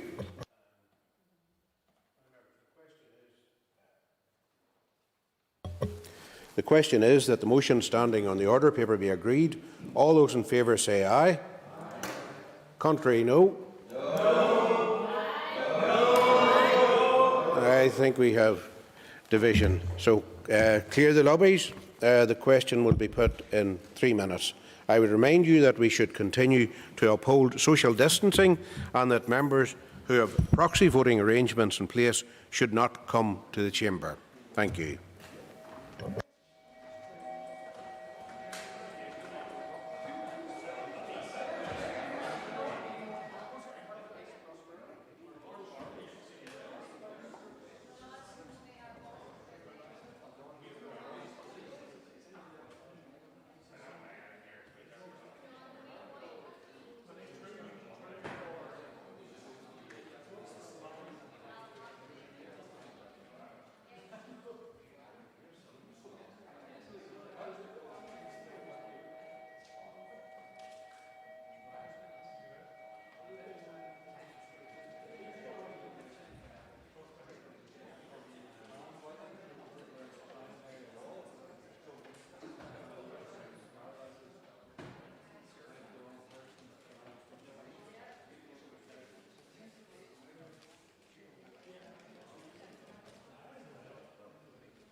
Order. Could I ask that members resume their seat, please? Before I put the question, I would again remind those members present that, if possible, it would be preferable if we could avoid a division. However, the question is that the motion, the things I have to read, however, the question is that the motion on the order paper standing in the name of Dr. Archibald, Mr. McAleer, Mr. McHugh and Ms Anderson be agreed. All those in favour say aye. Aye. Contrary, if any, no. No. Okay. Okay. Do we have tellers?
Okay, members, tellers have been appointed as follows. Tellers for the ayes are Kiva Archibald and Martina Anderson. Tellers for the noes are Gary Middleton and Steve Aiken. Before the Assembly divides, I want to remind you that, as per Standing Order 112, the Assembly currently has proxy voting arrangements in place. Members who have authorised another member to vote on their behalf are not entitled to vote in person and should not enter the lobbies. I also remind you to ensure that social distancing continues to be observed while the division is taking place. Please be patient at all times and follow the instructions of the lobby clerks. We now clear the lobbies. The Assembly will divide. Ayes to my right, noes to my left.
Can we secure the doors, please? Thank you.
Order. I would ask members to resume their seats, please. Clerk, would you read the result, please? Simple majority division result. 84 members voted, 48 members voted aye, 36 members voted no. The motion is carried. That's it. The motion is carried. Unfasten the doors, please.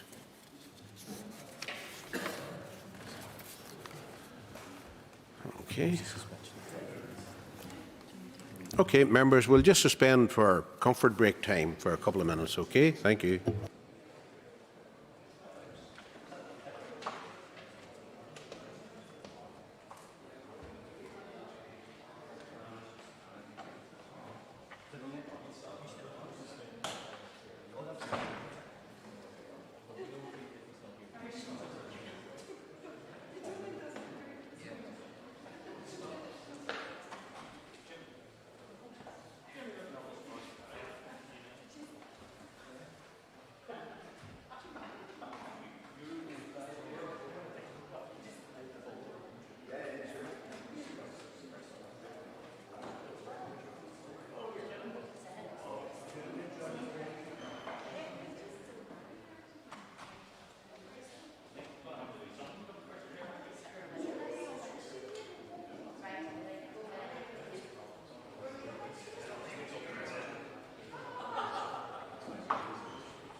Okay, members, the sitting is resumed, and the next item on the order paper is a motion on promoting dementia-friendly policy.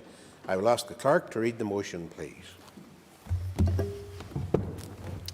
That this Assembly recognises the need to prioritise and enhance the health and well-being of every person living with dementia and that of their carers in Northern Ireland, highlights the importance of earlier and better diagnosis, effective community and home-based support, as well as high-quality inpatient and residential care in realising better outcomes, notes that transforming public understanding and ending stigma about dementia is integral to ensuring local services and activities are more accessible and everyday life made easier and more enjoyable for those affected, acknowledges the role that the devolved institutions can play in embedding cultural change to this end, and calls on the Minister of Health to work with his executive colleagues to implement a dementia-friendly approach to their responsibilities and decision-making moving forward.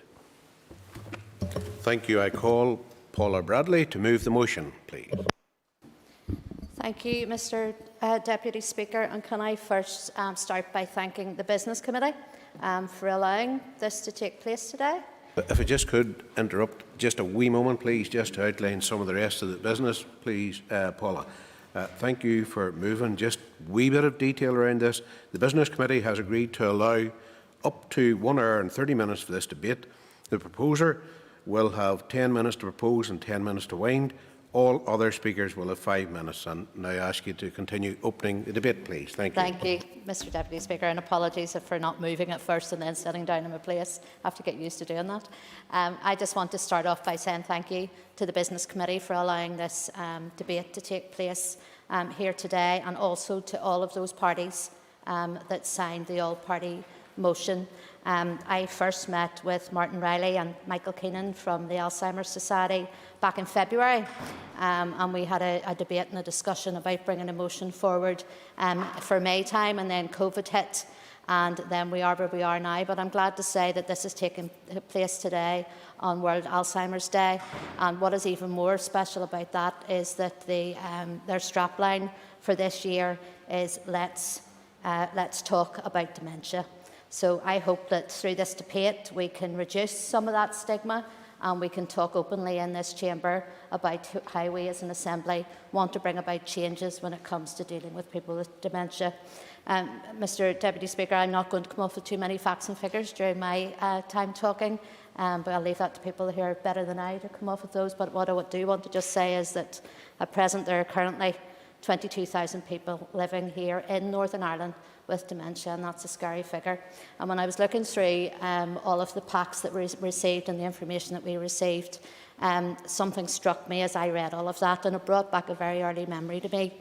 And I remember whenever I was a child, I had an aunt who died of dementia at the early age. She was in her early 40s, so she would have been in her late 30s whenever she first had the signs and signals of, it was actually Alzheimer's disease, a very rare form, a very rare genetic form of Alzheimer's disease. And I remember as a child seeing that and not fully understanding what that was, but seeing my aunt who needed help going to the bathroom, or who needed help being fed. And at that time, I was, as I say, I was a child and just approaching teenage years, and things weren't discussed in front of us in our house. Everything was discussed. My mum and dad never openly discussed these things, so I never really knew what was going on. But what I do remember about that was that whenever my auntie died, she left behind her 2 young boys, 2 very young boys, without a mummy, and their daddy without a wife. So that just shows you yet again that dementia can hit and Alzheimer's can hit at any age. And then as I moved further slightly on again, I remembered my Granny Browning, who was fun-loving and full of mischief, and kept us all, the whole family going. I come from a really matriarchal family, and she was the matriarch. She was the East Belfast woman, the matriarch of the family, who did everything for us. And I have so many fond memories of my granny. And every Saturday having to either walk the Newtownards Road, the Craiger Road, the Castlereagh Road, or the Woodstock, and that was done on a cycle every month that we had to do that, especially to go and look in all the handbag shops. But I remember then, as a teenager, my mum had vascular dementia. She was diagnosed with vascular dementia, and I saw this fun-loving, with a little bit of devilment always within her, change dramatically.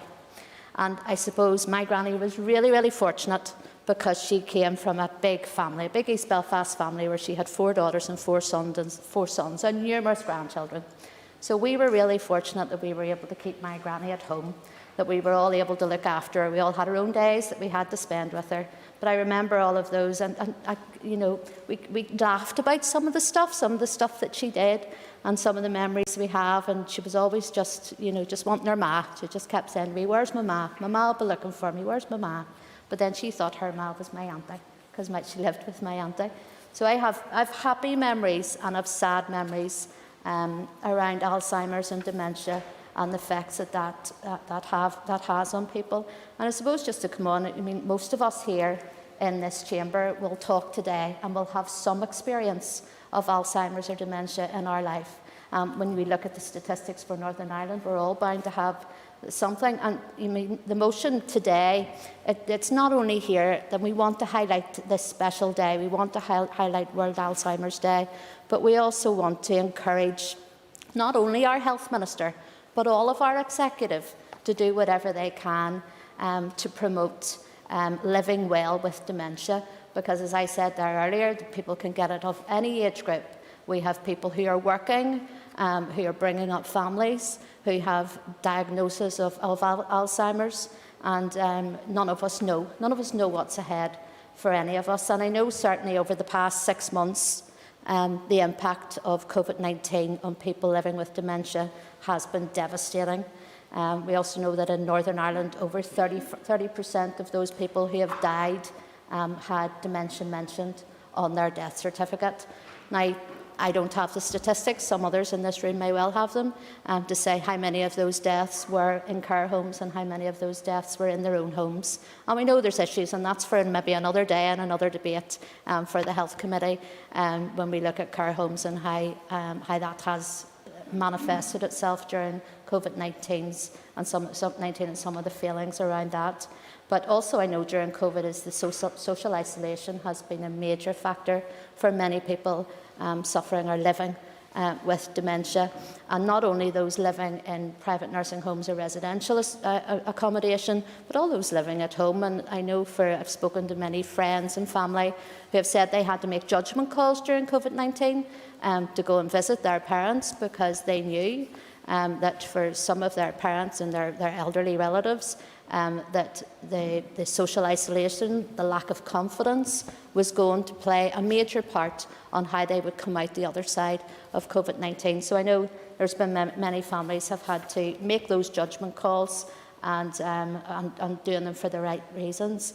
I know many members will be very glad to hear probably that I left Health Committee because I did like to wax lyrical about my pre-life before I became an MLA. But I'm just going to mention just a little bit there. Before I was an MLA, I worked for our wonderful health service. I'm very proud to say that I worked for them. And I worked in elder care. And I had many wonderful experience working in elder care, especially with people who were living with dementia and their families. And I saw then firsthand the lack of services that we have in place for those people, the lack of respite, the lack of care provision. And I saw a fact somewhere within all of that paperwork about the care costs in Northern Ireland, and it said in my paperwork that 120 million was spent in 2019 on healthcare, 340 million on social care, and 350 million on unpaid care. And, you know, I've been here since 2011, and we've had various policies, strategies where we've looked at dementia, we've looked at pathways for dementia, and we're still coming up short. So for our own Health Minister, who's not here with us today, I know he's in a meeting, but I mean, I know it's not a new problem that has landed on his table. It has been around for a number of years. And it is something that we still have to grapple with, and we still have to make a difference in people's lives, because we want people to have healthy lives. We want them to live longer, but we need to put that support in place, not only for the person living with dementia, but also for their carers and the amount of unpaid work that they do. And without them, our health service would fall absolutely to his knees. Just before I finish off, I just want to say also there is some good work as well that is being done. It's not all negative. There is some good work that's being done. And back last year, the Northern Ireland Housing Executive was awarded from the Alzheimer's Society the Dementia Friendly Large Organisation of the Year here in Northern Ireland. So I think that's something that we should shout about and that we should be proud of, that organisation took it on them to do the training, to recognise whenever they're sending someone out or when they're dealing with anybody with dementia and how to deal with it, and you know the right way to do that. So again, I think this is something for our entire executive, not just our Health Minister. I think it is something that the entire executive needs to take on board.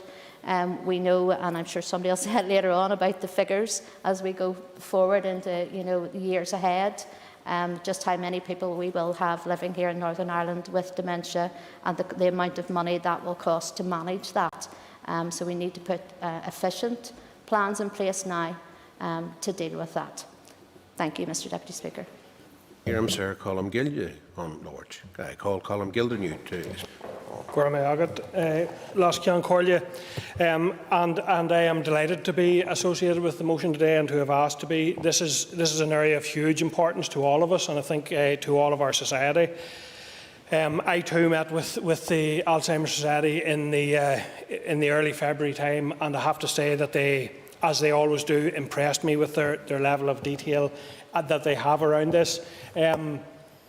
We know that there are over 14,700 people living with dementia currently, and that figure is expected to rise to 20,000. So this is an issue that we are going to have to grapple with.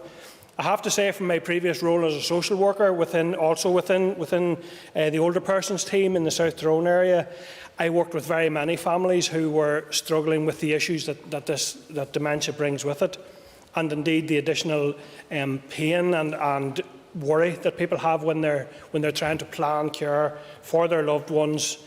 They're trying to negotiate a lot of issues around capacity to make decisions and how you can include that person's own voice and that person's own wishes within a setting where maybe family members have different views and the person themselves has very strong views, but it can be difficult with all the other pressures for everyone's voice to be heard and for the devoted issues for that person to be dealt with in a way that reflects everyone's wishes fairly.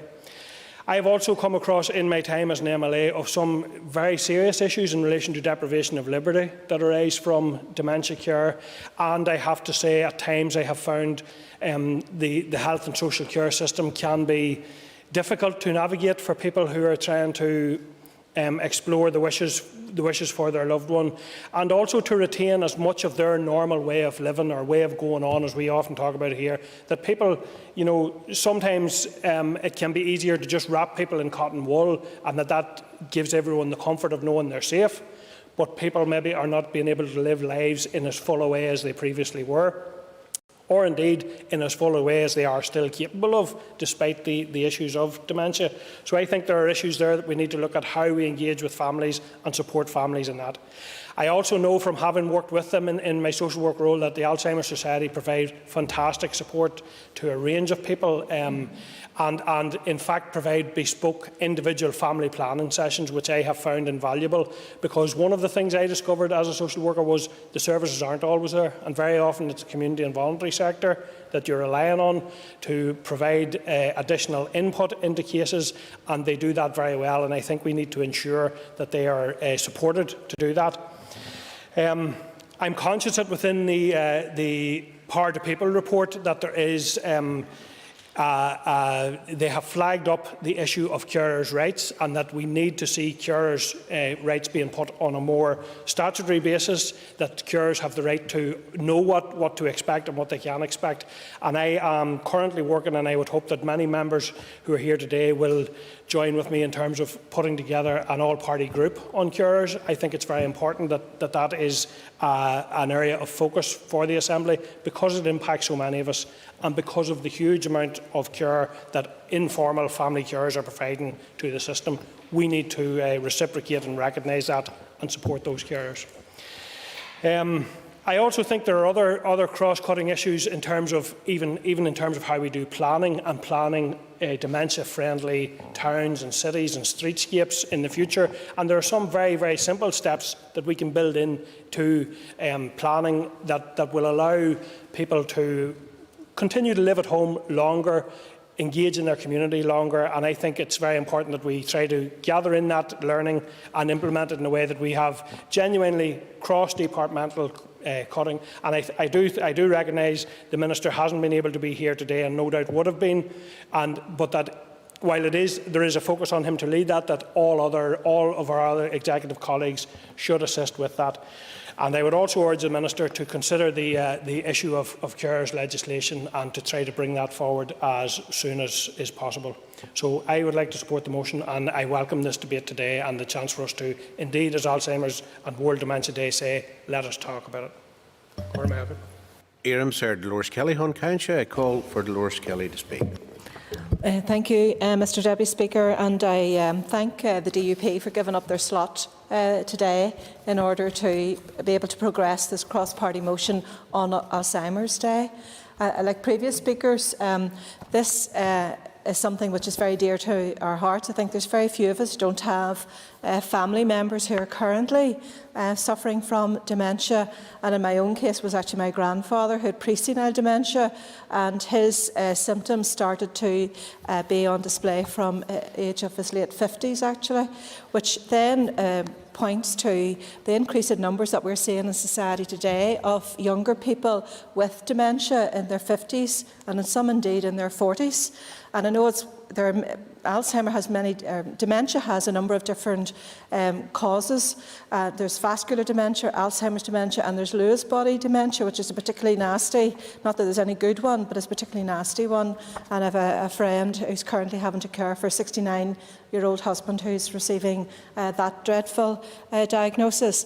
But it does demonstrate that there's a need to have tailor-made services, and there's a lack of support service, particularly for people in the younger age groups who are maybe only in their 50s, but the majority of people within the nursing homes or the care sector are in their 70s, 80s plus.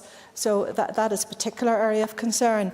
And also, as many people know, people with Down syndrome in particular are living much longer lives, thankfully, but some are also suffering then from dementia in their 50s, and that's another specialty, a niche market, if you like, an area where there's particular needs that need to be addressed.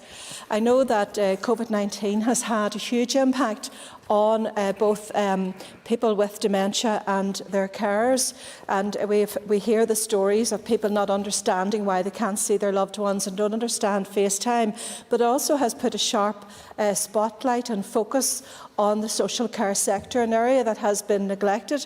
I think here in Northern Ireland we are more fortunate where we have a joined up health and social care sectors across as compared to GB.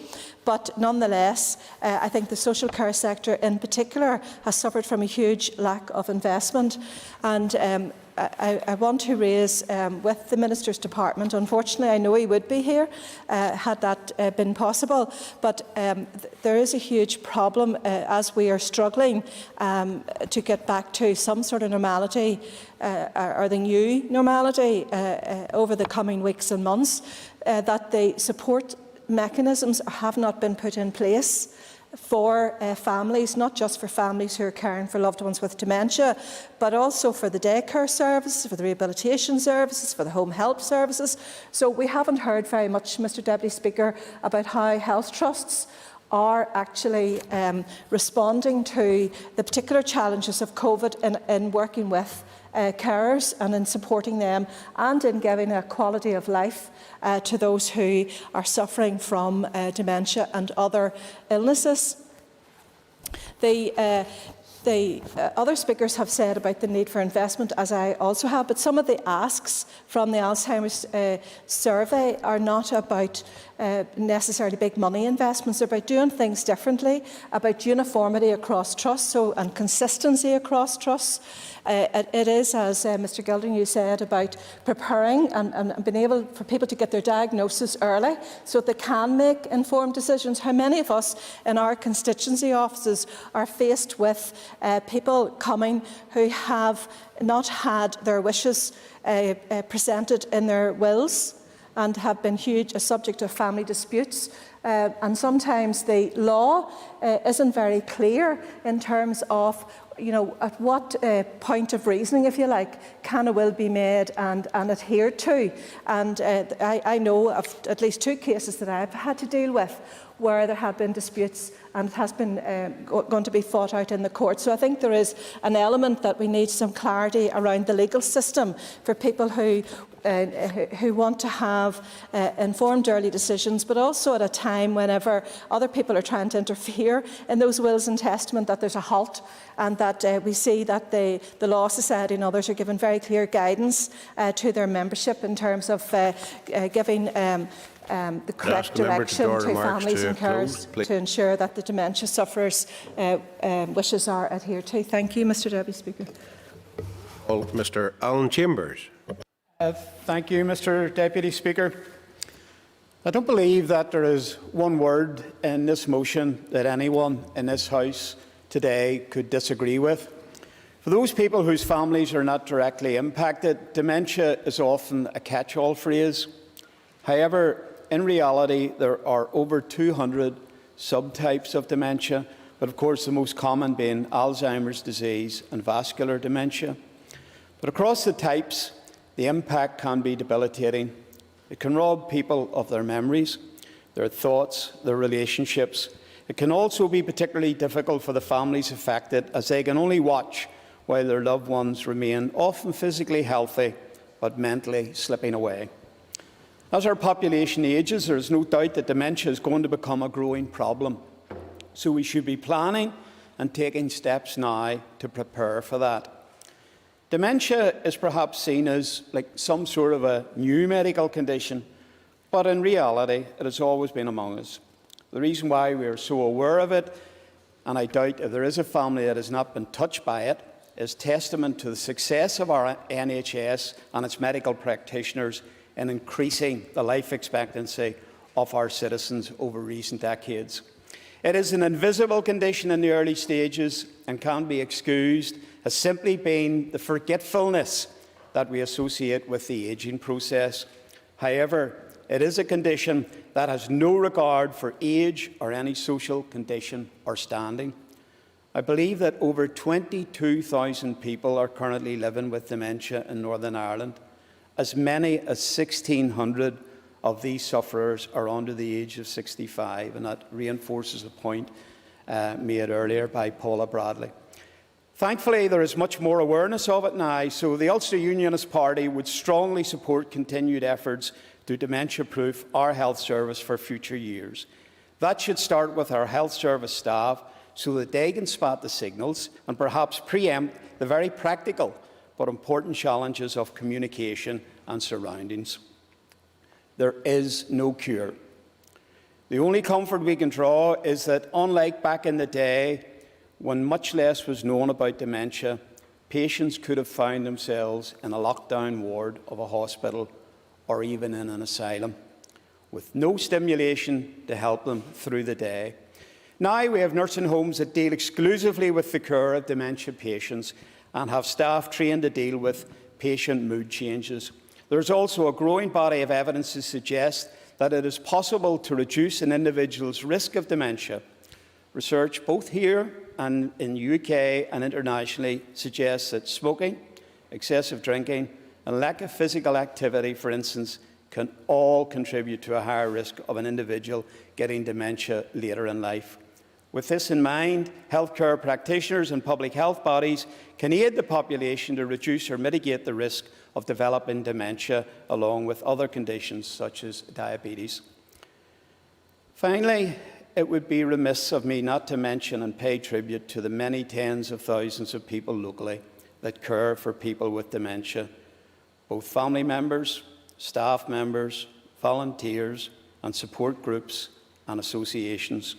Without them, our social care system simply would not be able to cope, and there is no doubt that the quality of life for those that they care for would be severely impacted. It is important to note that it is not a failure when a family have to make the hard and heart-wrenching decision to allow a loved one to go into professional care. Carers drive themselves to the absolute limit. They compromise their own health to keep loved ones in their own home. My family have been there. The Ulster Unionist Party have no hesitation in fully supporting this motion, Mr Deputy Speaker. Thank you. I call Paula Bradshaw. Speaker, I rise, of course, to support the motion, and we can see from the strength of feeling here today in the Chamber that I'm sure it will get all party support. As many have already mentioned, one key aspect of the motion is carers. It is estimated by the charity Together in Dementia Every Day, or TIDE, that carers for people living with dementia are in effect paid 20 pence per hour for their work, yet their contribution in the most difficult of circumstances is invaluable to us all. The motion also talks about effective support in the home. This can be, to some extent, the luck of the draw. Some people live in tightly bound communities with plenty of neighbours around to help out. Others, it must be said, are less fortunate. The issue then becomes not just about lack of support, but lack of knowledge about how to go about getting support. That is why this motion implies we do need to raise awareness across the whole community, so that people who develop dementia and their carers know, if sadly the time comes, that support is there, and we do all we can to avoid people living in isolation. And I would at this point like to pay tribute to the dementia navigators. I came across a constituent probably about a year and a half ago who was at her wit's end.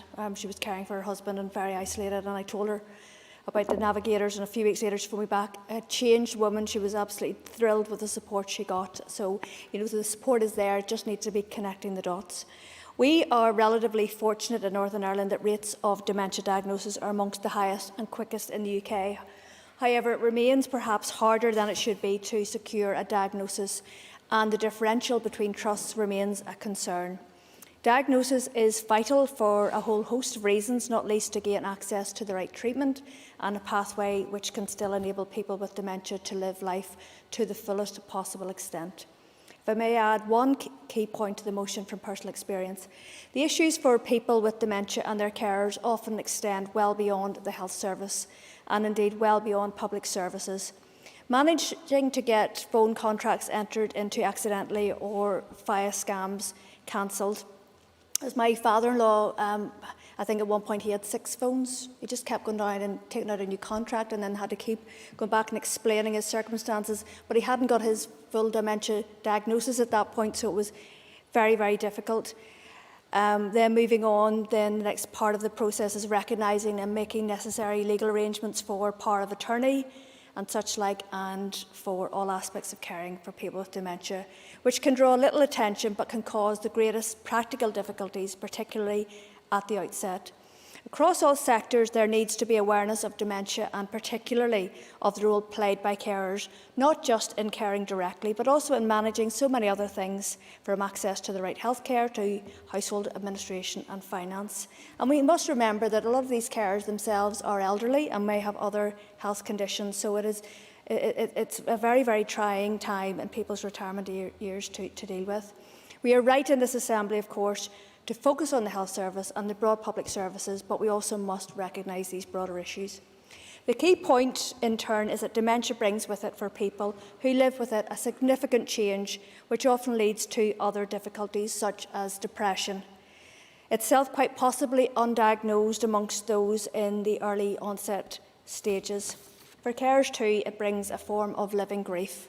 Organisations such as the Alzheimer's Society, Dementia UK and TIDE, which began operating in Northern Ireland in the last year or so, are all increasing their work in this area, having realised it is such a vital issue. So when we speak of removing stigma, there is also the stigma for carers, or at least a sense of not wishing to trouble others with their own sense of living grief, which we have to consider as well. It is something we all need to be prepared for, given our ageing population and the inevitable increase in the number of us who will have to care for people with dementia. This is why I'm keen to support this motion for dementia-friendly neighbourhoods, and there's some great work goes on in my own constituency in South Belfast around this, where thought is put into how we get everyone involved, the police, the shops, the schools, all the voluntary organisations, to make life easier for people with dementia and their carers in everything from ensuring ongoing access to services and assistance through to designing streets and shops in ways in which they can continue to get out and about and be independent for as long as possible. This is an enormous challenge for us all, but one that matters a lot, and I support the motion. Thank you. Okay, I call Pam Cameron. Thank you, Deputy Speaker, and I rise to support the motion. I want to thank the members from across the House for bringing this to this House on this particular day, which is, of course, World Alzheimer's Day. For any of us who have watched someone with dementia and watch the dementia process or progress over time, this motion really does resonate. While many illnesses, whether it be cancer or COVID, are cruel, I find personally that dementia is just that. It's cruel. Cruel on the sufferer, cruel on their family and their loved ones, hugely challenging for those tasked with caring duties. We do have a problem here in Northern Ireland, Mr Deputy Speaker, and it is the rising prevalence of dementia within our society. While statistics indicate that just shy of 15,000 having a diagnosis of dementia here in Northern Ireland, this could actually be much more, maybe even as high as 22,000, as the proposer has already mentioned. Each one representing a loved one, a family, a duty of care. And while this represents a huge challenge, according to the LSE, that could be a much bigger problem come 2040, when they estimate that we could have a 95% rise in cases and some 43,000 people suffering from dementia. So, Mr Deputy Speaker, what we do now simply won't meet the need and the challenges faced with such a potential rise in cases. Therefore, we need to be looking at a new strategy. We need to be looking at it now to meet that growing demand by 2040. Currently, we're using a 10-year-old strategy, but as we learn daily now, science changes, treatments change, data and research can revolutionise how we care for people and secure better outcomes for patients. We need to look at substantial investment in this area of care. By 2040, we could be looking at a cost of £2.3 billion. To help achieve this, it is vital that longer-term reforms are interlinked, such as the review and reform of Northern Ireland's health and social care and independent nursing and residential care homes, taking due account of cognizance of the dementia needs in our communities. We must also provide the support and recognition that our unpaid carers are due and deserve. These heroes, and they are heroes, must be supported and not taken for granted. Their role is vital in not just providing care, but also in maintaining that independence and that home living that so many dementia sufferers value so much. The demands on these people is significant, and it must not be forgotten that while it's a physical demand, it's also a significant mental and emotional demand. Therefore, we must ensure a blanket of support is around our carers, and I would urge the Minister, and I'm glad to see he's arrived in the executive meeting, to specifically look at how carers right across society can be better supported and recognised. Mr Deputy Speaker, my colleagues will also address other aspects of this pressing issue, but I cannot press enough the need for action now, for the patient to be first, for the families and carers to be supported. Mr Deputy Speaker, I support the motion. Éireann Sir Orlaith Flynn, on Cancha, I call Orlaith Flynn. And can I thank all of the members and the parties who have been involved in bringing this motion to the Assembly tonight. Just listening to Paula speak earlier on and some of what Dolores said about your own experiences has triggered some of my own personal thoughts about a family member who is living with dementia at the moment, and I'm sure that a lot of us in this chamber can relate to those issues. I fully support the motion and the efforts of the members to work towards a truly dementia-friendly society. Some of the figures involved have struck me not because they're high in number, but because these numbers and statistics do not show the full picture. And the figures have already been quoted by a few of the members that there are just under 15,000 people on the dementia register. However, that is a conservative figure, with the estimates already quoted of 22,000 being suggested by the Department of Health itself. It's so important that the stigma and the pressure around dementia care is addressed, not only for the person with the diagnosis, but also for their family, for their carers and for their community. And I wish to pose a question to every member here today, one which I suspect, or I know at least one of you or some of you have already faced or will face in the future. And that question is, what would you like your personal reaction to be if you heard that your loved one got a dementia diagnosis? Would you like it to be one of anxiety with concerns about who is going to help with the potential care and responsibilities like collecting medication or helping with household tasks? Or would you want it to be a sense of relief and of hope? And I believe that we should be doing all that we can to ensure that it is the latter, where there is a feeling of relief that your loved one finally has that diagnosis, and more importantly, a suitable pathway of support and care, where there is a feeling of hope that with that diagnosis and that recognition, that you'll see the supports and the changes put in place to allow that person to continue to live a fulfilled life. I strongly believe that is possible, and that is what I believe a dementia-friendly society is. And of course, as other members have also referenced, this will require a broader executive approach with all individual ministers and departments stepping up to that task. So I look forward to hearing from the Minister, particularly on his plans to reform social care and delivering accessible and supportive services for those with dementia. And I'm very happy to support this motion. I call Alex Easton. Thank you, Mr Deputy Speaker. Over half of the UK public know somebody who has dementia. Many of us in this chamber know somebody or someone, or probably have a family member who also have dementia. Dementia is a life-limiting disease without curative treatment. The most common cause of dementia is Alzheimer's disease, which accounts for over 50% of cases, vascular dementia accounting for 20%, and the remainder including frontal lobe dementia and alcohol-related dementia. When a person has dementia, the brain nerve cells are damaged and die faster than normal without replacement. It is a worldwide health issue with 35 million people and cases reported in 2010, a number expected to double by 2030. From information from Alzheimer's Research UK, there are some stark statistics with over 500,000 people in the UK with a dementia diagnosis, with around about 15,000 people in Northern Ireland having a dementia diagnosis, although separate research has indicated, as other members have said, that that could be 22,000. From 2006-07 to 2015-16, the number of people on the dementia register rose from 9,500 to over 13,000, an increase of 43%.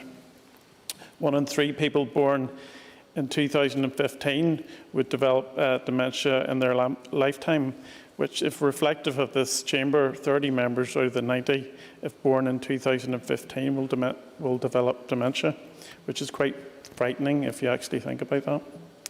In 2014, 1 in 14 of people aged over 65 had dementia in the UK, and 1 in 79 of the whole population across the United Kingdom.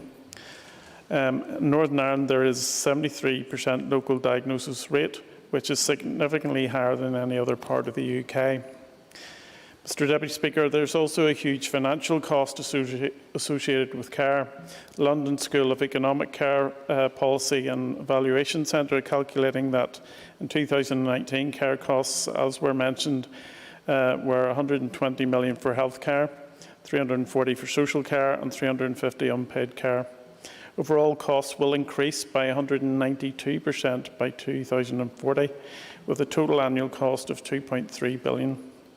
Regional Dementia Care Pathway is currently established by the Health and Social Care Board to set out a vision for improving the services and support arrangements currently available for people with dementia, their families and their carers.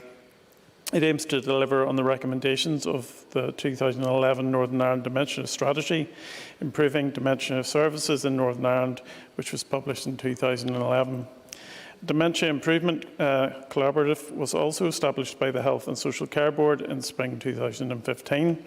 This recognised the need to make improvements in dementia care, particularly in the area of addressing waiting times for memory assessments and follow-on reviews.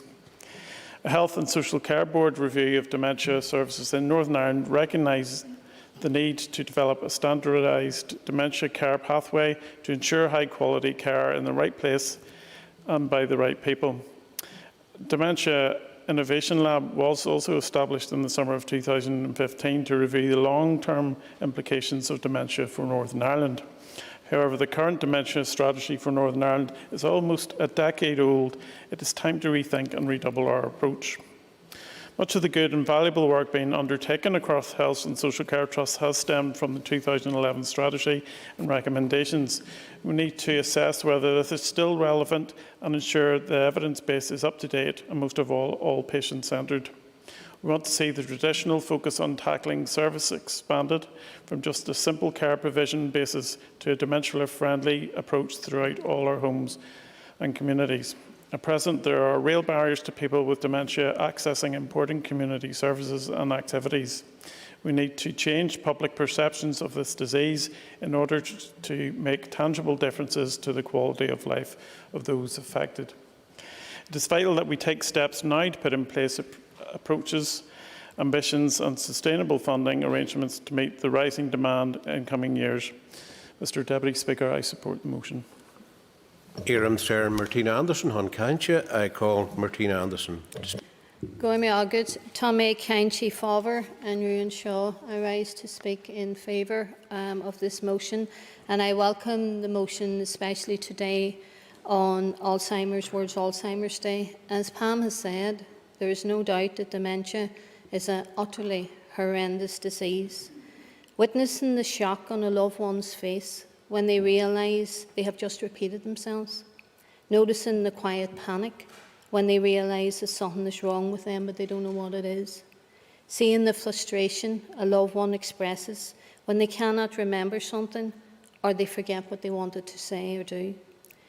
Like Paula and Dolores, I too will recount my own personal story. I, along with my family and a fantastic team of carers to whom we are truly indebted, cared dearly for our mother Betty, who suffered from Alzheimer's for 17.5 years. Bit by bit, we lost the strong, strict, independent mother who looked after us as we, her children, began to look after her. Sometimes we felt hopeless, trying our best to hold on to the mother we knew and loved, showing her pictures, singing her favourite songs, or talking about her past to trigger memories. But day by day, more of my mother's memories slipped away, and while she forgot some of our names, we never forgot her. She was our mother until the day she died. Families, as recognised by this motion, needs effective community and home-based support. Whether they are large families blessed because they can share the caring responsibilities, and even they struggle, and I can attest to that. I know that to be true, and I also know that smaller families who must opt for residential care so that their loved one gets the care they need. This motion says we need to prioritise and enhance the health and well-being of every person living with dementia and that of their carers, and calls on the Health Minister and his executive colleagues to implement a dementia-friendly approach to their responsibilities in decision-making. I can attest that the system needs reform, serious reform, and if it is to adopt such a dementia-friendly approach. One of the things it could do is to accept a family's and carers' ability to know the right size of even continence pads for their loved ones. The system takes it out of the best of families as they make them jump through hoops, wait weeks and months on assessments and form filling before the right size of pads are approved. Families are struggling for far too long as they wait on domiciliary care packages to be approved. Minister, that needs urgent attention. It's a cocktail of emotions, an aching hurt, because someone you love cannot speak up for themselves and they need you to be their voice. Yet it's like howling at the moon as you are left feeling utterly helpless as you endeavour to make their lives just a little bit better. Just because they suffer from dementia doesn't mean that they have lost their right to dignity. My mother, 4 stone in weight, not able to walk, talk or feed herself, cried out tears with fright when the system insisted that she be hoisted out of her bed rather than manually lifted onto a chair and wheeled into the bathroom. And if we refused the hoist, the carers would be withdrawn. We needed those precious carers. It's cruel that families are given ultimatums at a time when they need the support the most. That is just one example of the failings within the system. Whilst this motion will not end the pain and the suffering dementia causes, calling out bad practices, trying to end the stigma, and stating that local services must be more accessible is so necessary for so many people. Everyone in this room, if they have not done so already, will probably one day need access to such services, either for themselves or for someone that they love deeply. Go in, Margaret. Thank you. I call Joanne Bunting. Thank you, Mr Deputy Speaker. Before I move to my remarks, I declare that I am the proposed chairman of the APG on terminal illness, which is currently awaiting the approval of the Standards and Privileges Committee, and have previously sponsored the Walk for a World Without Dementia event in this estate. Prior to touching on the substance of the issue, I wish to commend the Alzheimer's Society, Marie Curie and East Belfast Community Development Association, who have worked extremely hard with others to make East Belfast dementia friendly and teach us what it's like and what in practice can be done to assist those with the condition. It's because of work like this that I lament the loss of the Radar Centre, which was such a fabulous facility for practical demonstration. I am advised that over 14,700 people are on the dementia register in Northern Ireland, although the true number of people living with the condition here is estimated to be closer to over 20,000. Occurrence of cases is expected to grow significantly in the years ahead due to our ageing population, as we've already discussed. Dementia accounted for 13% of all deaths in Northern Ireland in 2018, and it's important to note that that number was 11% higher than in 2016. We can and should expect the trends to continue in tandem with the growing prevalence of the condition locally. Evidence suggests there are a number of issues and barriers which prevent some people with dementia and their loved ones from accessing the appropriate, high-quality care and support they need, including at the end of life, and it is the end of life on which I wish to primarily focus. It is estimated that around 70% of people in care homes have dementia or severe memory problems. Care homes have and will continue to be the setting where a large number of people with dementia spend the end of their lives, and it's therefore critical that care home staff have the experience, skills and training required to deliver high-quality palliative care. Unfortunately, and while some homes do their best, this isn't always the case. High staff turnover, inadequate staffing levels and lack of access to training due to time pressures and funding issues all make it difficult to equip care home staff with the skills they need to provide complex care to dying residents. Many care homes provide excellent care for residents with dementia, and Palmerston in my own constituency is a shining example. But this is not universal. It's vital that improving knowledge and competency in palliative care and supporting people with terminal conditions like dementia is prioritised as part of the social care reform agenda. Now I turn to the context of hospitals. People with dementia will often be living with other comorbidities and complex needs. While emergency admissions to hospital are sometimes necessary, the symptoms of dementia make hospital a uniquely ill-suited care setting. The busy A&E environment and disruption resulting from emergency admission can exacerbate confusion and cause serious distress to the individual and their loved ones.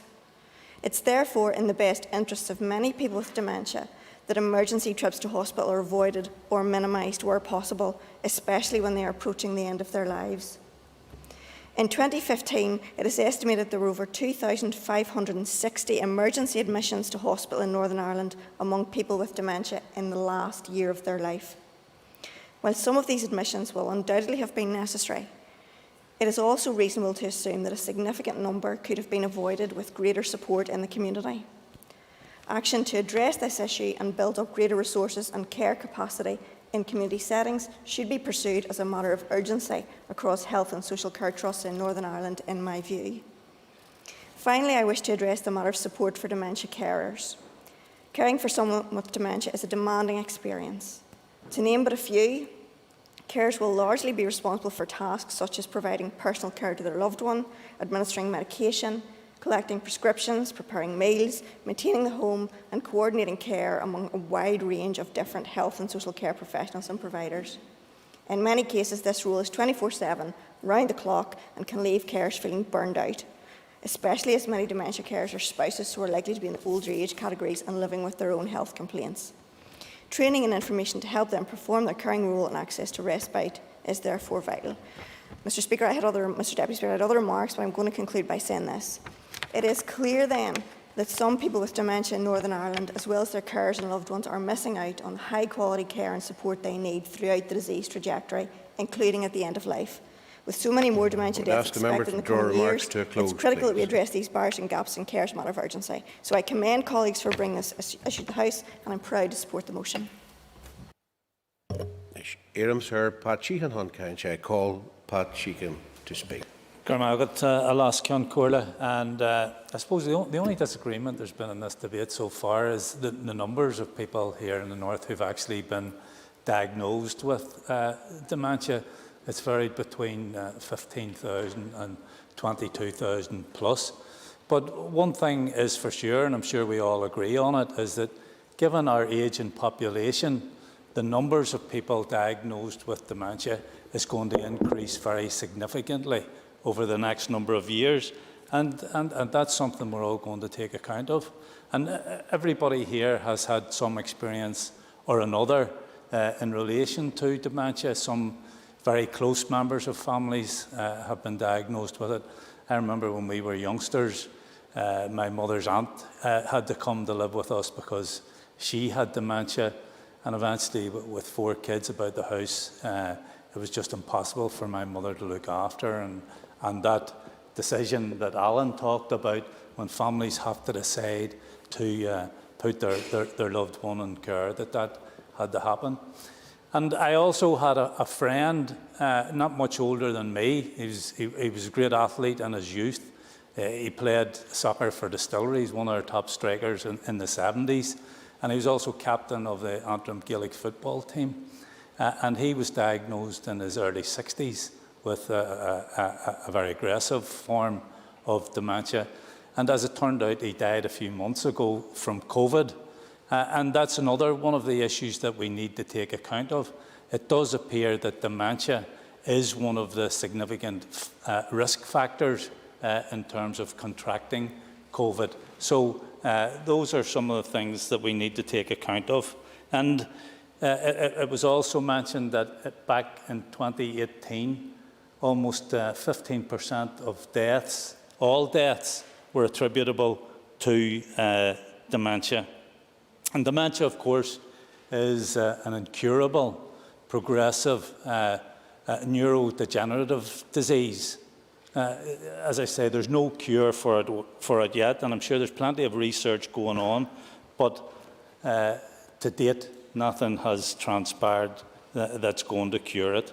And symptoms may start off as quite mild and progressively get worse, or in some cases where it is an aggressive strain, the deterioration can be quite quickly.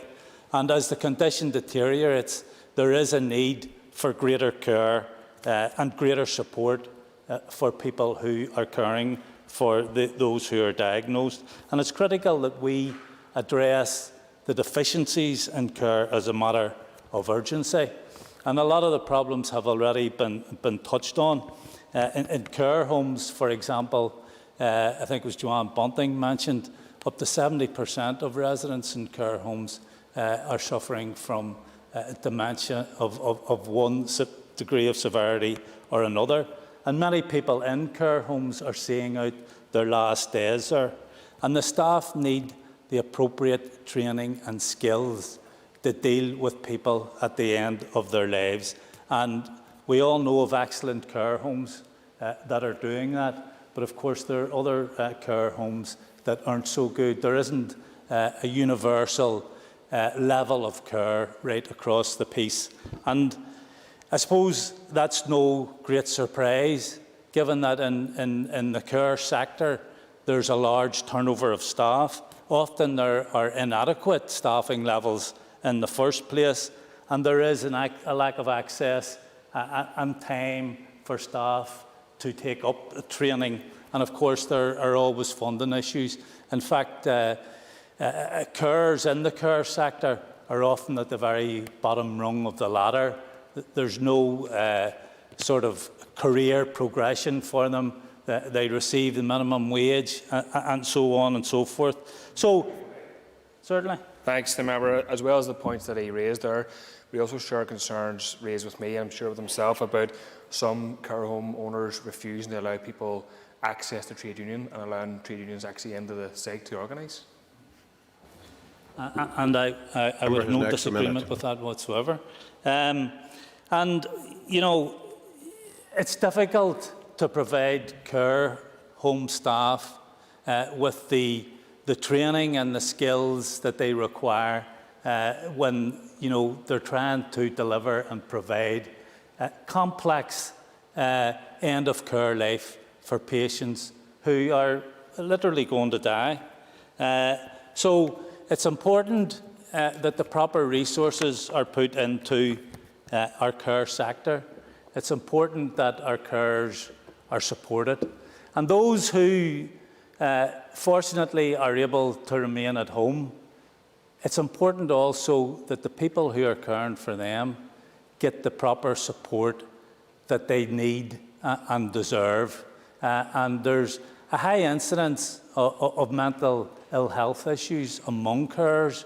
Often the carers are themselves elderly, they're not in great health, and they face burnout. Ask the member to draw his remarks to and a close, there's a higher than average number of those carers who take antidepressants. So we need to address the issues, we need to deal with it, and we need to deal with it urgently. I call Stuart Dixon, please. Thank you, Deputy Speaker. I'm pleased today to speak on the motion under my name and the members and parties right across this House to seek a dementia-friendly approach to daily life. Today is World Alzheimer's Day, and it is time to break the silence on this issue. Put in motion work towards a society that supports people living with dementia and their carers in every way possible, including research to find new treatments to halt this cruel disease. There are approximately some 22,000 people living with dementia in Northern Ireland, and I doubt there's a single person here today that is not aware of dementia in some form. Personally, I've seen former work colleagues face the condition, as well as a close family member who is in the care of the Northern Health Trust, and his family are very grateful for the trust to the Trust for the care which he receives. I've seen the strain at first hand that this places on individuals and families. So today, Deputy Speaker, I want to pay tribute to the thousands of carers across Northern Ireland who help to ensure the well-being of people living with dementia. It has been a particularly difficult year, but our carers helped to keep our society going, and we must never forget this. Unpaid carers need better support from our health system. Paid carers need fair pay and conditions for the vital and difficult job that they do. We mustn't shy away from talking about dementia and what we can do to make the lives of people living with dementia and their loved ones better. That means ensuring their well-being and their dignity, but also, where possible, ensuring inclusion of dementia sufferers in decision-making about their futures. I believe everyone here wants Northern Ireland to be a model of best practice in supporting dementia patients and their families. We want our society to be inclusive of people with dementia. One of the greatest examples is in my own constituency, a dementia choir set up by my alliance friend Alderman Geraldine Mulvenna. Geraldine is a Mid and East Antrim Borough Council member, but she's also that council's dementia champion, and it shows what an impact that this role can have. The This Is Me choir is one for people with dementia and their carers or a member of their family, but it's also inclusive of those experiencing loneliness, widowed people and the vulnerable. The choir brings joy and companionship to those living with dementia and their families, and even during lockdown they've been able to keep going online. I want to pay tribute to Geraldine and people like her for all the work that they do for people living with dementia in Mid and East Antrim and the participants of the choir. And I want to particularly again place on record my thanks to the Northern Trust for their support of the initiative. We need to be diagnosing and managing dementia earlier. GP practices, of course, are where we need to be focusing on this, and referrals for patients. We need to ensure the system is well funded and accessible to all. The Department's regional strategy on improving dementia services has developed memory clinics in each of the trusts. So I would be grateful if the Minister could give us an update on how they are functioning in the current environment and how the work of dementia navigators is continuing. It's important that we ensure the wider public services are accessible to those with dementia and to ensure that their dignity and well-being in daily life is made easier for those living with dementia and their carers. This covers a wide range of responsibilities, so it should be an executive-wide initiative and also ensure that local councils are included in decision-making so that key services are delivered at the local level. Mr. Speaker, in closing, dementia is not something we can ignore. Right now, it is part of our lives. We must ensure that consideration for those with the condition and their carers is integrated into the planning and delivery of services to ensure dignity and well-being for all into the future. Thank you. Sir Jerry Carroll. On count, I call Jerry Carroll to speak. Thank you, Mr Deputy Speaker. I rise in favour of this motion. Thank the members for bringing it today, and also to stand in solidarity with those who have been pressing and pushing for better legislation for many years to cater for and protect loved ones with dementia. Proper review and reform of the measures in place to allow people with dementia to live fully and safely is long overdue. And in particular, this debate, Mr Deputy Speaker, I want to speak to the situation facing people with dementia in our care homes in particular. Since the beginning of this crisis, those in care homes have felt the crisis very sharply.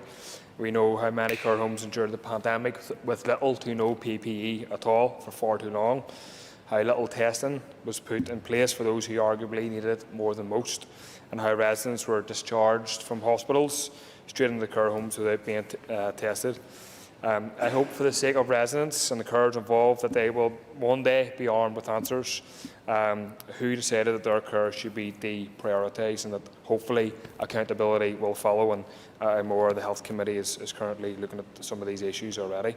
Mr Speaker, there's one facet of this crisis facing those in care homes, including dementia sufferers, which hasn't been the subject of rigorous debate, but which has had a debilitating impact on their ability to survive this pandemic.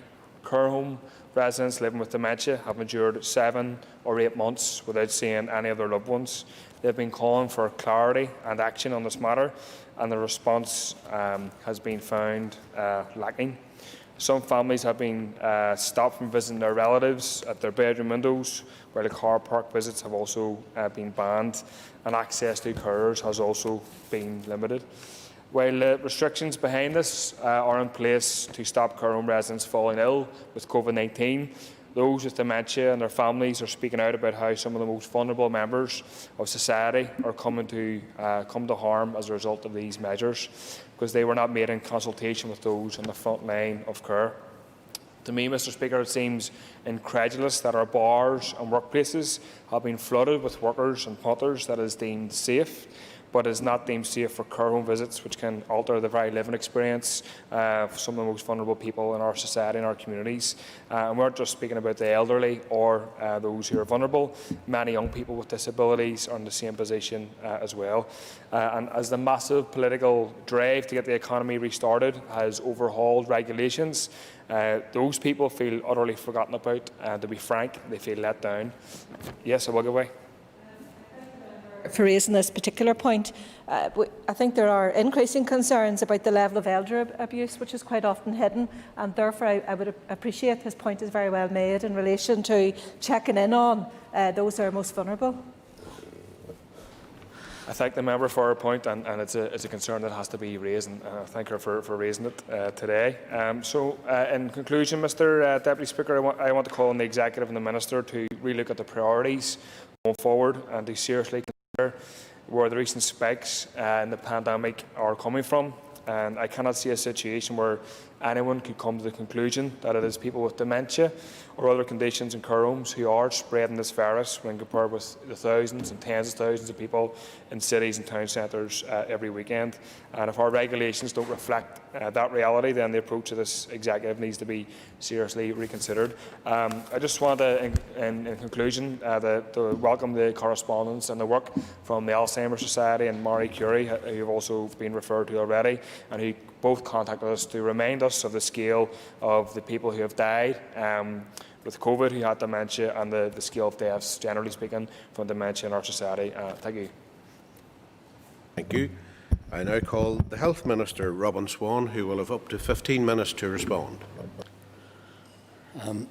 Thank you, Mr Deputy Speaker. And can I start by apologising for those who moved this motion and those who have already spoken before I was able to join today's debate. I will review what was contributed on Hansard to make sure I get the full flavour of any contributions. And I would like to thank the members for proposing this motion, which provides us with the opportunity to consider the importance of dementia services across Northern Ireland. And it's notable and I believe appropriate that we're discussing this motion today on what is World Alzheimer's Day. Since joining the Chamber, I've listened intently to those members who have spoken in support of this motion. And like many, I cannot fail to be moved by the various contributions, but also the personal experiences that have been brought to the fore in this chamber today. Because too often, Mr Deputy Speaker, those outside this chamber forget that many of the issues that are debated in here are of personal experience and personal importance to us. So for the members who have contributed those very personal stories, I thank you, because it reinforces not just the message coming forward from this debate, but that when we speak in here, when we speak as politicians, when we contribute to a debate like this, we do so from a heartfelt understanding and the need and the desire to get things right, not just for society, but also for our loved ones as well. Because I think has been referenced a number of times that the term dementia can be used to describe a number of symptoms, including the decline in memory, reasoning and communication skills, and that gradual loss of skills needed to carry out daily activities. And I think, as Ms Anderson contributed, that's where the frustration for many of those strong personalities, the frustration starts to come into their lives and often is reacted in families that is a hard situation to manage, because when they see a loved one starting to decline in that way from someone who they once were, and they see that change almost on a daily basis. Mr Deputy Speaker, dementia, as has been referenced here, it has a profound impact on the people who experience it and the families. And as we've said and we've heard, all of us in this House will know of family members, friends or acquaintances who have been touched by dementia, and the impact this has on those around us and the sufferer themselves. I think, as Mr Sheehan's contribution, it is no respecter of physical activity, physical ability, because when the deterioration starts, it is something that needs managed, needs supported as well. So this is a cruel disease that can strike at any point to any person. So there is no, and I think as Mr Dixon and others referred to, there is no cure for this, but it's the support that we can deliver. And I think one of the impacts of better standards of healthcare is that we do have now an ageing population, and this in turn means the number of people living with dementia is increasing. There are over 22,000 people living with dementia in Northern Ireland, of whom 15,000 have a confirmed diagnosis, with as many as 1,600 people with a dementia under the age of 65 years. So it's not just age-specific either. Mr Deputy Speaker, every 4 seconds in the world a new case of dementia is diagnosed. But I think, as Ms Flynn's contribution reminded us as well, and Mr Sheehan's, the only thing we've disagreed about is the statistics. Let's not forget, these aren't statistics. These are people, these are families, these are loved ones who have to support and endure what is a very cruel disease and diagnosis. But by that metric, if we continue at this rate, by 2051, the ageing of Northern Ireland's population means that the number of cases of dementia will rise to over 60,000. This is a major social, economic and healthcare challenge well into the future. And Mr Deputy Speaker, it's heartbreaking to think of increasing numbers of families enduring that unspeakable pain of watching those loved ones slip away, husbands and wives, even sons and daughters, finding their loved ones no longer even recognise them, because it's that support and that support network that I think was Miss Cameron's contribution of the heroes that we refer to, that we depend on, of Mr Dixon's contribution as well, of those who are there left to support. Or as Mr Sheehan also said, at that challenging point, and Mr Chambers, I missed the contribution as well, at that challenging point that comes to a family when they have to take that incredibly difficult decision that they are no longer able to cope and that they have to look elsewhere. Because I think, as has been contributed, there is currently no cure for any type of dementia. But recently there have been significant advances in our understanding of the factors which contribute to prevention, together with improved diagnosis and the treatment of dementia. For longer than should have been the case, this awful condition has been mistaken simply as a part of the ageing process, because across the 4 home nations and in the Republic of Ireland, political administrations have continually identified as a priority the need to promote greater understanding of the causes of dementia, to work to find a cure, to modify the risk factors, and to improve standards of care for people living with dementia. Mr Deputy Speaker, as has been referenced, my department has produced a regional strategy, albeit back in 2011, with the aim of improving services for people with dementia and their carers. This strategy, amongst other things, helped to develop memory clinics across the 5 trusts that Mr Dixon referred to, which provided timely diagnosis for people with dementia and information and support to inform decisions about their future care and treatment. The Delivering Social Change initiative was launched in September 2014, which covered 3 broad project areas: dementia care, early intervention transformation and shared education. The Delivering Social Change Dementia Signature Project, which was provided a joint funding package of £6.25 million, some of that money coming from Atlantic Philanthropies, the Office of the First and Deputy First Minister and the Department of Health, was a precursor to what this motion asked for, and that's the cross-departmental working and support of a dementia strategy. This was intended to transform the commissioning, design and delivering of dementia services into the future and improve the quality of care and support for people living with dementia. The legacy funding from the project provided £2 million recurrent, and that has been invested in the dementia service improvement leads, and there's 2 per Health and Social Care Trust. The dementia navigators, again 2 per Health and Social Care Trust, and dementia companions, and there's 44 in total across the region. Mr Deputy Speaker, Phase 1 was completed in March 2018 and included a number of developments that members may be aware of. There was a major public awareness campaign, the Still Me, addressing the stigma around dementia. 11 information booklets produced on a range of dementia-related issues. There was a training programme for the health and social care staff, actually on delirium, and a new dementia website located as part of NI Direct. The training and development work stream, which included the recruitment of dementia navigators and champions, and that training covered 2,463 carers, and there was also the publication of the Dementia Learning and Development Framework. And the second funding package, which is just over £7 million, was made available through the Delivering Social Change initiative, and that was referred to as Phase 2. That project included the development of technical solutions in training and communication, support to people with dementia and carers, data collection and analysis, research projects, data analytical projects, because the aims of the programme, Mr Deputy Speaker, were to build on existing connected health infrastructure in order to improve the patient journey for people with dementia and better support for families and carers, and it sought to build the capacity and the capability to collect and use dementia data to improve the planning and delivery of effective services. Also, as part of Phase 2 project, a dementia patient portal was developed, and that portal is to secure user-friendly web-based tools designed for parents and the registered carers to manage their own patient record and communicate with the healthcare providers. Phase 2 also provided resources to establish the general practice intelligence platform and the recruitment of an analytical team. This will, amongst other things, allow the creation of a dementia disease register and provide an analytical platform to help improve care.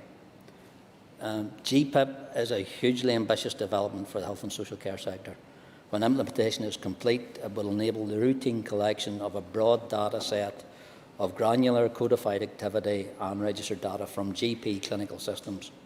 It will create the potential to establish multiple virtual disease registers and with data linkage to other hospital and community service data sets, which will enable the development of advanced population health data. And that facilitates the vision, as was actually set out in the Bengo report, of health and wellbeing in 2026. The sector, and has been mentioned by contributors today, has facilitated engagement with people with a dementia and carers and been able to deliver flexible person-centred services across the region. I know that, for example, in my own constituency, and Mr Dixon referred to it as well, the Northern Trust is committed to helping businesses adapt their services to meet the needs of people with dementia and their carers. They work with the councils, the Chamber of Commerce, the Alzheimer's Society and many other partners to raise awareness and deliver training and support to many businesses to become dementia friendly. To date, they've made a difference by establishing dementia friendly town centres in Coleraine, in Ballymoney and Ballycastle and in Larne. And in addition, the villages of Glenarm, Ballygally, Carnlough and Cushendall have participated in dementia-friendly information sessions. So, Mr Deputy Speaker, the work is going on. I think Ms Bradshaw referred to Northern Ireland Housing Executive has been awarded a dementia-friendly organisation. And again, it's the importance of local government as well, as Mr Stewart, Mr Dixon's apologies, also referenced as well, was the contribution his party colleague, Ms Geraldine Mulvenna, makes as the Council's dementia champion, and the work she does through the This Is Me choir, a very valuable asset, not just to the Council area, but to those people and those families who engage with it. As with other services, responding to the current pandemic has had a major impact on the delivery of dementia services, which is being reflected in increased waiting lists for initial diagnosis and reviews, but also in the provision of residential, day and domiciliary care services. Necessarily, health and social care trusts have had to rethink and redesign the way in which they respond to people with a dementia and their carers. So too has the voluntary and community sector, and there's been evidence of imaginative, person-centred practice which must not be lost when this pandemic passes.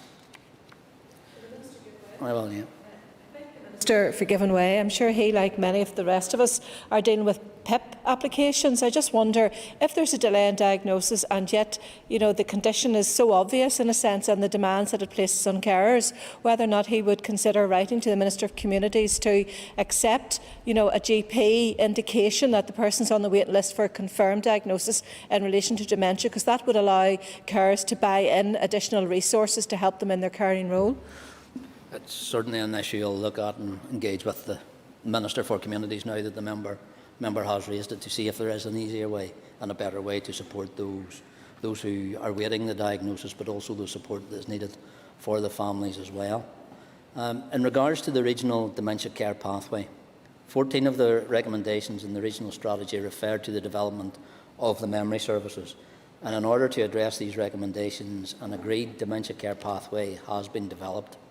It is important to note that specific work has also been taken forward to ensure that the pathway supports adults with learning disabilities who also develop a dementia. Although no funding has yet been identified to support the implementation of the pathway, integrated care partnerships, local commissioning groups and the trusts have been working with the voluntary and community sector, people with a dementia and carers, to establish service innovations and prototype sites in each of the trust areas. And full implementation of the pathway is likely to be achieved across the region within the next number of years. Mr Deputy Speaker, as members have really registered and spoke about here, from Ms Bunting to Mr Carroll, the impact of people with dementia in the care home setting, especially at this very challenging time. There has also been particular impacts on those with dementia in care home settings and their relatives, as the challenges that have presented with visiting restrictions. While a necessary measure to try to prevent and control the transmission of COVID-19 in care homes, it has been very difficult for care home residents and their families. At this time, such guidance must continue to reflect the Executive's priority to minimise the risk of transmission of the virus in care home settings, but also recognise the very real need for residents and families to see each other. In this context, the guidelines published by my department are intended to support visiting while also balancing the ongoing risks posed by COVID-19 to residents, the Minister to draw his remarks to a close. Mr. Speaker, Deputy Speaker, I am happy to support this motion in the way it was brought and the members who brought it as well. Thank you. Now, before we move to the next member to wind, I have a few additional comments to extend the sitting. As business on the order paper isn't expected to be disposed of by 6 p.m, in accordance with Standing Order 10.3, I will allow business to continue until 7 p.m. or until the business is completed. Okay, thank you for that. Agus Nish, Yerim Sir Colin McGrath.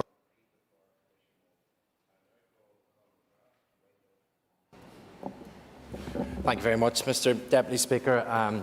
Not much faith in me sticking to my 10 minutes there, but I'll try and get it through in that time. And I'm grateful for the opportunity to wind in this debate today on promoting dementia-friendly policy within the North and to speak in support of the motion as well. Mr. Deputy Speaker, one of the things that we quickly learn when we enter public service as elected representatives is the scrutiny that our lives are placed under, whether it's through the media or increasingly through social media. The life of an elected representative is often seen by some as a life detached from the lived human experience. However, I am sure that everyone within this chamber has encountered the devastating effects of dementia on someone within our own lives. And I think that certainly from my time being in this Assembly, I think this debate has been something where I've heard all sides, all people talking about very personal stories, and I think that allows us to show the real human side that there can be to politics as we've discussed this issue, and it has actually been a very nice debate and motion to be part of here today. I welcome the fact that it's a cross-party motion that is here today, and I thank the DUP as well for forgoing their turn in the system within this House to be able to allow this cross-party motion to be here today. I think that sends a really clear message to what has been described, the tens of thousands of people right across the North that are impacted either by the condition or by those that are caring for people that are living with that disease. I think the fact that we have all come here together today to be unified in our approach in discussing this and caring about the people that are impacted, I think has been a particularly nice touch. It is heartbreaking. The condition takes the people that we cared about and breaks them down into somebody that we must care for. Current statistics show that there are approximately, and we've had the range from 14 to 22,000 people living with the condition, and those estimates may just be the surface. There may be many more. We have highlighted as well and been told that dementia is a part of and accounting for around about 13% of all deaths here. And with statistics as shocking as those, we really does give a picture of the heroic work that has been done by those within our care homes at present and why a dementia-friendly policy is needed so badly at present. So many care homes are providing excellent care round the clock on a daily basis, but we have, as has also been recognised, it is a sector where there's a very high turnover of staffing, and I suppose that continuity is critical in working with people with dementia, understanding how you can care for them, working out the individual quirks that they have to be able to make their life more comfortable is easier done if you've got long-term staff. So trying to challenge that high turnover of staff within the care sector is something that we should be doing, and it's maybe in a part to the low wages and the difficult conditions, but it is something I think that we should be working to eradicate. To say that caring for a loved one or a patient with dementia is not easy would be an understatement. The demands that it places on a carer are monumental as you try to make sense of the condition that is so cruel in its affliction. Carers for such a person can go through a range of mourning as well, as was highlighted. They mourn for the person at the outset of the diagnosis and knowing what there is ahead. They mourn as the condition develops. A once patient and gentle person may become aggressive as the condition continues its assault on their mind. They mourn for the life that the person has left behind, and finally they are left to grieve the passing of that person. We understand that in 1/3 of all the COVID-related deaths, dementia was also on the certificate, and I know that the Health Committee, of which I'm a member, will conduct an investigation into the care home sector with COVID, and hopefully we can examine to see if there's any practice that can be replicated or improved to be able to help those that have dementia. Yes, of course. Member for Given Way. Just on that basis, placing dementia in today's current COVID scenario, and others, the Minister and others have rightly pointed out about that difficult decision that a family have to make when they feel they can no longer care for that person or that loved one. And those decisions are possibly being postponed or delayed because families have that hesitancy that they don't want to put their loved one into a care setting under such circumstances. And perhaps that's something that we will see come out in the weeks and months ahead. I thank the member for her intervention, and absolutely it is such a critical step, such a massive step to actually place a loved one within a care home, but to do that under the current circumstances would be very, very difficult, and a decision that families will put off and put off and put off. But again, that may be to the detriment of the care overall for the family and for the care of the loved one. This helps me to dovetail into my next paragraph, which is about those living with dementia and their carers often feel isolated, lonely and forgotten. This is unacceptable, and one of the cruelest ironies, I think, of dementia, that those who care for those that have lost their cherished memories are often the ones that are forgotten. Certainly within the ethos of the SDLP and others, has long been one which brings people in from the cold and does not forget them. And I commend the work of my colleague Sinead Bradley in the work that's taking place on the APG with loneliness. Mr Deputy Speaker, it's anticipated that the projected numbers of dementia diagnoses will double by 2040, with the North actually being the highest region for that projected increase. Therefore, our response to this disease and its being undiscriminating illness must increase proportionately to be able to deal with that.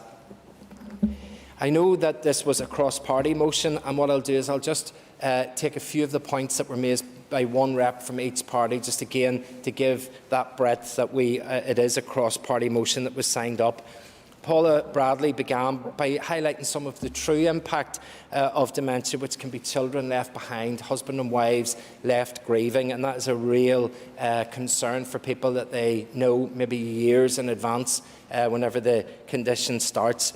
She also mentioned the roguish spirit of her grandmother, and I couldn't help but feel that that's maybe a family trait and there's something in the genetics there, but I'm sure we can continue to find that out. And again, you started off, and many others mentioned how the importance of help and support for carers is absolutely critical, because they're contributing a great amount to society by taking a massive burden off the health service as well.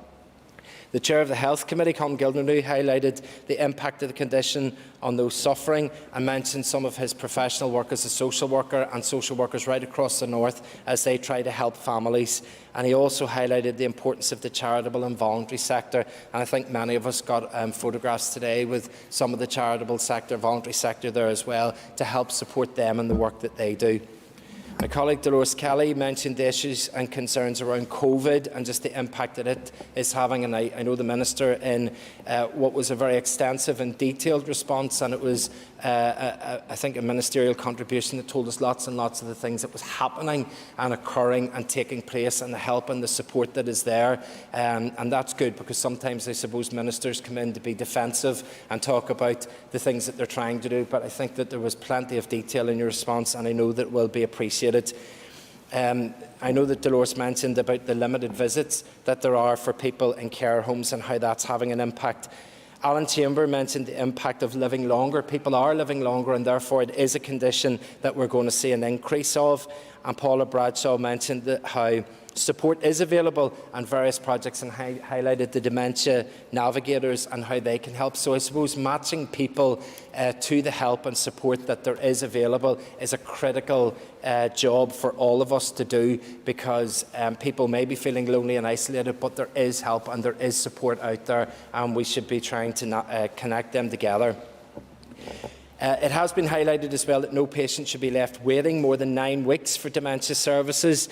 We have to reduce that, because we know in some trusts that we're not hitting that target, and we must do all that we can to try and pull together and provide the support through the executive and through this House, so that trusts are able to get that number right down. Because as somebody else had mentioned, I forget who it was, that there is early diagnosis is key to being able to provide the appropriate services and interventions. I've said as well that COVID-19 is teaching us many lessons about healthcare, about caring, loneliness and isolation. Unless we're willing to learn from these vital lessons and, more importantly, to act upon them, then we will be doomed to repeat them. All those who receive care, whether at home, in a care home, in hospital or in hospices, are deserving of every dignity that we can afford them. Members, we cannot lose sight of this, and I support the motion that's presented today. Okay, members. The question is that the motion standing on the order paper be agreed. All those in favour say aye. Contrary, no. Okay, I think the ayes have that one, and the motion is carried. Thank you. That concludes the business on the order paper. I invite members to take their ease while we prepare for the urgent oral question to the Health Minister, tabled by Justin McNulty, which will be taken shortly. Thank you.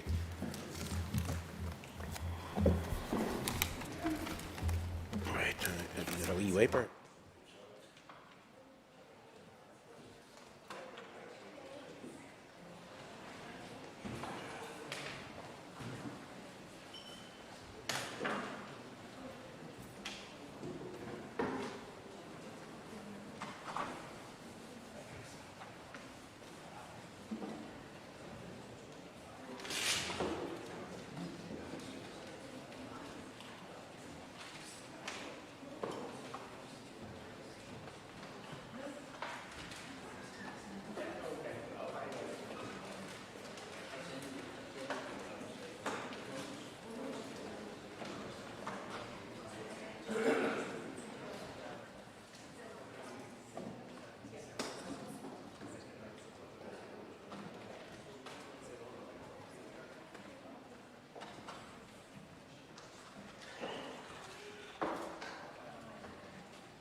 Okay, members.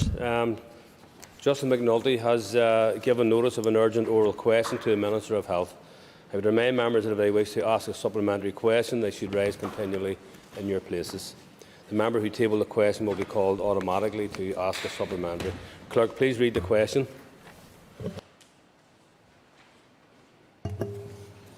To ask the Minister of Health for an update on the COVID-19 outbreak, which has resulted in 3 deaths at Daisy Hill Hospital.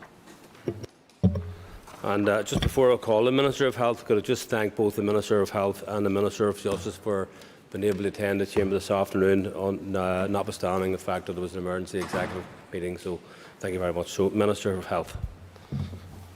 Thank you, Mr. Speaker.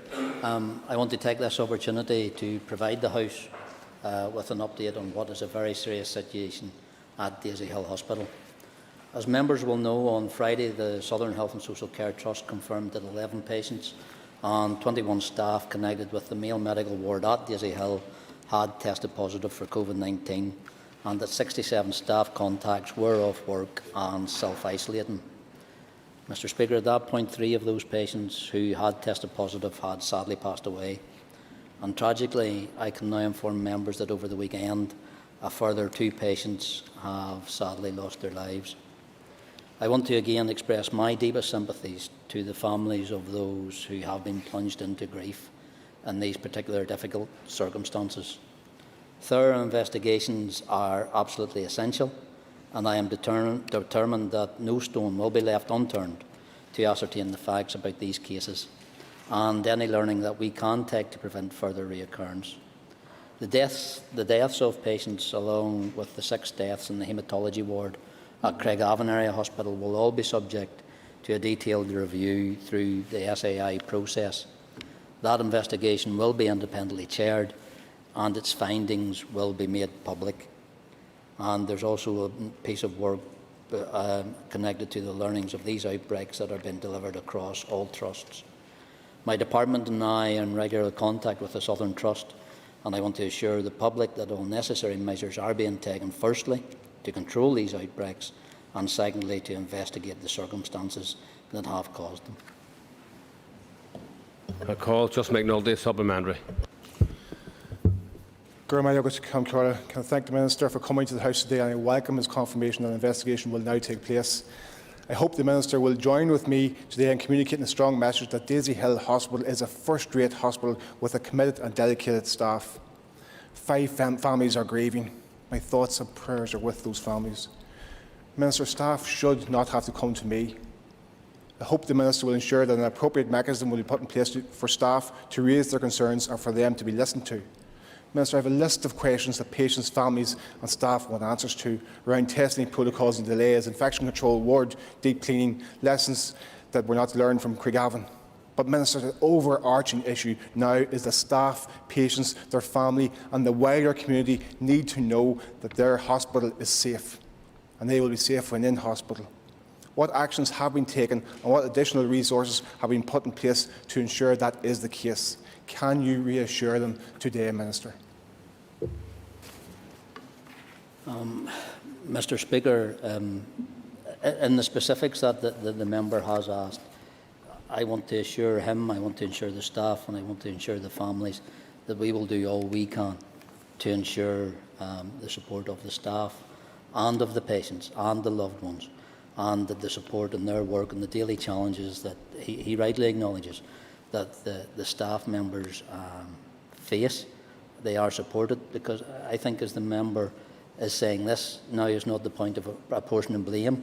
This is about taking those robust steps to ensure the future safeguarding of our staff and the patients in those vital hospital settings, but also supporting the families who have lost loved ones at this critical juncture, because that support and provision and assurances and communication must be there, must be strengthened while the SAI Level 3 investigation goes on, because it will take time, but they need those answers and those reassurances now.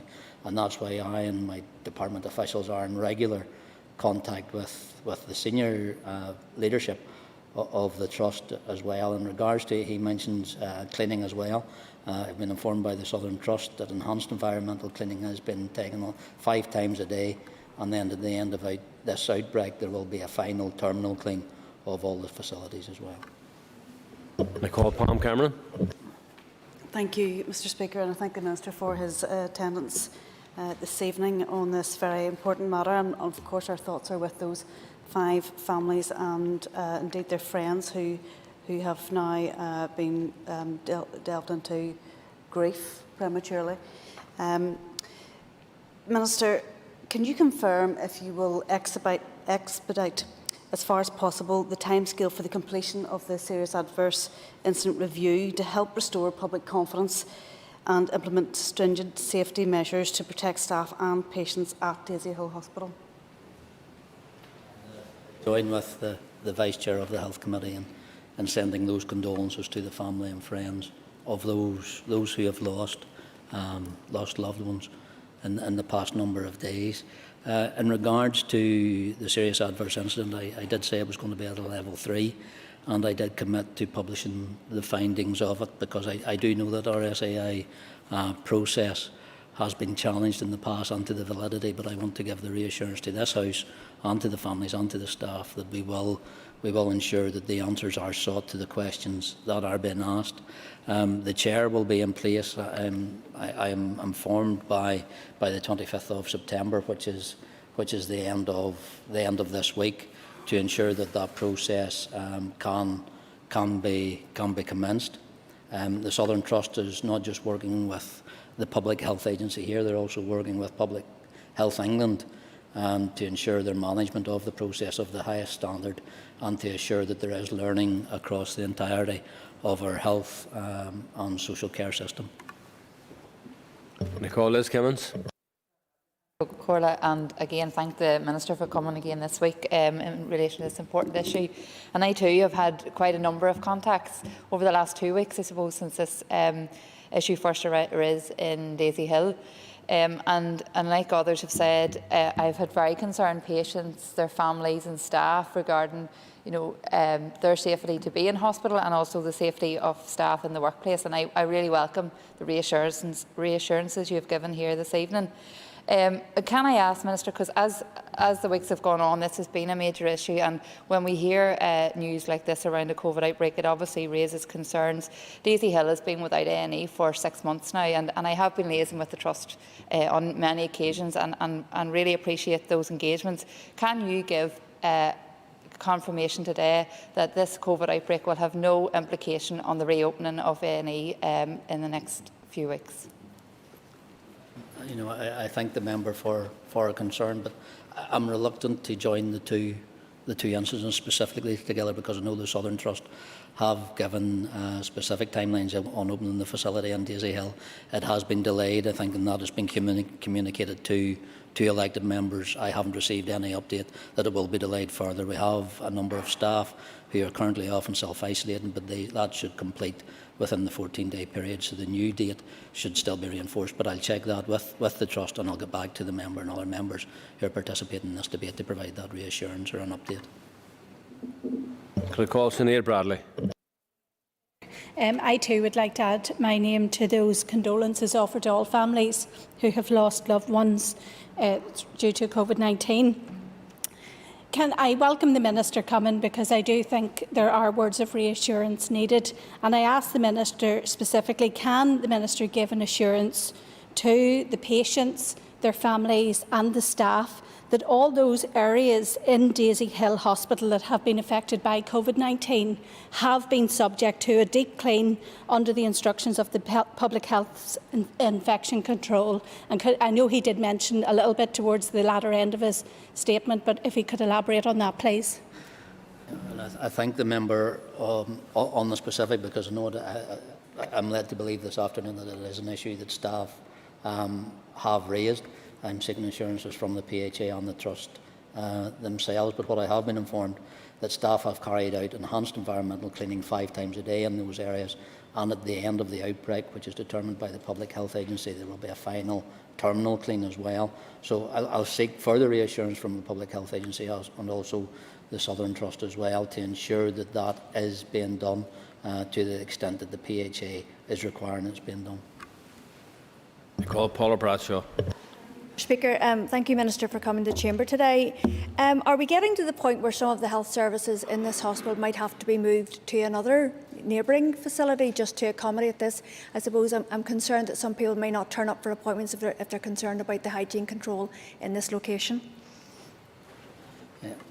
And I thank the member, because she does make a very valid point, and I think goes back to Mr McNulty's supplementary in regards to how we reassure the public, the patients that do have to present themselves, but also the staff. And I think it's a job of this House collectively to provide that reassurance and encouragement to patients to come forward. If there are anyone, and I will say this, if there is anyone concerned, that they should contact those who are organising their appointments, whether it's the consultant or the doctors, to make sure that that reassurance can be provided. At this point in time, I am not aware of the Southern Trust indicating that they want to relocate any services because of this outbreak. But again, I'll check now that the member has raised the issue, because it is an important one. We need as many people presenting for medical treatment as is possible during this current period within the surges of COVID-19. Call Alan Chambers. Thank you, Mr. Speaker. Minister, hospitals, we all view hospitals as a place of safety and recovery, and we probably don't expect for some of our loved ones to contact something like COVID in that setting. But I mean, hospitals do suffer from time to time with infections, MRSA, gastric infections spring to mind. And it doesn't necessarily represent negligence on the part of anyone, but would the Minister agree that it's impossible to completely exclude infections in hospitals? And can he assure the House that everyone involved has taken every step to mitigate against this current infection in Daisy Hill Hospital? And I thank the member, and again, I think the immediate priority in the Southern Trust, working with the Public Health Agency here, and as I said also in England, is to ensure that they're mindful of this standard and to share learning across our health and social care system. I'd also want to take this opportunity again to reassure the staff, those working through these unprecedented times, in caring for the patients and the loved ones, that they are supported in their work and the daily challenges that they're presented with. Because as I said earlier, and I think that this isn't about apportioning blame, this is about taking those robust steps to ensure the future safeguarding of our staff and the patients currently in the hospital, in all our hospital settings, but also supporting the families as well. Call William Irwin. Mr. Speaker, and can I thank the Minister for coming to the House today to answer our concerns. And again, can I add my thoughts and prayers to the families of those that have lost their loved ones in Daisy Hill and indeed Craigavon area hospitals in recent times. Given the level of staff loss, 21 staff, you've said, has COVID, and 67 staff are isolating. How is this level of staff loss affecting the day-to-day running of the hospital? And the member will be aware, under no doubt, with that level of staff absence, there are adverse effects and there are certain services that are being stepped back, but the Trust is doing all that it can through reallocating staff and also the utilisation of agency staff to make sure that we can deliver as many services as is safely possible at this minute in time. But it's about making sure that we get those staff who have tested positive and those who are self-isolating supported during this period of self-isolation to make sure that we can get them back to work safely as well. Call John O'Dowd. And thank the Minister for his answers thus far. Minister, on the 7th of September, I asked an urgent oral to you in this chamber, and on that day you said to me that you were going to establish a severe adverse incident in Craigavon Hospital. A chair would be appointed. On that day, there was 4 people had died as a result of the outbreak in the haematology ward in Craigavon. There's now 6. There's 5 dead as a result of the outbreak in Daisy Hill. The severe adverse incident hasn't been established. The chair hasn't been appointed. Would the Minister not agree with me that time's not on our side, and that he has said it's not the time to proportion blame, and I agree with him. But something has went wrong. It's either person, process or equipment has let the system down. And unless we get this severe incident up and going and the investigation going, we won't know, which means this could be repeated somewhere else. The member did bring the urgent oral back, and I know he has an adjournment debate tomorrow afternoon on this subject. In regards to the serious adverse incidents, the importance is about getting the right independent chair. As I said, that will be they will be appointed by the end of this week. What I'm also have asked is that the Patient Client Council in my department also make sure there is a support mechanism for the families and staff who have to interact with the serious adverse incident as well. There is ongoing work through the PHA, through their inspection processes, their engagement with the Trust and with the staff to ensure that whatever learnings we need to do now are learnt now, because I think it's a matter of fact that the Chair of the Health Committee has also raised these concerns as well. And the member's right, there's no point in waiting until the SAI is complete. It's about learning what we can do now. That's why the PHA is engaged with Public Health England, who have seen similar outbreaks and similar conditions in other hospitals across their jurisdiction, something that we did not see in the first wave. So there's learnings there to be brought across. We're implementing them now, and I can assure the member we're doing, and the Trust is doing all that it physically can and all that it practically can to ensure that this doesn't happen again anywhere across Northern Ireland. And I call Jonathan Buckley. Thank you, Mr. Speaker. And I too would like to place on record my condolences to the families affected by this COVID-19 outbreak. And inevitably, like other members here, my attention turns also to the staff and the staffing pressures and their ability to cope with what will come, hopefully even with general winter pressures. Can the Minister provide an assessment of current health and social care workforce capacity within the Southern Trust in light of the COVID-19 outbreaks, and to outline what mitigations he will put in place to ensure associated staffing absence does not adversely impact patient safety or provision of vital frontline services? And again, in response to the member, I don't have that specific detail of figures with me, but I'll ask him to reflect on the answer I gave to his party colleague, Mr. Irwin. It's about making sure that any provision of service that we deliver is done safely. So with that level of staff absence, due to the self-isolation, which is the right thing for the staff to do, there will be some downturn in provision of service, but the Trust are doing all they can to ensure that that is minimal and there's as little disruption as possible to the service delivery in both the Craigavon and Daisy Hill Hospital sites. And I call Colm Gildernew. Gormaga Cancorlia, and I'd like to thank the Minister for coming and for his answers, and in particular the answer in relation to rapid learning.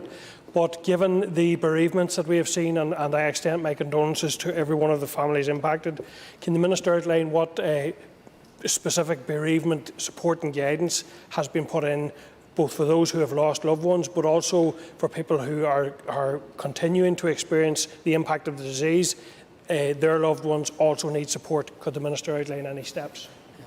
And again, it's, the Chair raises, I think, a crucial part of the support mechanism that the Health Service actually does have to provide. And as we say, engaged with the Southern Trust, with the CEO and the Chair in regards to the initial outbreak in Craigavon, to make sure that they brought in additional resources, not just to support the families and also support their staff as well, because this is a very challenging time as they manage this outbreak, but also the implications of what has happened as well. So I've also asked the Patient Client Council if there's a role and remit that they can provide to provide an independent or a secondary support mechanism outside the Trust, should there be family or staff that want to avail of a service or of a listening ear actually outside the Trust itself. Members, that concludes this item of business, and can I ask members to take their ease for a moment or two?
Okay, members, Mr Doug Beattie has given notice of an urgent oral question to the Minister of Justice.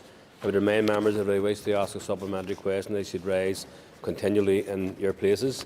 The member who tabled the question will be called automatically to ask a supplementary. Clerk, please read the question. To ask the Minister of Justice what action she has taken to prevent breaches of COVID-19 regulations in the Holy Lands area of Belfast. And I call the Minister of Justice. Thank you, Mr Speaker. The scenes we've been witnessing in the Holy Lands area, not just over recent weeks but for a number of years now, have been a cause of real distress and anxiety for residents. It's a problem that predates the coronavirus pandemic but which has been exacerbated by it, since it is now putting people's health in danger. I have no hesitation in condemning such irresponsible and inconsiderate behaviour, whether it's by people living in the area or by others coming into the area for entertainment.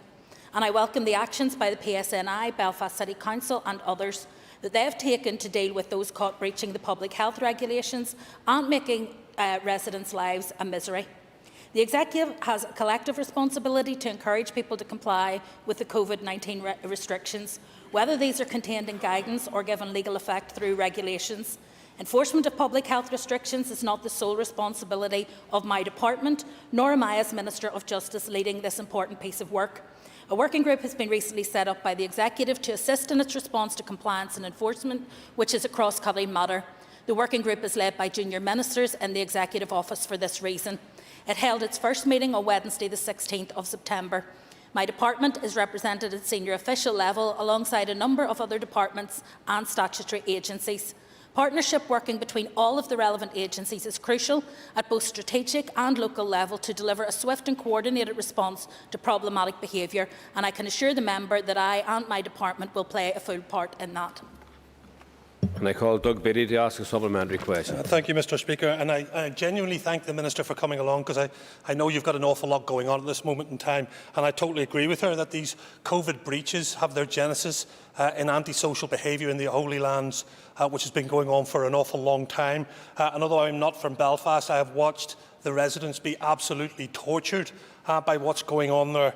And I know that the DOJ did a review of antisocial behaviour in 2018, but we're still waiting for the output of that. I also note that Part 5 of the Criminal Justice NI Order 2008 allows for the police to stop antisocial behaviour due to access alcohol in an area listed by a council, yet they've never used it.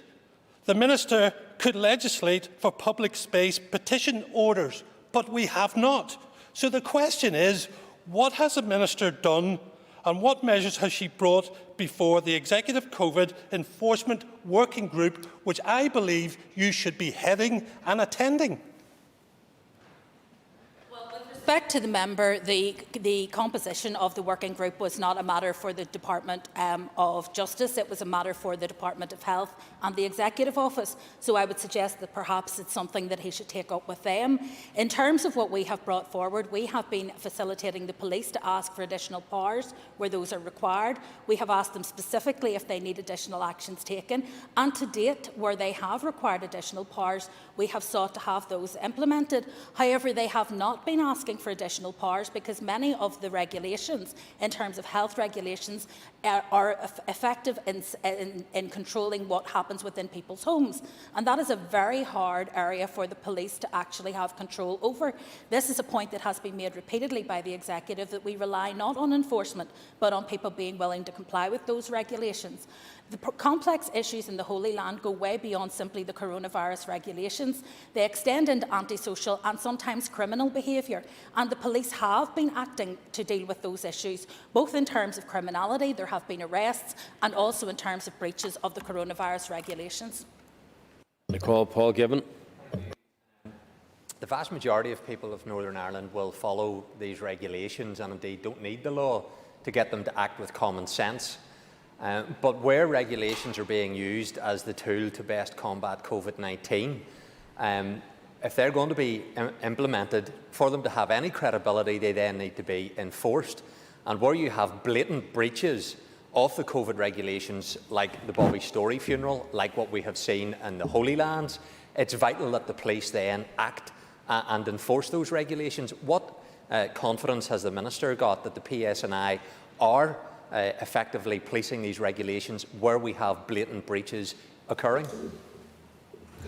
Well, as the member knows, being chair of the committee, it is not my responsibility to answer for or on behalf of the Chief Constable when it comes to operational matters. This is a matter that the member would be best to take up with the Chief Constable directly or via one of his colleagues on the Policing Board, because that is the right forum on which to hold the police to account. I am accountable for the actions that are taken by the Department of Justice, not by the Police Service of Northern Ireland. However, I would direct the member towards the figures that are in the public domain with respect to the work that has been done in terms of enforcement. 116 COVID-1 notices, that's £60 fines, have been handed out over the weekend. Approximately 203 COVID notices have been handed out since the 1st of September. The PSNI have confirmed that most of those notices have been given out following attendance at houses where there has been disturbance. But however, there is an issue that, given that 15 people can meet up to 15 people can meet outside, it can be very difficult in larger crowds of people to distinguish one group of 15 from another, and that is something that the Executive needs to return to in due course. The difficulty, of course, with all of this is trying to balance the public health issues with civil liberties issues, because, as you rightly say, most people abide by this because they believe it is the right thing to do, and it would be, I think, an unfortunate consequence if we were to penalise those who obey the restrictions and obey the law, if we were to penalise them all simply because a few concerted individuals make an effort not to do so. Call Jerry Kelly. I go on British listener Lahan Fragger Gucci Shaw. Thank the Minister for her answer up to now, and let me agree with her in terms of it being a cross-departmental and cross-agency issue that all be involved. So I wanted to, since you've answered that part of the question, ask you, do you have any update in terms of any conversations with the landlords in the area and what that has amounted to, and also, of course, the residents who are suffering in the area? Are they being kept up to date with by the multi-agencies, in particular the department, in terms of what's going on? I thank the member for the issue that he's raised. He will be aware of the working group on the Holy Lands that Belfast City Council chairs in terms of trying to address these issues, and it encompasses many of the agencies that he has mentioned. Since Friday, there has been a subgroup, a very focused subgroup, in terms of the COVID regulations and how this can be addressed in the current circumstances. And so council officers are working together along with their nighttime noise officers, their safer neighbourhoods officers and their ASB officers to work on reporting to the police. So, for example, noise offences can be followed up after the event, but COVID breaches will take precedence when it comes to those issues. It also is clear that the universities have a responsibility and a role in this, and as I have said publicly today, I believe that also landlords have. If you have tenants who are causing persistent and ongoing nuisance, not only to other full-time residents of the area, but to other students who are there to study, not to be on a wrecking mission in that community, it is completely unfair that that is allowed to continue. They are stakeholders in that community, they gain rent from those properties, and they should be robust in dealing with their tenants where their tenants are creating nuisance or engaging in criminal activity. And I would hope that landlords would engage positively and constructively with other agencies in the same way that the Council and other local residents groups have done so to date. Call Matthew O'Toole. Mr Speaker, and welcome the Minister coming today and welcome this question being asked. No one wants to demonise students, but it's clear that in the Holy Land a group of students have behaved terribly in relation to these restrictions. Can I ask that the group that has been set up, as well as looking at the urgent issues around COVID enforcement, looks at many of the longer-term questions that have plagued inner South Belfast and the Holy Land neighbourhood, including the appalling behaviour of some of the HMO owners and some of the deeper cultural issues around student behaviour in that area? Can I ask her, I know it's not just in her department's bailiwick, but can she and the Executive look more broadly at turning that into a high-level, long-term group to look at issues around the Holy Land? Well, to be clear, the groups that have been set up under the auspices of the Executive are there specifically to look at the coronavirus regulations and the enforcement of those, which is an important but one small part of the overall picture on this. It is important to recognise that we shouldn't assume that one group are responsible for all of the problems. It's not all students. In fact, what the police have indicated to us is that many of the people who have received notices are not students at either of our universities, but are drawn to the area because there are students there and then go on the rampage while they're there. They're often visitors rather than residents, so it is a complex area, and I agree that it needs to be taken forward. However, I would argue very strongly, and as someone who previously sat in Belfast City Council, that it is by far the best place for this to be taken forward, because it has many of the ongoing levers in terms of planning, in terms of enforcement of noise and statutory nuisance, in terms of dealing with waste, which has also been a major problem in the area, and all of those other behaviours. And I think it is the right vehicle to take forward that longer term approach, which is absolutely necessary, and I would absolutely agree with the member on that. I call Paula Bradshaw. Mr. Speaker, Minister, can you provide us what your department's roles and responsibilities, if any, are on this new enforcement group? Yes, there are a number of new enforcement groups that have been set up. I mean, first and foremost, there is a group which has been set up in terms of the Executive at a strategic level, and that ministerial-led group is already working forward in terms of looking at collaboration and operational challenges. The focus in that case has been discussing the best mechanism for the provision of public health information to inform enforcement activity. It involves the PSNI, local council, PHA and the relevant departments, including my own. Indeed, they have also been working on a number of other subgroups which looked at reviewing relaxations, restrictions on travel and the hospitality sector, as well as the weekly 4 Nations stock take, and we all obviously have an enforcement focus on those. The Executive also agreed a new ministerial subgroup would be established, chaired by TEO junior ministers, on compliance and enforcement, and it met for the first time on Wednesday the 16th. The discussion there centred on the current challenges in the Holy Lands. We have a DOJ representative at senior level on that group, and it also includes the Minister for Health, a member from the PSNI, representatives of SOLAS, the Chief Medical Officer and Chief Scientific Officer, and then, as I say, representatives from DFC and TEO Information Service as well. And I call Claire Bailey. Speaker, and it's good to hear the Minister acknowledge that this is a long-term problem for the area, just heightened with the extra added pressures and dangers with COVID. And the Health Minister this morning told this House that over 50 notices had been issued in the past few days in the Holy Land area, and this is good news. And I would certainly pity the fool who would go ahead with a house party in the area these days. But can I ask the Minister if she plans to be on the ground and experience first-hand the true extent of the antisocial and criminal behaviours that need dealt with in the area in the long term? Her question. I'm not sure that it's actually wise for more people to be on the streets rather than fewer when we're actually asking people to take these COVID regulations seriously. I'm well aware of the problem. I served on Belfast City Council for over 10 years. Throughout that time, this was a major problem. I've visited the area many times. Our own party headquarters is in the centre of that area, and my colleague, who is the MLA for the area, is regularly on the ground to see what people are going through. So I don't think we need to add to more footfall in the area. I think that I can rely on those who are there to enforce the regulations to do that and to do so responsibly. I have met with the residents many times on this issue. It is hugely frustrating that young people who have a privilege, and it is a privilege, to be able to go to university, to be able to study, to be able to further their lives, are behaving in such an inconsiderate and selfish manner. And I have to say that we all understand what it is to be a student and to have fun. We've all been there, though it may be hard to believe it when you look at some of us now. But we have all been there. The problem here isn't that young people are going to wake up tomorrow morning with a bad hangover. They're going to wake up with a criminal record that actually marks them out for the rest of their lives. They need to get a grip. I call Steve Egan. Thank you very much indeed, Minister, for coming and speaking to you this evening. Minister, you have outlined a plethora of responses to this issue to do with the Holy Lands, and you yourself have shown a considerable amount of knowledge of the issues that have been affecting the Holy Lands for a very long period of time.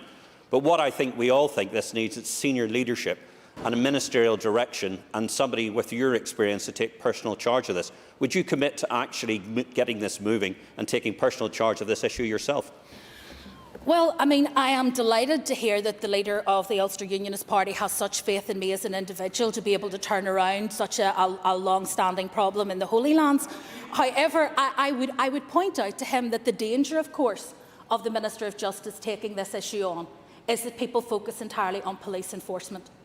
That is what happens when the Minister of Justice takes responsibility. And this is not a matter simply for the PSNI. The councils have responsibility for matters such as nighttime noise. Belfast City Council have their nighttime noise service, their Safe for Neighbourhood officers and a houses and multiple occupancy unit.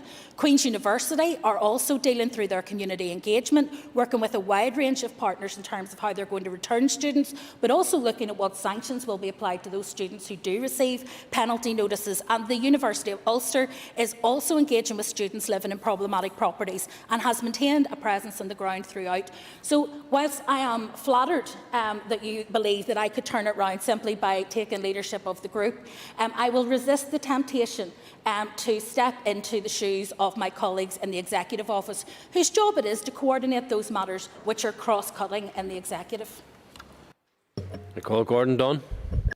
Speaker, and I too thank the Minister for coming here this evening. I think we were all shocked at the behaviour that was taking place in the Holy Land. But what discussions has the Minister had with the Chief Constable, even considering cordoning off the area for a short period of time to restrict access to residents only and to those students who can prove that they are legitimate tenants with some perhaps documentation from their landlords?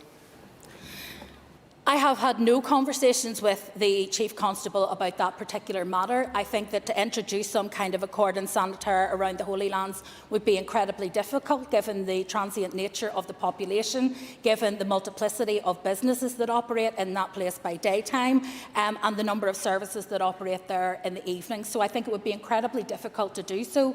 However, I have talked at length with the Chief Constable about the enforcement issues in the area, about the antisocial behaviour issues in the area, and it's a conversation that I've had with previous Chief Constables. This is not going to be easily resolved, and none of us, I think, should assume that it will be. But I believe that the coronavirus regulations provide an extra layer of challenge, but also an extra opportunity to drive home to young people the risks that they are taking with their health.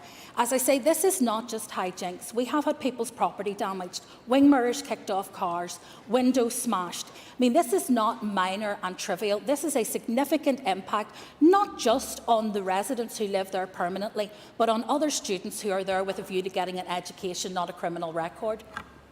I call Paul Fruit. But it has blighted the area for many years. And it is the case, and it's true, that you're asking the police to police living rooms and gardens.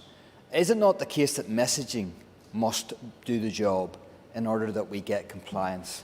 And is that message not shot to pieces when the Minister's own executive colleagues in Sinn Féin willfully and brutally flaunt the regulations and do not apologise for it or take responsibility for it? How does the Minister, even the Justice Minister and a member of the Executive, fix that problem and give a concerted message? Well, my recollection is that, referring to the incident in question, it has actually been apologised for, but I would certainly ask the member if he could perhaps speak to some of his colleagues who are, for example, displaying deep and profound resistance to wearing masks and to following the other health advice that is being offered, because I think that that is unhelpful. It isn't just the Executive who have responsibilities in these issues. It's every elected representative. And so, gently I would say to the member he should look at some of his colleagues who have been anything but exemplary in that regard. I call Tom Buchanan. Thank you. Minister, thank you for being here this evening on this issue. But I note where you do place a lot of blame on the landlords. And yet, while the landlords may have some responsibility, surely the bulk of the responsibility lies with the tenant who signed up the tenancy agreement and to all of the issues relating to that particular agreement, and therefore the responsibility is actually on the tenant more so than the landlord, and their responsibility to adhere to was on the tenancy agreement and also to the COVID regulations.